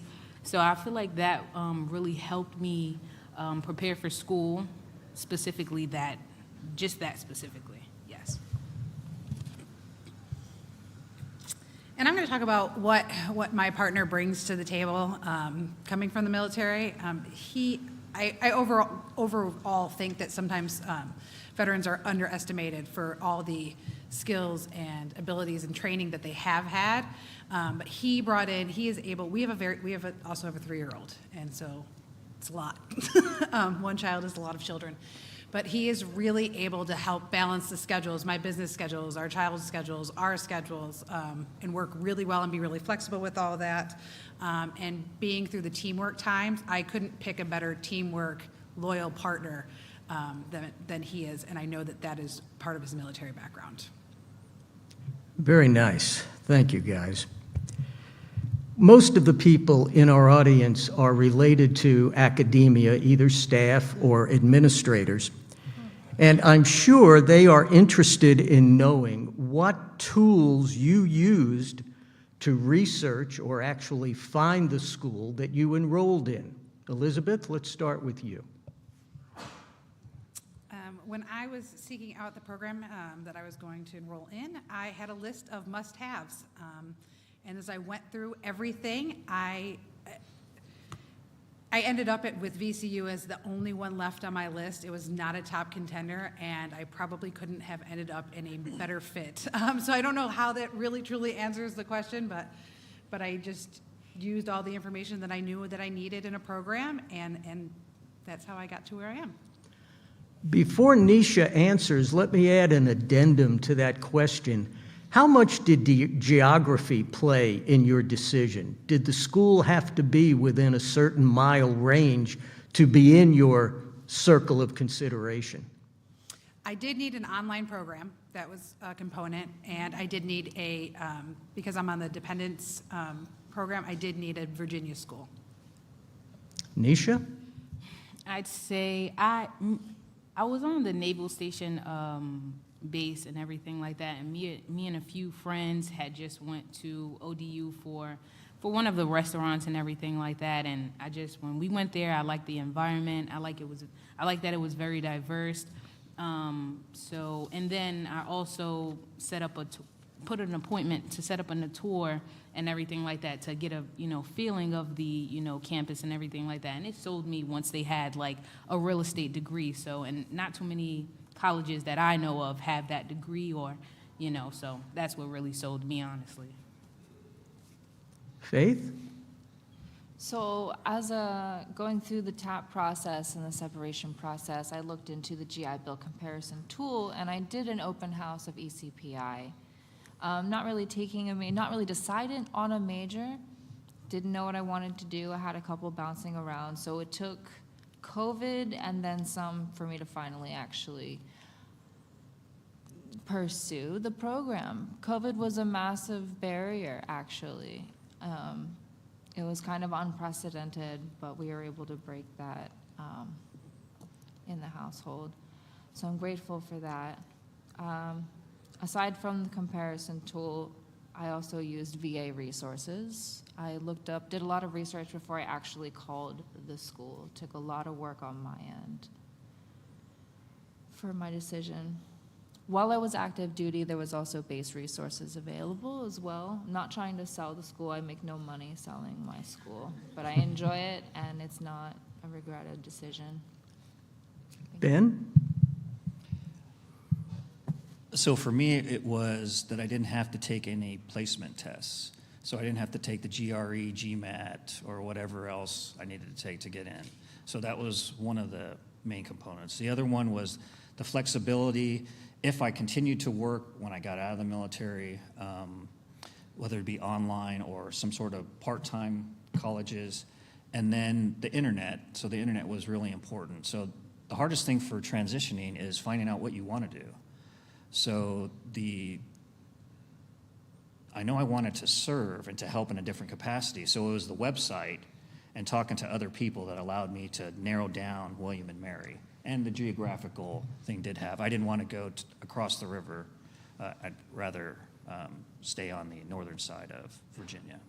I'm sure the tunnel had the tunnel, yeah, I'm not going across the tunnel, yeah. Perhaps it would be helpful to understand what each of you are doing specifically. Are you in-seat, online, a hybrid, or some mixture of both? Ben? So I am full-time, in-person residence grad student at William & Mary. I am a hybrid student. I go Fridays and Saturdays. It's a combination of remote and in-seat. I do a mixture of both as well, online and in person, and that works very well with my schedule.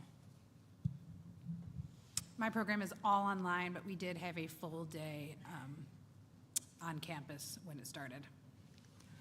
That comes as absolutely no surprise. Since COVID hit, the opportunity to continue your education and those of your fellow students with hybrid classes, with Zoom, with Microsoft Teams, was a technological gift because many schools would have had to close down courtesy of COVID if it were not for the technology. Now, going back to the time when you were looking for schools and trying to figure out which way you were going to go, what is the one thing that your school could have done during the process that would have made it easier for you, and one thing you wished you would have known before you started the process, looking back with hindsight being 20/20? Elizabeth?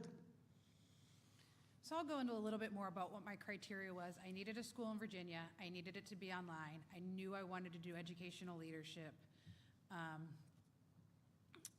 I knew I needed it to be part of the dependence program. And like I said, when I narrowed everything down, that was really the only school that fit all of my criteria. And the GRE, I did not have to take, that was a big component of it, yes. Exactly. That was huge. And I know that my program mentioned that they stopped that during COVID, not to go on a tangent, but that they said that the diversity of the applicants that they got grew so much that they were trying to actually change that moving forward permanently. We'll see how that goes. I don't know if that's true or not, or a rumor, but it was great. But the veterans department at VCU has been, they might know me by my first name. And I wish that I had started calling them before, like when I was doing the whole process of trying to figure everything out. I didn't get in touch with them until after I kind of decided that I was going to go there, but they probably could have helped me navigate a little bit more of the finance stuff and the programs that were available to me, and understand a little bit more of what I was getting into ahead of time had I reached out to them first and foremost. I got to tell you, I am envious. I wish I didn't have to take the GRE when I was back in school. Nisha. I definitely say I would have really appreciated, getting more connected with other veterans, because, I felt like I was much older than, the 18-year-olds, the 19-year-olds and everything like that, even though I'm not that much older. But I would have definitely appreciated, a community like that first, so I can, have someone to know and everything like that, or get to know people and connect with people, rather than not knowing anyone and not knowing any veterans or anything like that I can connect with, honestly. That would have helped. I can kind of agree with that. When I got out of active duty, I didn't have any friends that were veterans yet, and I didn't have that many friends that weren't active duty. That limited my resources in terms of the knowledge, because the fact remains, people that are still active duty have never separated yet, so their knowledge base is limited from what I've seen. So the school actually worked pretty hard to enroll me. It was a lot on my own end, and as I said earlier, COVID was a barrier. It's a valid barrier in my opinion, but so they did their work, and the resources that I was referred to did help, but I can't say I didn't find those on my own, granted my position. So was it really the school in that end? But what I would have done differently had I could do it again is I would research my major, as it is very vast, and now I'm stuck in a certificate map hassle. I'm not sure what I want to test for and study for, and it's a very big field. Don't be too concerned about that, because somewhere between 15 and 20% of students change their major before they graduate. It's not unusual. Ben? The responsiveness of asking questions about anything involving college was essential for me. I'd have some schools that I would email, and I don't even know if I hit the right person or had the right email address, but William and Mary was very responsive. As soon as I got accepted, our advisor had our whole cohort on a Zoom within a few months, and we met everyone, and we got to talk to everyone. We exchanged phone numbers, emails. We made sure that if anybody had problems, we knew who to talk to get our GI Bill straight. The one thing I wish I would have known, that I have to pay for parking. It's like $300 and some odd for parking. Right? And that's not, the GI Bill covers books, but it doesn't cover parking, so we need to talk about that more. Well, all of your answers lead right into the next question. The average age of our student population at ECPI is 29 years old. And I'm sure that's not too much off for the rest of the schools in the region and in the country. So at our campus, we have students that are 18, just out of high school, and frankly, sometimes 17, the learners that were in advanced classes, all the way up to 60 plus. In fact, just a few years ago, our graduation speaker was a grandma who was, well, she told me she was 60 plus. She wouldn't tell me exactly how old she was. But you can see the range is enormous. So the question is, particularly for you guys working with your military background, with young students from a very different culture that have just gotten out of high school, what was that like, and how did you handle it? Ben, let's start with you. So I have a pretty big gap between me and my classmates. One thing that I did do, and the one thing the military does emphasize is networking. So we are really good networkers in the military, talking to other people to make stuff happen, right? So I sought out to be the graduate assistant in the military veterans office at William & Mary, so I would hopefully to assimilate to my college students, to see if I could, because I led them in war, but now I can't tell them what to do, and they don't have to listen to me. They can just say, oh, screw you, I don't know who you are. So networking was the big thing, because the younger students are so technologically smart, through study guides, through apps, through things that make, not work harder, but work more efficient. So I was so lost in that. So it's a good thing that I have very good classmates that help guide me through all those technological things, GroupMe, Twitter, all these study apps, Blackboard, your classes are on, you have to submit assignments over here, save, upload, edit, right? Yeah. There's things called Grammarly where they actually edit your paper for you online, right? This is crazy. So those are the things that are lacking, well, at least for me, from the military. The military doesn't have that because it's all PowerPoint slides, and you just talk, right? You don't have to write papers and edit, and people, oh, the period's wrong and all that. You don't do that in the military. It's like, get it done, and you're good. Any way how, right? Yeah. That's a bear, isn't it? Yeah. The whole grammar thing. The grammar thing and not cussing, that is another thing that you I can't, can tell we divide students into digital natives and digital immigrants.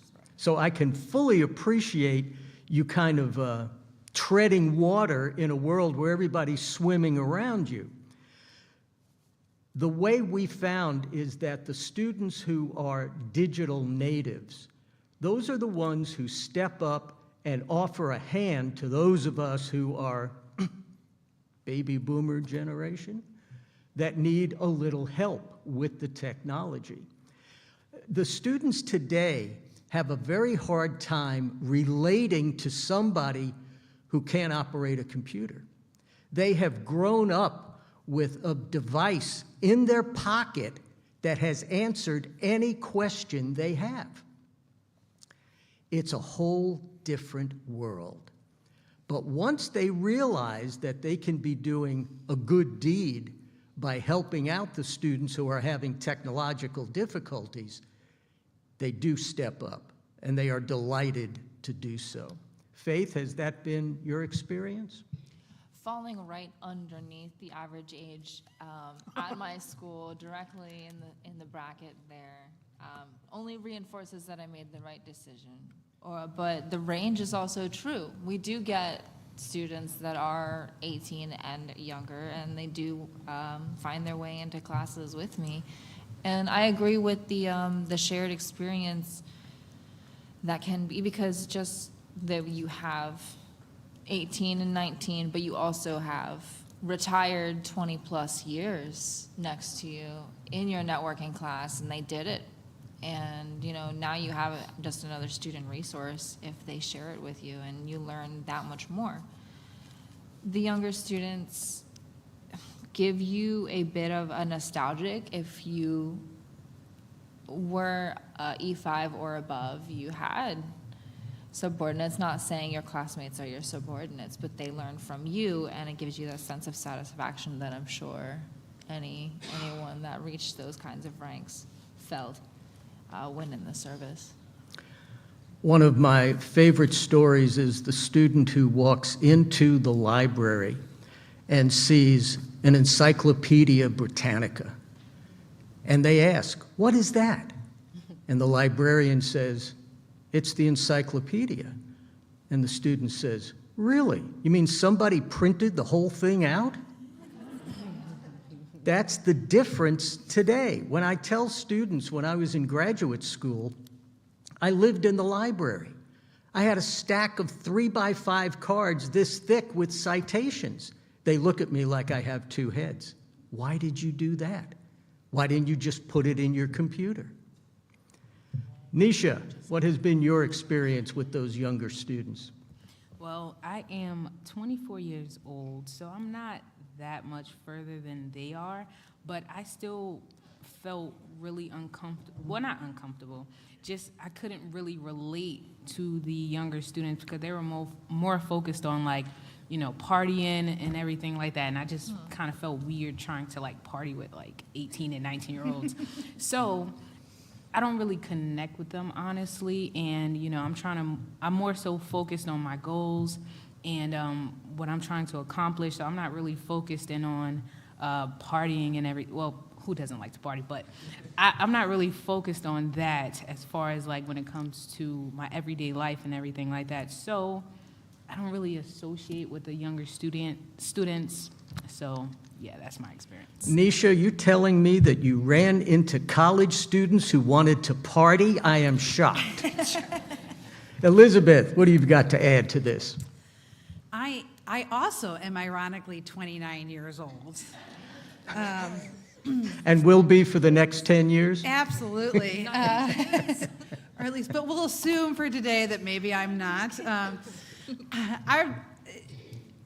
Diversity is a pillar of everything at VCU, and we spend a lot of time with that, and that includes diversity in age. And the research will tell you that the more open you are to that experience and being able to learn, the more diverse your teams are, the better you're going to be. I learned that very early on in our program, and so that has stuck with me, made me more open-minded from the get-go. I also think that the older you get, the more that you maybe start to not care. Like, if I know that you're younger than me and you might be able to help me with something, I'm going to ask you, and if you don't want to help me, we're doing kindness now. Like, that's the thing that we're doing. And if you're not going to help me, then I'm going to move on, but to my advantage and to my help, and I would be there for you too.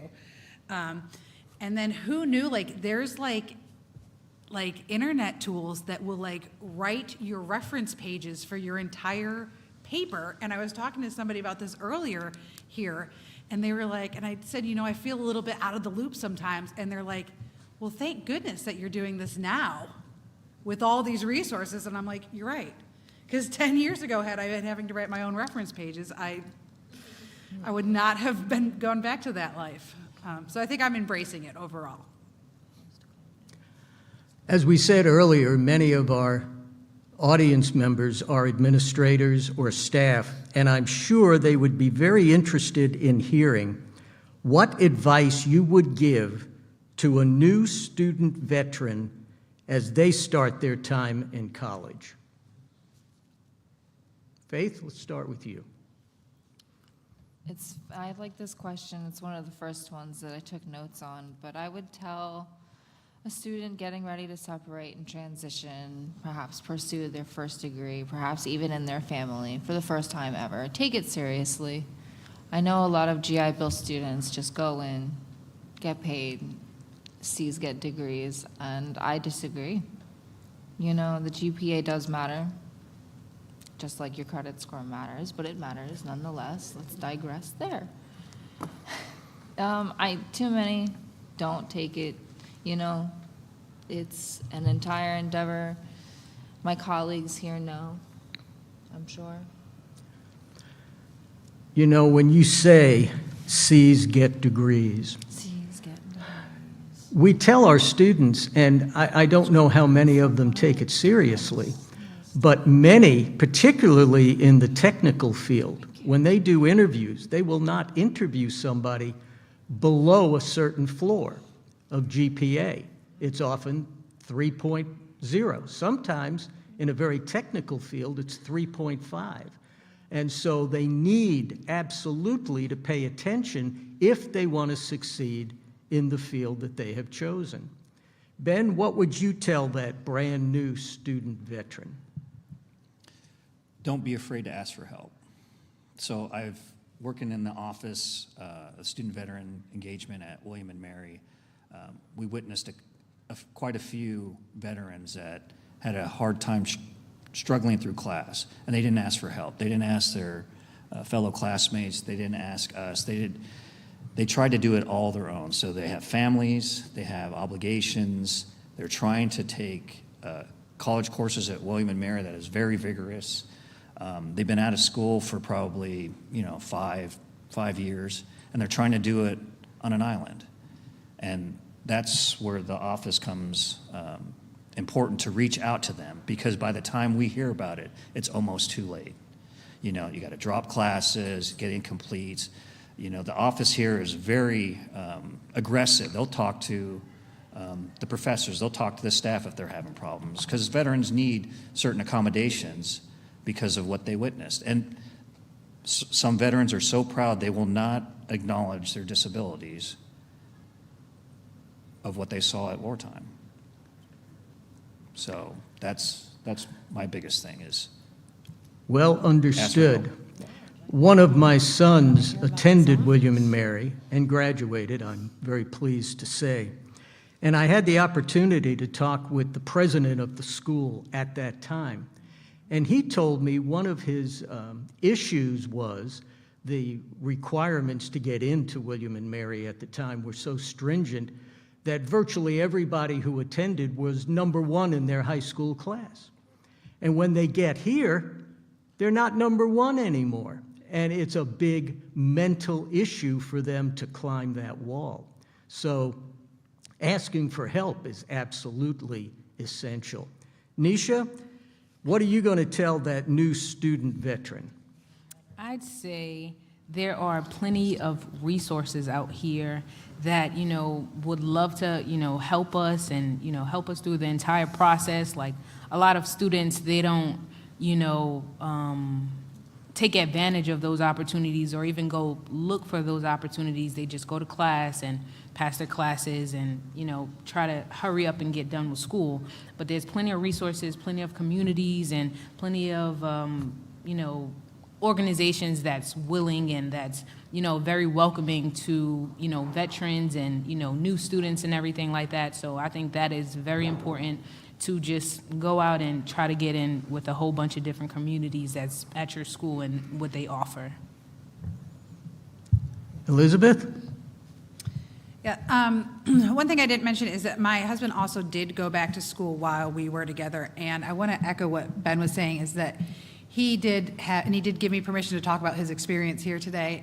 He did have a difficult time asking for help, and I do think for him there was more there. I think being in an environment where you're not familiar and you don't know, after 20 years in the military, he was used to having a lot of answers, and the environment was very foreign to him, and I think feeling that inept was very difficult. And so I know there's research about procrastination isn't really about just not doing a task. There's a lot more behind it when you're doing that. So sometimes that can come off that way. So recognize that for yourself for sure. Again, like I said before, the military, the veteran department at VCU, I wish I started harassing them a long time ago, because they have to take my calls. And they're so helpful. I really appreciate them.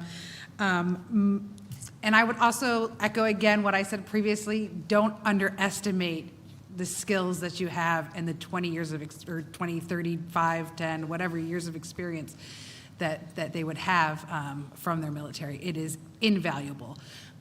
Practice develops a lot more than just processes sometimes does, and you need practice to drive processes for sure.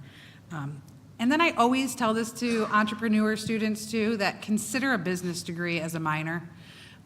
Just if you think that might even be a direction that you're going, I wish that was something that I had thought of along the way, to consider that, just some business classes.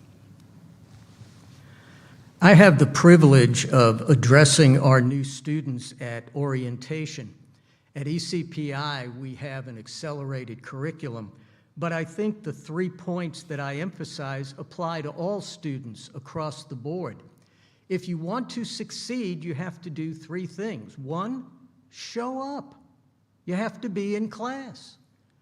2, do the work, and do it every day. It's real easy to, I'll get to it on the weekend, and all of a sudden, it's the end of the semester or the end of the term, and you're in a hole.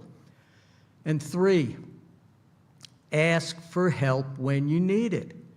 the school's administrators are just chafing at the bit to help you and get graduated. I don't know how many students take that seriously, but I've had a number come to me afterward and said, I wish I had put those 3 points into practice a lot earlier than I did. When students fall behind and I contact them and I say, what's going on? The biggest answer I get most frequently is, well, I have a lot going on. How many of you have heard that? So my question to our panel is, how do you handle the balance of schoolwork, family, children, and work? Because many students end up working, and many of them try to work full-time and go to school full-time. Ben, what do you say?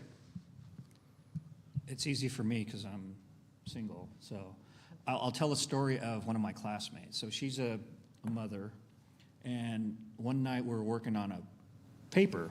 So on the screen we have Google, which I'm learning about, Google Drive. So I can see all these screens, right? So she's got her paper, my paper. She's editing it for me. So she's editing hers. She's editing mine at the same time with her kid in her lap, and I can hear the kid over the phone. And well, yeah, she's here, right? Her head is like this right now.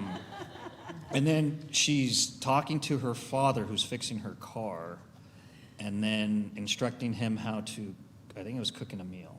So all this simultaneously. Now I applaud her on her way. So her balance is scheduling, right? Multitasking and scheduling. So scheduling's very important. So I got her to go to the gym in the morning so she can get up, get the exercise, and then time for her kid, her husband, and the schoolwork. So everything is very synchronized with her, and that is very important. She's got the schedule, she's got it synchronized, and she adjusted what I call family math. Sometimes the school can slide a little bit and the family comes up. There's a specific day, or every 2 weeks she's got to get her nails done because that's her thing, right? So everything's got to be scheduled. And the same thing with me, that's the balance. Scheduling, making the flexibility to adapt if the family needs more, if the school needs more, if you need more. So that's important. You brought up the, sorry, Faith. No, go on. Don't want to interrupt Go on, you. Doctor. Just a minute. Please. Ben mentioned the term multitasking. I find that fascinating because in reality, the psychological studies show there's no such thing as multitasking. Your brain can only do one thing at a time, which means time management is absolutely critical. If you don't learn the concept of time management, you are really treading water when you should be swimming toward the final winning line. All right, Faith, I'm sorry to interrupt you. Go ahead. How do you handle the balance? So the balance, it's funny you say time management, Dr. Carrillo. That is one of footnotes, one of the key words that I've got down here on my copy. I may also be single, but there are also things outside of that life. You know, I have the business, we have the full-time school life, I have the pets, they have their things, and it compounds and piles, and I'm still just one person. There's only 24 hours in the day. How we spend it does matter. So yes, I sacrifice my weekends, or what the federal work week considers to be a weekend, for my school, and then I concentrate on it on my time off, and then contribute more time back to the school for more time. And then there's the life on top of that. Yes, there are only 24 hours in a day. Being able to prioritize and determine, you know, with us being older students and having the experience we had, we know we had that time to decide what matters. I think that's what separates us from the average 18 to 22-year-old student. Time management. Did your military experience help you in managing your time? No doubt, 15 minutes early is on time. Sorry, that's just, I don't make the rules. On target there, young lady. Nisha, what do you say? I definitely say time management. The way that what helps me extremely is writing everything down and sticking to a specific time frame. Like like Monday through Thursday, that is those are the days that are specifically for schoolwork and everything like that. And I do it from, well, different classes. So the time frame varies, but those specific days are when I work on my assignments, when I work on my labs, or anything I have to do, and I stick to a specific time frame because, yeah, that's what really helps me. And then Friday, Saturday, and Sunday, those are me time. That's my time. Yeah. There you go. Elizabeth? I don't know what that is. I'm going to talk about some of the, well, I have to start off and say, like, my last 3 years of my husband's career, he was stationed out of state, and I stayed here in Virginia, ran a business, was pregnant, then I had a 1-year-old, and then I had a 2-year-old, and I will tell you, nothing will ever be harder than those 3 years of my life. So this now is I mean, we're so grateful for what we have now, and I think on a macro level, the things that make it work are support and teamwork, and again, those are things that were ingrained in him for the last 20 years, and I'm so grateful for those. A level below that, I do have to echo time management. I don't think I had those skills. Okay, I'm not really 29. Probably until, you know, my late 30s, into my 40s. And boundaries. Boundaries are absolutely key, knowing where you draw those lines, when you go to bed, when you shut the phone. And they're different for everyone. Some people might end the day at 8 o'clock. Some people might start it at 6. It really, really varies. And lists. I feel like my partner missed that memo on 15 minutes early, 'cause he ain't early for anything anymore. But I mean, taking skills from what worked for him too, as a team and as a partner, like, I know that he works well with lists and assignments and not hearing from me all the time. So that's a key component. I've had to adapt to what works for him. And that is one. I just leave the list and I just walk away. Let me echo the 15-minute rule. We had a campus president who emphasized that, put up signs all around the building. 15 minutes early equals on time. If you are on time, you are late. I wish we could get more people to realize that. I have lots more questions here. However, before we run out of time, one of the things that makes this panel outstanding is that our 3 female members have started their own business in addition to what they're doing at school. And before I ask them about that, I want to give our audience the opportunity to ask them any questions that you might find helpful in your administration and helping student veterans. Now, I have been told that unless we use a microphone, your question will not get on the recording. Do you want to handle that? They're right there. Okay. I can take them out, or you can. Okay.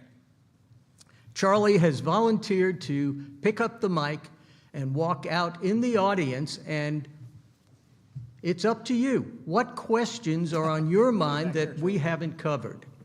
So I'm gonna Awesome, all the way to the back. I'm Let's gonna do it. slide in before I get asked, did I know about the resources available to me by those possibly in the audience? And the answer is no. Educate me. Thank you very much. Throw your arm in the air. So thank you for your service, and thank you for your presentation. Thank you. It's very valuable information. My question for all of you is two-part. Was the community college space taken into consideration when you were selecting a place for your education? And if not, why?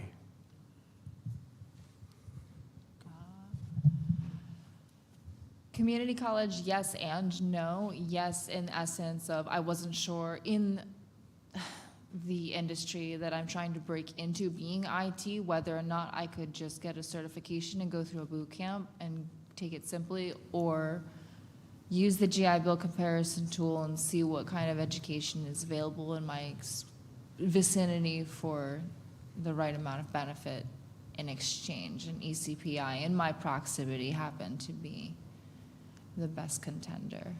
Good question. Anybody else? Nisha? I actually just chose a university because that's what my mom wanted. So, yeah. The influence of the parent. I did consider community college for my undergraduate program. I was the first of 3 children, and I don't think myself or my parents knew any better when we were making financial decisions at that time. And I wish we could have seen the bigger picture then. Still paying for it now. And yes, the community colleges was a consideration when I first started. It was all over the education. So that's for active duty soldiers. And I sent all my soldiers who didn't have a plan to go to the education center, talk to somebody. They've got plenty of colleges. We'll give you time. They have the Army provides a certain $4,500 a year back when I was in to go to school. We'll give you time, get you a start, and then through that you can branch out. But do something. That was the point. So I guess the answer was yes, it did come under consideration. Anybody else with a question? We have one over here, sir. I'm coming. It's a big auditorium. And I can tell you, we're not going to let you out of here until you ask at least 3 questions. So you mentioned that you wish you'd gone to the Office of Veterans or whatever it's called, of ACU, and you wish you'd gone there sooner, and you didn't. And then once you did, you go there often. So a lot of times we capture folks who come to our office late in the game, or they have gone to 3 or 4 different places before they land with us, and we get that. I should have just come here first. So what does it take to get you guys to just come to our office first? We have all the answers. Probably an IRS audit. Because what I've got going on right now works for me. And, they're going to slap me and just call me a hobbyist, but I'll make them their money. I'm just small scale. Is a small scale. I would say probably some kind of, you're not up there with law advice, but you'd hope, because you shouldn't have to be considered a last resort. That's just how the knee-jerk reaction seems. Probably an audit, but One more. I'm not going to get audited. Charlie, right here. Thanks, Charlie. I don't have much of a question, but I have an answer to my colleague back here. One of the things we did at NOVA, so veteran students didn't feel like they found out about our office or a veteran program, 2 years after being there, when they're almost out the door, is when they apply for a mission, we made some changes to our mission application process. That when they applied and they recognize themselves as a veteran or a dependent or a military affiliate student, they get a personalized letter from the president and also from our office. So there's a welcome letter goes out that all students get, right? And then our office sends one as well that has been blessed by the president's office, directing them to connect with our office. So that's have seemed to help, so that when they're thinking about onboarding or want to use benefits, they know they can immediately go to the Office of Military Veteran Services to start talking to those people about how to onboard using benefits. Because initially, they're not really thinking about how do I select my classes first. They're initially thinking about how do I use my benefits at your school. Even if they have used benefits at a previous institution, right? They still need to know how to use those benefits at the school that they are at now. So those are some of the things that we did. Good advice. Thank you very much. And thank you, Charlie, for your assistance. Before we wrap it up, I want to give our 3 females the opportunity to give us a little insight into the business you have started. So tell us about it, give yourself a plug, and how did you get started, Elizabeth? Yeah, so I am the owner and executive director of EMG Consulting, as I mentioned before. I am by trade a board certified behavior analyst. I'm licensed by the Board of Medicine in Virginia. We utilize applied behavior analysis therapy, and we mostly work with children with autism. And we mostly, all of our child clients are military families. So in the last couple of years, we have also started working with adults. But that's a little bit about what we do. We're located in Southeast Virginia. Our adult services cover the whole Commonwealth, but our child services are in Southeast Virginia. Good, thank you, Elizabeth. Nisha? So as I said, I am a real estate agent, and that is a business because, I'm an independent agent. And so the biggest struggle that I had was putting myself out there because I'm not from Virginia. So, trying to network and continue to network with veterans and, active duty members and people who, are just in the Virginia community, just putting yourself out there, creating business cards and everything like that. That's very important. And, going to Eventbrite and looking at those events that are on there and, going to those type of organizations and everything like that and not staying inside and thinking eventually everyone will come to you. But, in the beginning stages, you have to go put in the footwork and, put yourself out there and just not be afraid to speak to people and, just put yourself out there. That's what helped me in the real estate industry. Thank you, Nisha. Faith, you get the last word. Real estate, there's a lot of profit margin for that. That's good. So I'm a digital designer. I have a design business known as Cheap League. It's inexpensive. Art should not be classy and outwardly expensive. And don't ask me about NFTs. I don't know. We do tangible, fungible tokens. We don't do the non-fungible. I make small batch patches. We emphasize the small batch. I have a single needle machine. One day I'll grow up and get a multi-needle, but where the money sits, what I do is the design. So somebody out there has a big machine and I make the design and they pay for it. And that's where we found the bulk of the profit margin to be for what I do. Thank you. Good for you, all three of you. Congratulations. I would like to, certainly, you bet. I would like to thank our panel. Thank you, of course, for your service. Thank you very much for appearing here today and providing such valuable insight that we may not have had access to otherwise. I would like to thank the folks in the audience for participating, and in just a few minutes, we will have our closing ceremonies. Thanks for being here.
Thanks to our outstanding students and our fantastic panel moderator, Dr. Carrillo. It's always a phenomenal lesson anytime we get a chance to hear from students, and these panelists are a credit to their branches of service and their institutions. And now, like all great things, the 2022 Virginia Department of Veterans Services Education Summit must too come to an end. But to begin our closing ceremony, we will have award presentations. First, from Beverly Rebar, Senior Associate for Academic and Legislative Affairs.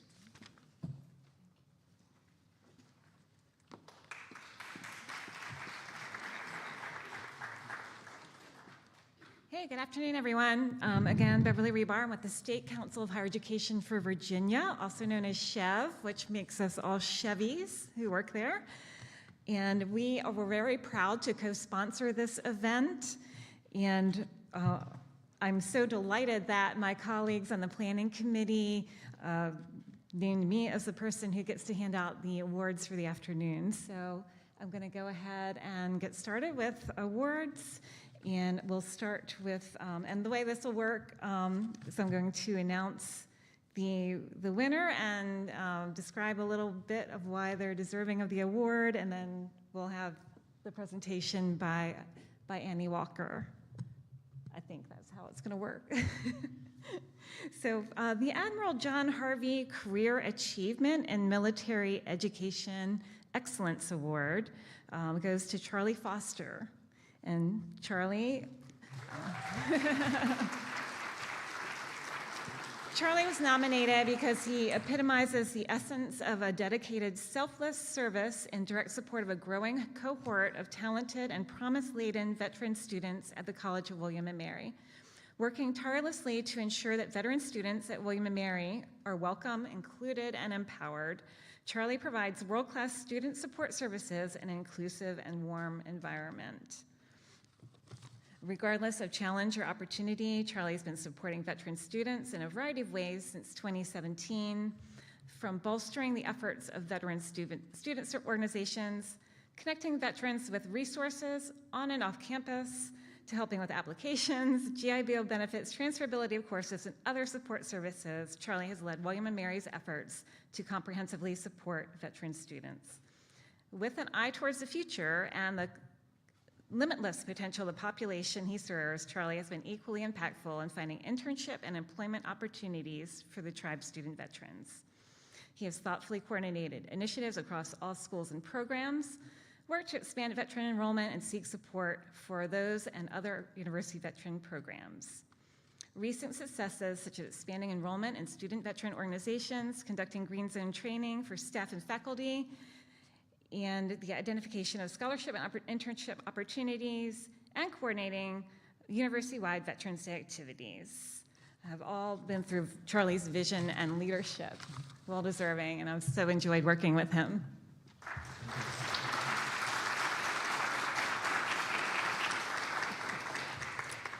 Next, we will present the Annie Walker Military Education Service of Excellence Award. This award is presented to Dr. Frederick White. Dr. White, he's been instrumental in promoting and developing the concepts of the Hub for Innovators, Veterans, and Entrepreneurs, and this is at Shenandoah University. He's developed new partnerships and opportunities for learners and the community. The Hive, as it's known, will bring together local businesses, veteran service organizations, the Department of Veterans Affairs, Virginia's or Northern Shenandoah Valley Community Veterans Engagement Board, Shenandoah University, and many other partners. In the Hive, learners and community members will be able to access and discover the resources that are available to them. There will be weekly sessions where partners like the American Red Cross will come in and have office space to meet with students. Sounds like a fantastic initiative, and without the assistance and hard work of Dr. White, Shenandoah would not have be having the groundbreaking ceremony for the home of the Hive. So that is set for November 11th. Fantastic. All right.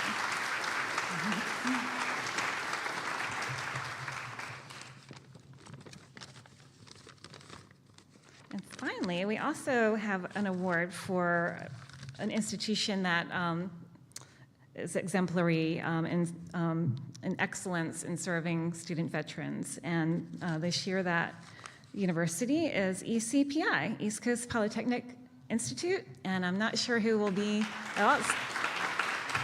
Bill Brown will be receiving this award. ECPI was founded in Norfolk in 1966. It's one of the first institutions to offer classes in computer programming. 60 years later, they continue their commitment to changing lives through forward-thinking, career-focused education. They take their responsibility to serve military veterans and military family members very seriously. They call it a no-fail mission. And nearly 30% of ECPI students are military and veterans. And the nomination is just replete with examples of how well the institution serves these students, from admissions to graduations to helping the transition to the civilian workforce in so many ways. So congratulations to ECPI.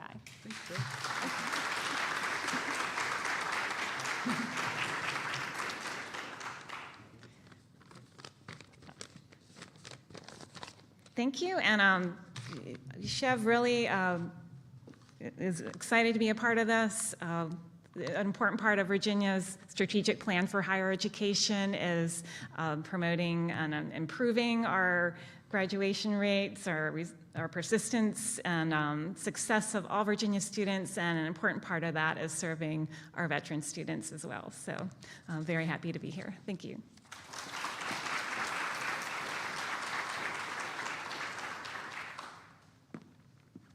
So now we get to recap our award winners as we go back through. Look at that, they're great, even me. So now I would be remiss if we didn't take a time to thank the committee members who made today a reality. They put in months of work and they put up with me. Please stand, committee members, and let's give them a round of applause.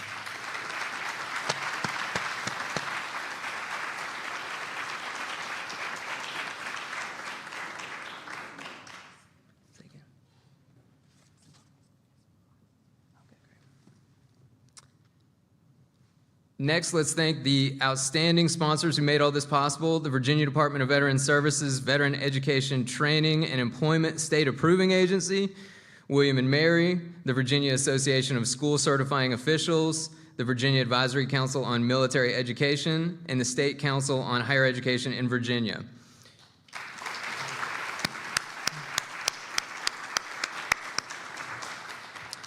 We will have some remarks from Annie Walker, Deputy Commissioner for Virginia Department of Veteran Services.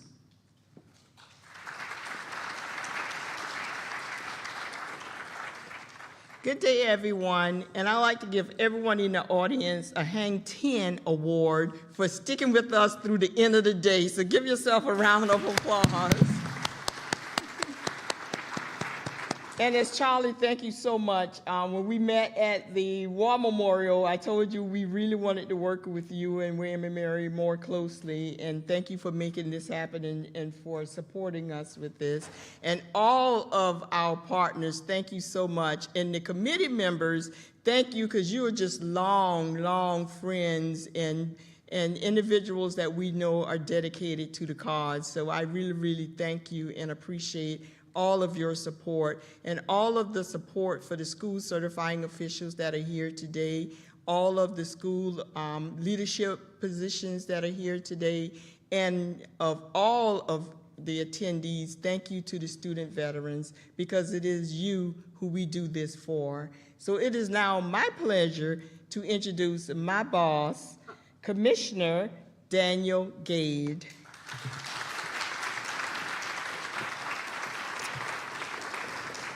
So I grew up on a farm. I'm making a point. I grew up on a farm, and we used to ride horses. And it turns out it's very easy to ride a horse towards the barn and very hard to ride a horse away from the barn.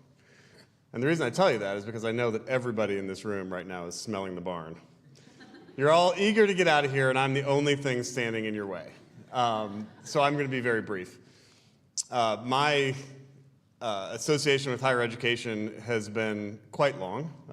Both my parents were school teachers, and I graduated from West Point and was doing my Army thing, and one day I got blown up. And when I had to recreate myself, the way I recreated myself was through higher education, earning a master's degree and later a PhD from University of Georgia, and taught at West Point for several years, taught at West Point for like 6 years, and then I retired from the Army. And then I went to work at American University, teaching political science and other topics at American University. So I've been on the professor side of this, and now I get to lead this great agency as we try to make Virginia the best state for veterans to live, work, and raise a family. And part of that is, as veterans leave the service, many of us, as we leave the service, want to go and make our lives better through higher education and make our families' lives better through higher education. And by the processes we run and by the hard work that is going on at every one of the universities and partner organizations represented here, you're making real veterans' lives better. You know, at lunchtime, we had the suicide prevention presentation from Brandy, and what we know about suicide is that the best way to prevent suicide, one of the best ways to prevent suicide, is to make sure that people are employed in a job that they like and that they feel respect for. And the best way to some of those kinds of jobs is through higher education. And so I'm just really glad that you all made the time to do this today. I'm glad that we had such great panels and panelists. Thank you to all the panels and panelists who did that hard prep work, and for all of those of you who were the hands that many hands made this possible. And so for all of you who are part of the many hands, thank you. And as we go forward, please don't be afraid to reach out to me directly or to my agency at any time for anything. If you have any trouble at all with benefits, with education, with blowing through the state bureaucracy to get things done, that's why I'm in this job, is to help you. And so to that end, I'm going to give you my email address right now. And it's super easy. It's daniel.gade@dvs.virginia.gov. So first name, last name at dvs.virginia.gov. And please reach out to me if you have any troubles. But thank you again for your time and all the hard work that went into this. I'm really proud of you, and I'm proud of this successful day. So thanks to my team, and thanks to all of you who attended. Have a great drive home. Bye-bye.